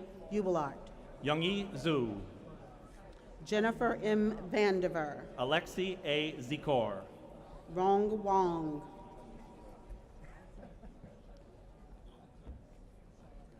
Bachelor of Science diplomas will now be presented to students in the School of Science who have completed the specified degree requirements. Tendai L. Chizana, Yuji Wei, Sorisak Chunzivirod, Justin K. Werfel, Lara P. Colazzo, Brian L. White, Carla Coltharp, David J. Willis, Timothy C. Davenport, Andrew K. Wilson, Emily E. Fenn, Joseph S. Wong, Stephen J. Fredette, Matthew S. Wong, Leanne C. Gallington, Wan Chen Wu, Jessica L. Hagelstein, Guangra Xia, Joshua S. Katz, Yong Xiao, Tulasi Kanden, Xian Yang, Quan Chi Lai, Namek K. Yilmaz, Sarah A. Malstead, Johnson Yun, Yuri Matsumoto, Jingyi Yu, Pratima Nanvidada, Joanna Yu, Daniel Nadelko, Benjamin J. Seskin, Najamku N. Nukti, Michael R. Shang, Marianne E. Racine, Yi Zhang, Richard M. Ramirez, Xinyu Zhang, Shan Raiku, Jiyu Zhang, Elizabeth R. Sievert, Li Zheng, Jacqueline Teo, Bo Zhou, Rachel E. Tundell, Shenfeng Zhu, Graham T. Woolley, Yuhua Zhou, Cindy Yuan, Hongwei Zhu, Bachelor of Science in Biology, Jenny C. Alexander, Lila Zolei. Daniel A. Amandares, Advanced degree diplomas will now be presented to students in the School of Humanities, Arts, and Social Sciences who have completed the specified degree requirements. Master of Science in Comparative Media Studies, Vanessa P. Bertosi. Lila R. Baclini, Karen L. Schreier. Patrick M. Boyle, Parmesh S. Shahani. Anna M. Bruchet, Doctor of Philosophy with all the rights and privileges pertaining thereto, David S. Abrams. John P. Cassidy, Herman Z. Bennett. Mariah C. Chambers, Leslie Chiu. Brian C. Chase, Aniko Chirmas. Stephanie H. Cho, Justin M. Fitzpatrick. Chandra L. Clark, Francisco A. Gallego. Natalie M. Dang, Todd A. Gormley. Joseph R. Danielle, Veronica Guerrieri. Shinjita Das, Jongjin Wang. Min Deng, Barrett E. Kerwan. Tiffany A. Ellis, Heejong Ko. Ijama A. Zafar, Wenhua Kuo. Maina Farkunde, David A. Matza. Joanna Gaiatino, Marek Pizia. Robert W. Geis, Arturo Ramirez Verdugo.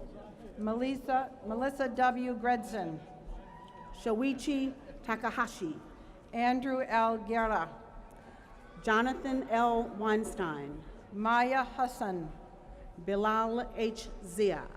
Dennis S. Ho, Advanced degree diplomas will now be presented to students in the Sloan School of Management who have completed the specified degree requirements. Master of Business Administration, Sloan Fellows, Taiji Abe. Jennifer A. Hogan, Ziyad M. Al-Shiha. Yang Zheng, Douglas S. Armbrust. Stephanie H. Kim, Shinji Ayuha. Karen A. Kinnaman, Costantino Balbo Bertoni di Sambui. Jill L. Konowich, member of the class of 2006 Executive Committee. Shuvik Bhattacharya. Amelia L. Lawton, Catherine A. Calarco. Amy Lee, James M. Serda. Joseph H. Liao, Chengwan Chen. Fallon Y. Lin, Stephen J. Derazinski III. Jolinta Y. Lin, Robert S. DiMatteo. Shonan Lin, David M. Dozer. Lakshmi Nambiar, Jeffrey M. Ekman. Robin M. Nance, Craig L. Edelstein. Sarah E. Nelson, Silvio Estienne. Sarah E. Nevis, Suzanne E. Frey. Alejandro Ochoa, Rick Fulop. Catherine M. Offer, George Hudson Gilmer. Megan E. O'Kane, Jarrett T. Getz. Jennifer H. Olatkarik, Hage Goldfarb. Arti A. Patel, Joseph Gordon. Nicole L. Pershing, Pradeep Gupta. Krishna Bokala, Masatoshi Hirai. Eleanor M. Pritchard, Bernard Ho. Brian J. Quattrauchi, Seong-Yong Wong. Vanessa H. Quinlivan, Andre O. Ilminsky. Carlos Rangel, Makoto Ishii. Maruthula K. Ray, Matthew P. Jennison. Hubert L. Roberts III, Heming G. Courtney Rothrock, Birsan Kanashev. Leslie M. Rosenboom, Catherine W. Kong. Cameron Sadegh, Raghavan Kannan. Jennifer E. Sawchuk, Mark I. Cappy.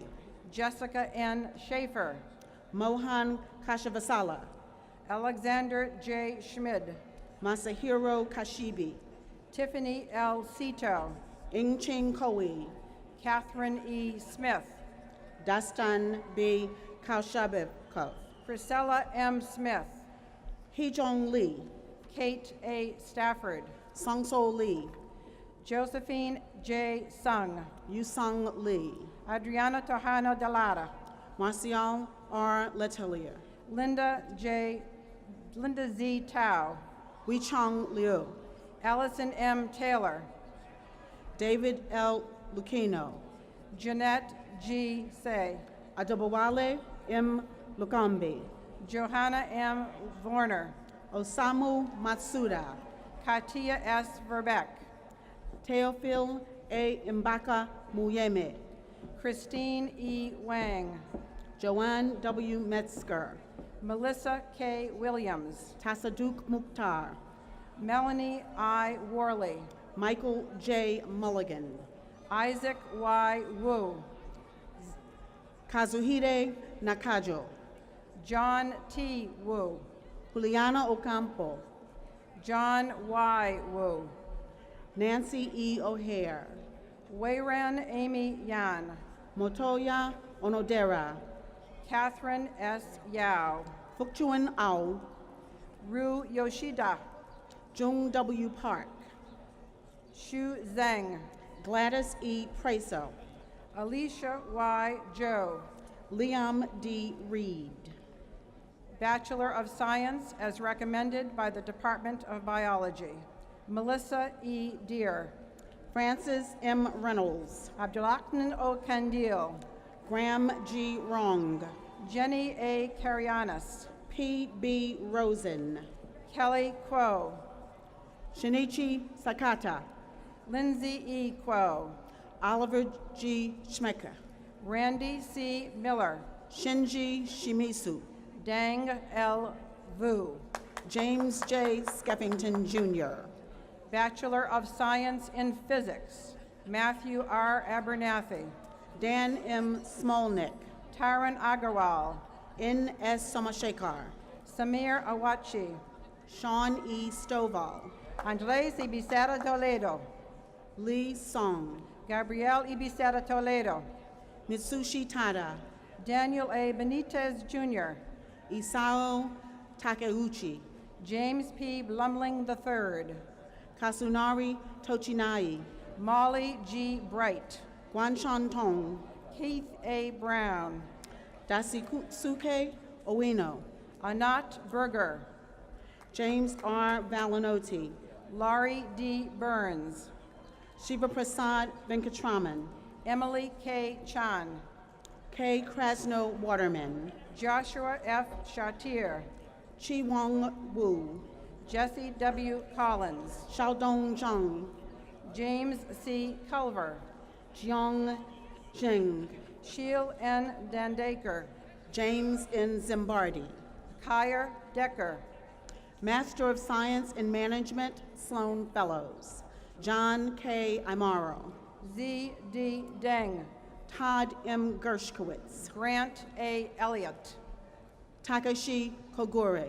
Ashley E. Finan, Seiichi Kuroiwa. Amanda R. Fry, Hiram M. Samo, Jonathan Z. Gazak, Milan M. Tavshikar, J. S. Gill, James F. Walker, Scott R. Grant,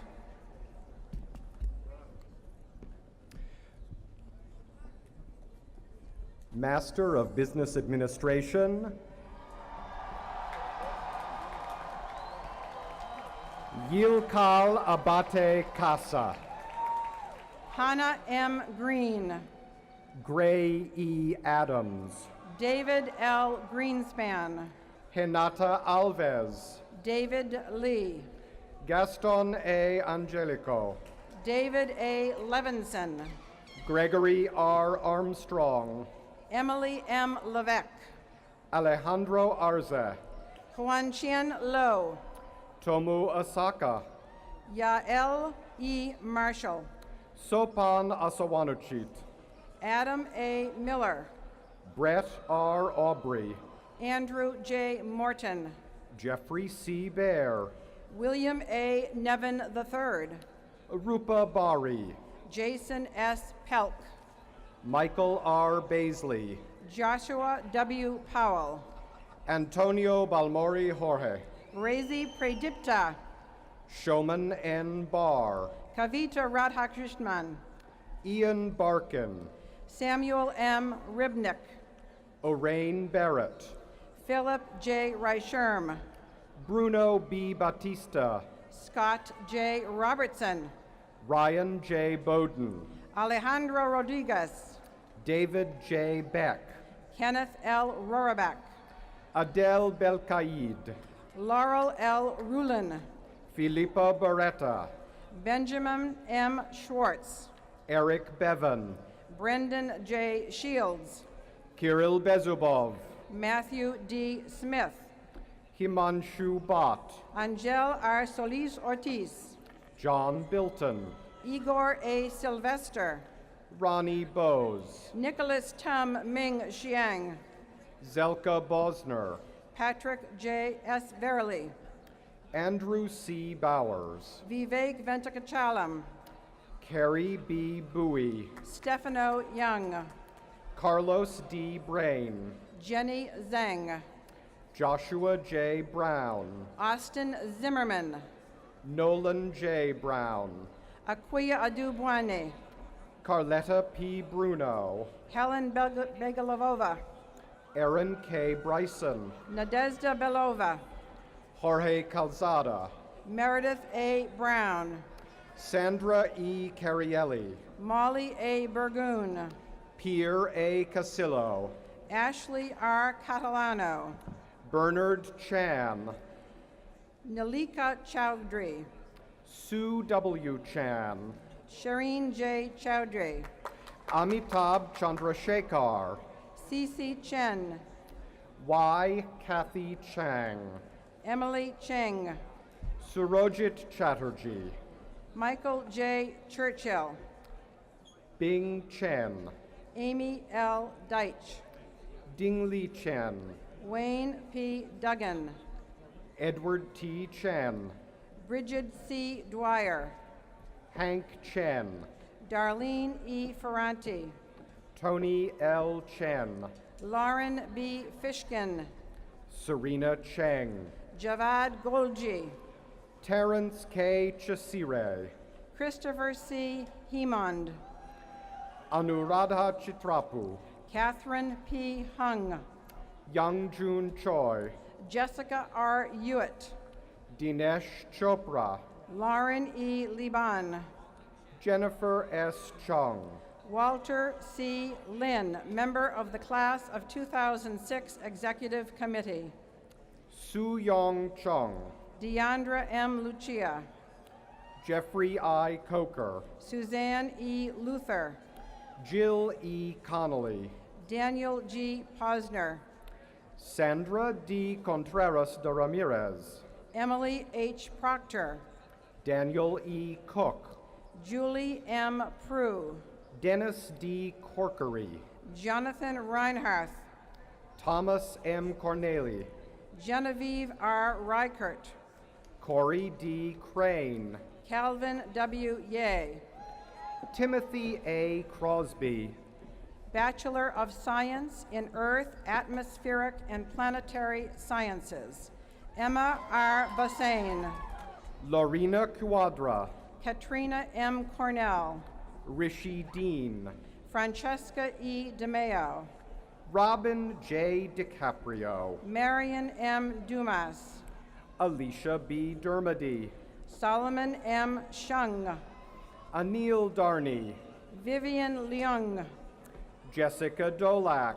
Christopher S. Ling. Nishi Doshi. Melanie Michalak.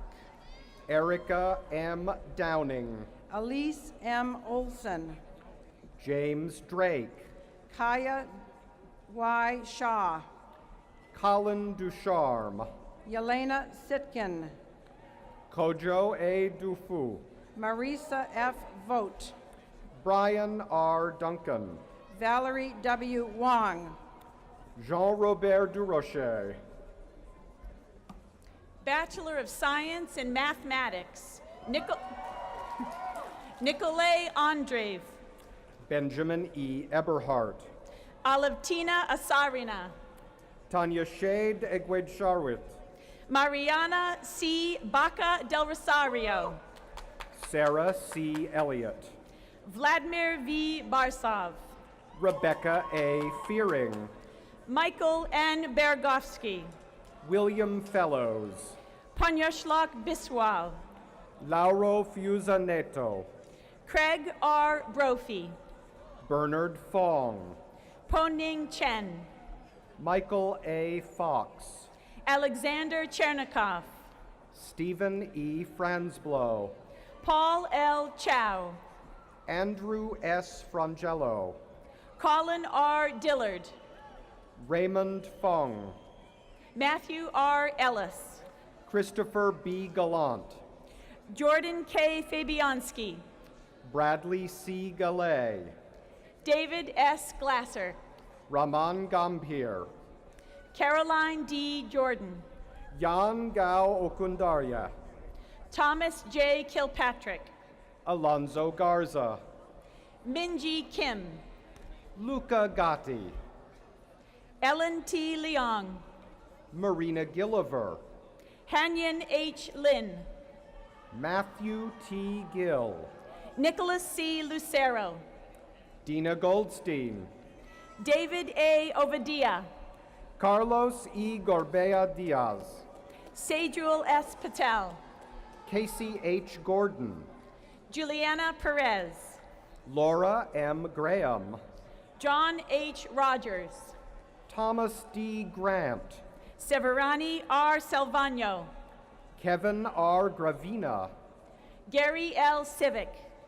Thomas E. Green. Stephen W. Civic. Hyla Grinberger. Daniel L. Steele. Andre Grinfeld. Beckett W. Sterner. Wipin Gupta. Matthew J. Tebow. Emre Gurkhan. Yuha S. Walkama. Chris N. Hammond. Bachelor of Science in Mathematics with Computer Science, Ajay D. Dave. Matthew J. Hasick. Job I. Evers. Sean P. Heaney. Maithili Kunda. Roy Hintza. Eugenia Lashenko. Scott K. Hiroshige. Juthika B. Malala. Catherine K. Ho. Marco A. Ojeda. Songdae Hong. Tobias Q. Shockman. Kenichi Hana. Nicholas B. Williams. Elizabeth Hosmer. Advanced degree diplomas will now be presented to students in the School of Science who have completed the specified degree requirements. Master of Science in Earth and Planetary Sciences, Julia F. Kane. Samir Huzri. Erica L. McAvoy. Michelle Hovav. Shin Jan. Mindy H. Shu. Doctor of Science with all the rights and privileges pertaining thereto, Ronak J. Bott. Yinghua Wang. Arniko K. Pandey. Sunjun In. Doctor of Philosophy with all the rights and privileges pertaining thereto, Nathaniel L. Ackerman. Emmanuel Ivanov, Michael D. Altman. Mia Iwasa, Serhan Altunata. Nicholas Jackman, John P. Amara. Kenneth K. Jacobson, Kevin W. Anderson. Samarnan Jariawiroj, Vigleik Angelstveit. Ziying Jiang, Julian Bachman. Yan Jin, Bo Bai. Elizabeth H. Job, Stephen W. Ballmer. Ann M. Johnson, Jeremy W. Boyce. Aisha M. Johnson, Gianpaolo P. Carosi. Jane N. Kagwa, Yintai Chan. Brooke E. Kale, Jinyoung J. Chen. Murat V. Kaliolu, Shinji Chow. Elaine P. Ko, Myra A. Kufal. Jason R. Carey, Pak Wing Fok. Oren Kasif, Connor Henderson. Vivek Khanna, Enrique Anestroza. Sandeep Qatar, Greg L. Hirsch. H. Jun Kim, Michael A. Hill. Tracy Kim, Andreas Hochewagen. Takeshi Kishimoto, John R. Hopkinson. Birgit C. Koenig, Itamar Khan. Barut S. Krishnaswamy, June Kamihara Ting. Thomas D. Kuderly, Sharon L. Caracat. Oleg Kupperschmidt, Susan D. Kern. Bruno Kurtich, Bogut Kim. Yin Yi Kwok, David L. Lar. Stephen D. Ladner, Kevin Lai. Carlo Angelo P. La Fortezza, David S. Leiter. Rajat Lal, Keith S. Lee. Jose Luis Landivar Chavez, Wade Song A. Lee. Patrick Laney, Wan Ching M. Lee. Stephen G. Lanfer, Mihi Lim. John P. Langis II, Fu Liu. Benjamin H. Lathrop, Maureen D. Long. Rachel Lawson, Lourdes Pia H. Lopez. Kyun Hee Kenny Lee, Matthew W. Muterspa. Joseph P. LeMay, William L. Neely. Alona Lerman, An Ti Yen. Emily Leventhal, Elizabeth M. Nolan. Noah Lewis, Juan M. Pedraza. Lindy L. Lynn, Christian P. Peterson. Mandy Lynn, Jesse Potash. Jennifer L. Lopez, Tiago C. Ribeiro. Andrew E. Lewis, Mark Rosenzweig. Christopher Lowell, Peter T. Rye. Robert Sean Lucy, Bianca Santoro. Vladimir Daniel Lukic, Huntanello Scardicchio. Leif Lundas, Leonardo Senatore. Bernard D. Lupian, Thomas R. Sayre. Ian A. McDonald, Young Il Shin. Sergio Mariolanda, Amrit Anshu Sinha. Roberto Mastrilli, Claudio A. Stan. Timothy R. McCaffrey, Sean C. Stava. Megan A. McCracken, Jonathan S. Steckel. Alana J. McMahon, Gary A. Steele. Elizabeth McGalley, Benjamin K. Stevens. Esmeralda McGalley, Eric W. Streed. Hagos A. Meritab, David J. Strozzi. Ravi K. Mehta, Christina M. Taylor. Shail A. Mehta, Bridget E. Tenner. Tejas P. Mehta, Ryan L. Tom. Gilon Miller, Samuel W. Thomas III. Brendan P. Monaghan, Charnsak Tunsorncleve. Belen Monadiro, Daniel J. Vera. Kenneth F. Morrison, Jessica L. Whited. Antonio Moya Angeler, James B. Witkowski. Shingo Murakami, Matthew A. Wright, Jane Y. Mushinetz, Kai-Wen Shu, Karim Naragi, Joyce C. Yang, Daniel S. Nascimento, Shi John, Thomas E. Neal, Jr., Zhou Chan, Felipe C. Negrao, Jing Xiao. Jennifer N. Nguyen, The Woods Hole Oceanographic Institution and the Massachusetts Institute of Technology offer joint programs of education and research in oceanography and applied ocean science and engineering. James A. Yoder, Vice President for Academic Programs and Dean at the Woods Hole Oceanographic Institution, is here to participate with President Hockfield in awarding the following joint degrees. Master of Science in Oceanographic Engineering, Mark A. Rappo. Sigrid M. Nubla, Master of Science in Electrical Engineering and Computer Science, Joseph J. Sikora III. Esther Oknin Benzaken, Master of Science in Physical Oceanography, Tatiana A. Rikova. Stephanie B. Oba, David A. Stube. Adesunloye Orbatoyimbo, Ariane Verdi, Kevin L. Ohashi, Doctor of Philosophy with all the rights and privileges pertaining thereto, Mi-Young S. Cook. Seamus M. O'Shea, Donald P. Eichstead. Alberto Ocio Hernandez Pons, Chao Hu. Ying Pan, Wai Chang Lee. Seema S. Pandya, Sherry L. Simmons. Lynn Marie Paquette, Joshua D. Wilson. John Min Park, Advanced degree diplomas will now be presented to students in the Whitaker College of Health Sciences and Technology who have completed the specified degree requirements. Master of Engineering in Biomedical Engineering, Zachary J. Macheno. David A. Pennick, Master of Science in Biomedical Informatics, Jamie Chang. Rahim S. Panangwala, Joyce George.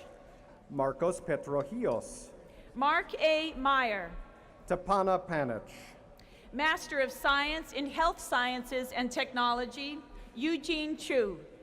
Daniel W. Fong, Jorge C. Conde. Jorge Pina, Baruch Shori.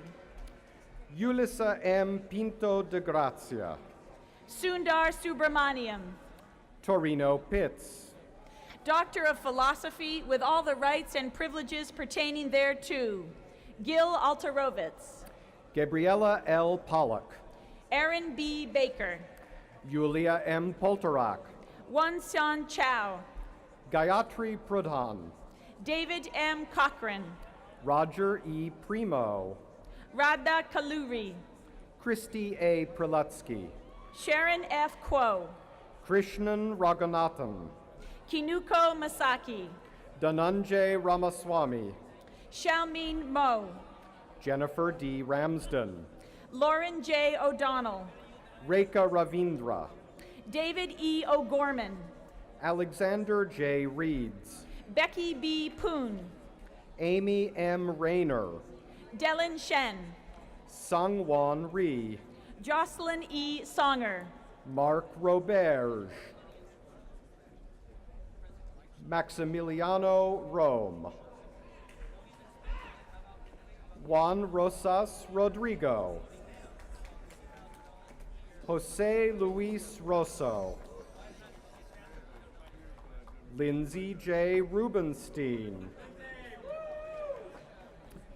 Todd A. Ruddick, Rachel T. Russell, Masahiro Sakai, Maurizio Salgar, Emilio L. Salvador Prieto, Manish Sanzi, Diogo C. Santos, Jose A. Santos, J. Sapidi, Federico Sarmento,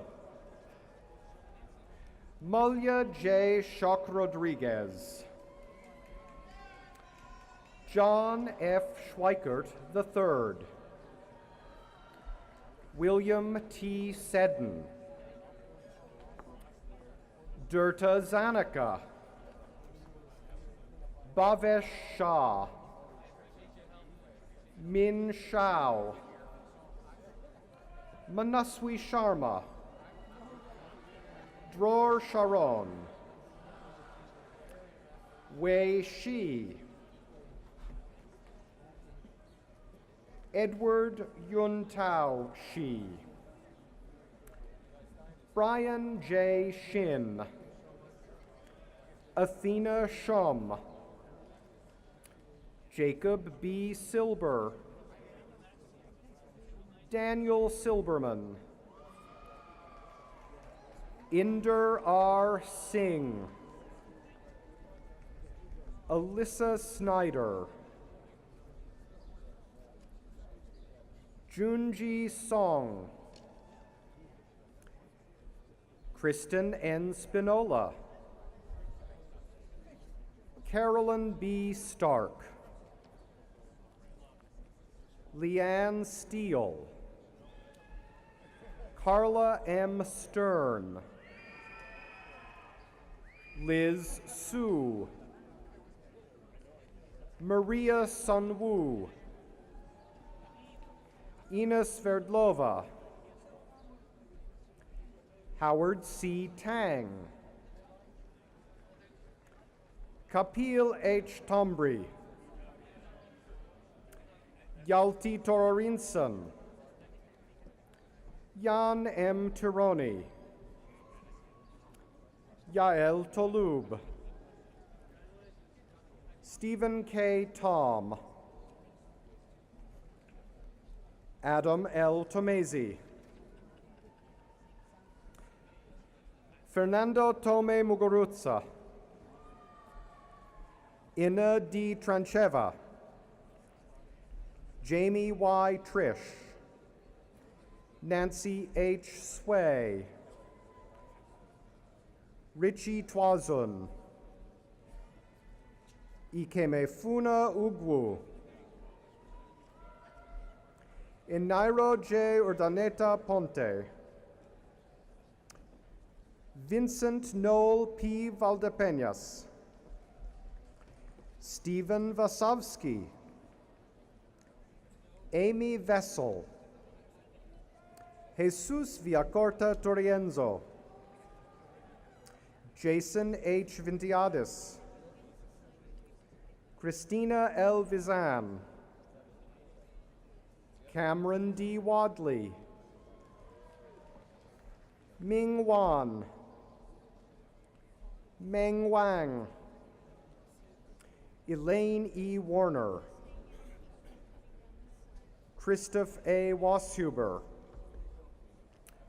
Min Wei.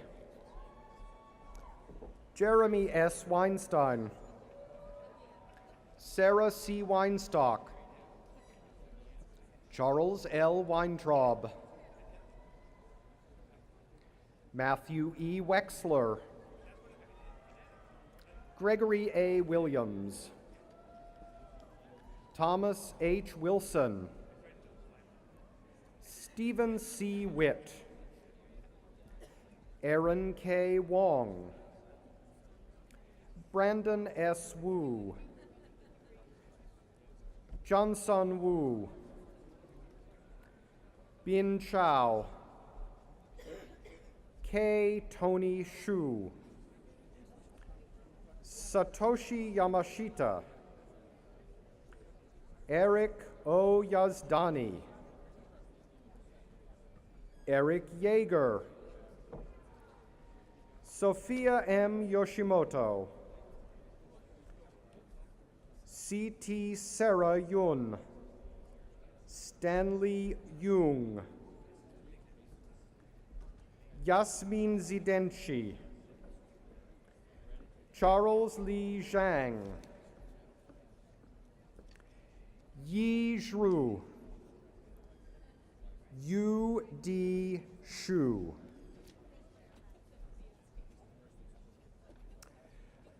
Master of Science in Management of Technology, Satoru Adachi. Dharmesh Shah. Philemon Sakamoto. Premal Y. Shah. Doctor of Philosophy, with all the rights and privileges pertaining thereto, Elodie Adida. Michelle L. Agassi. Kevin J. Boudreau. Ushul Arel. Shobit Gupta. Natasha N. Iskander. Adam C. Kolasinski. Nicola Lachetra. Karim R. Lakhani. Susan E. Martonozzi. Lauren McCann. Carol Myers. Alexandra B. Noguera. Hajir Ramandad. Guillaume Rolls. Maria D. Sosa. Michael R. Wagner. Ping J. Shu. Jiaying Zhang. Xiaoquan Michael Zhang.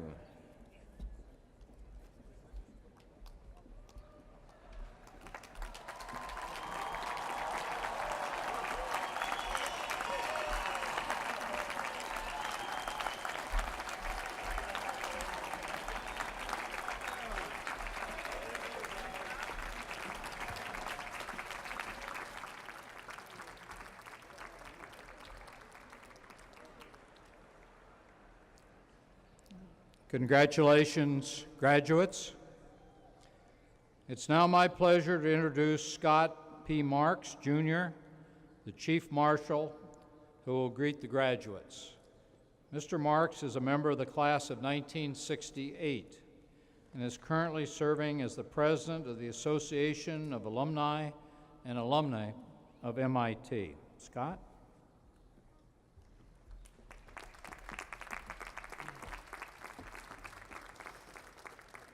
It is my honor to recognize the distinguished class of 2006, the newest alumni of MIT, a record-setting class.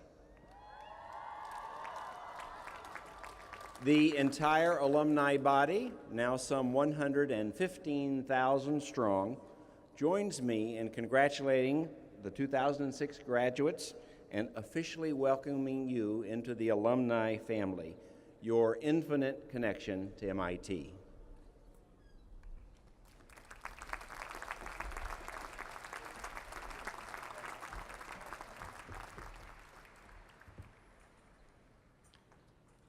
The 140th commencement exercises of the Massachusetts Institute of Technology are now concluded.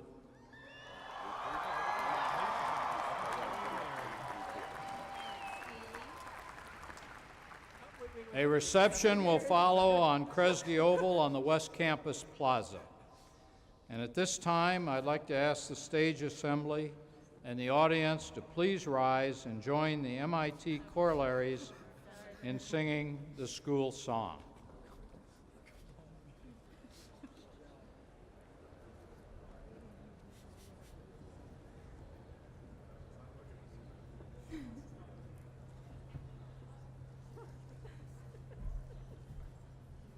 Arise,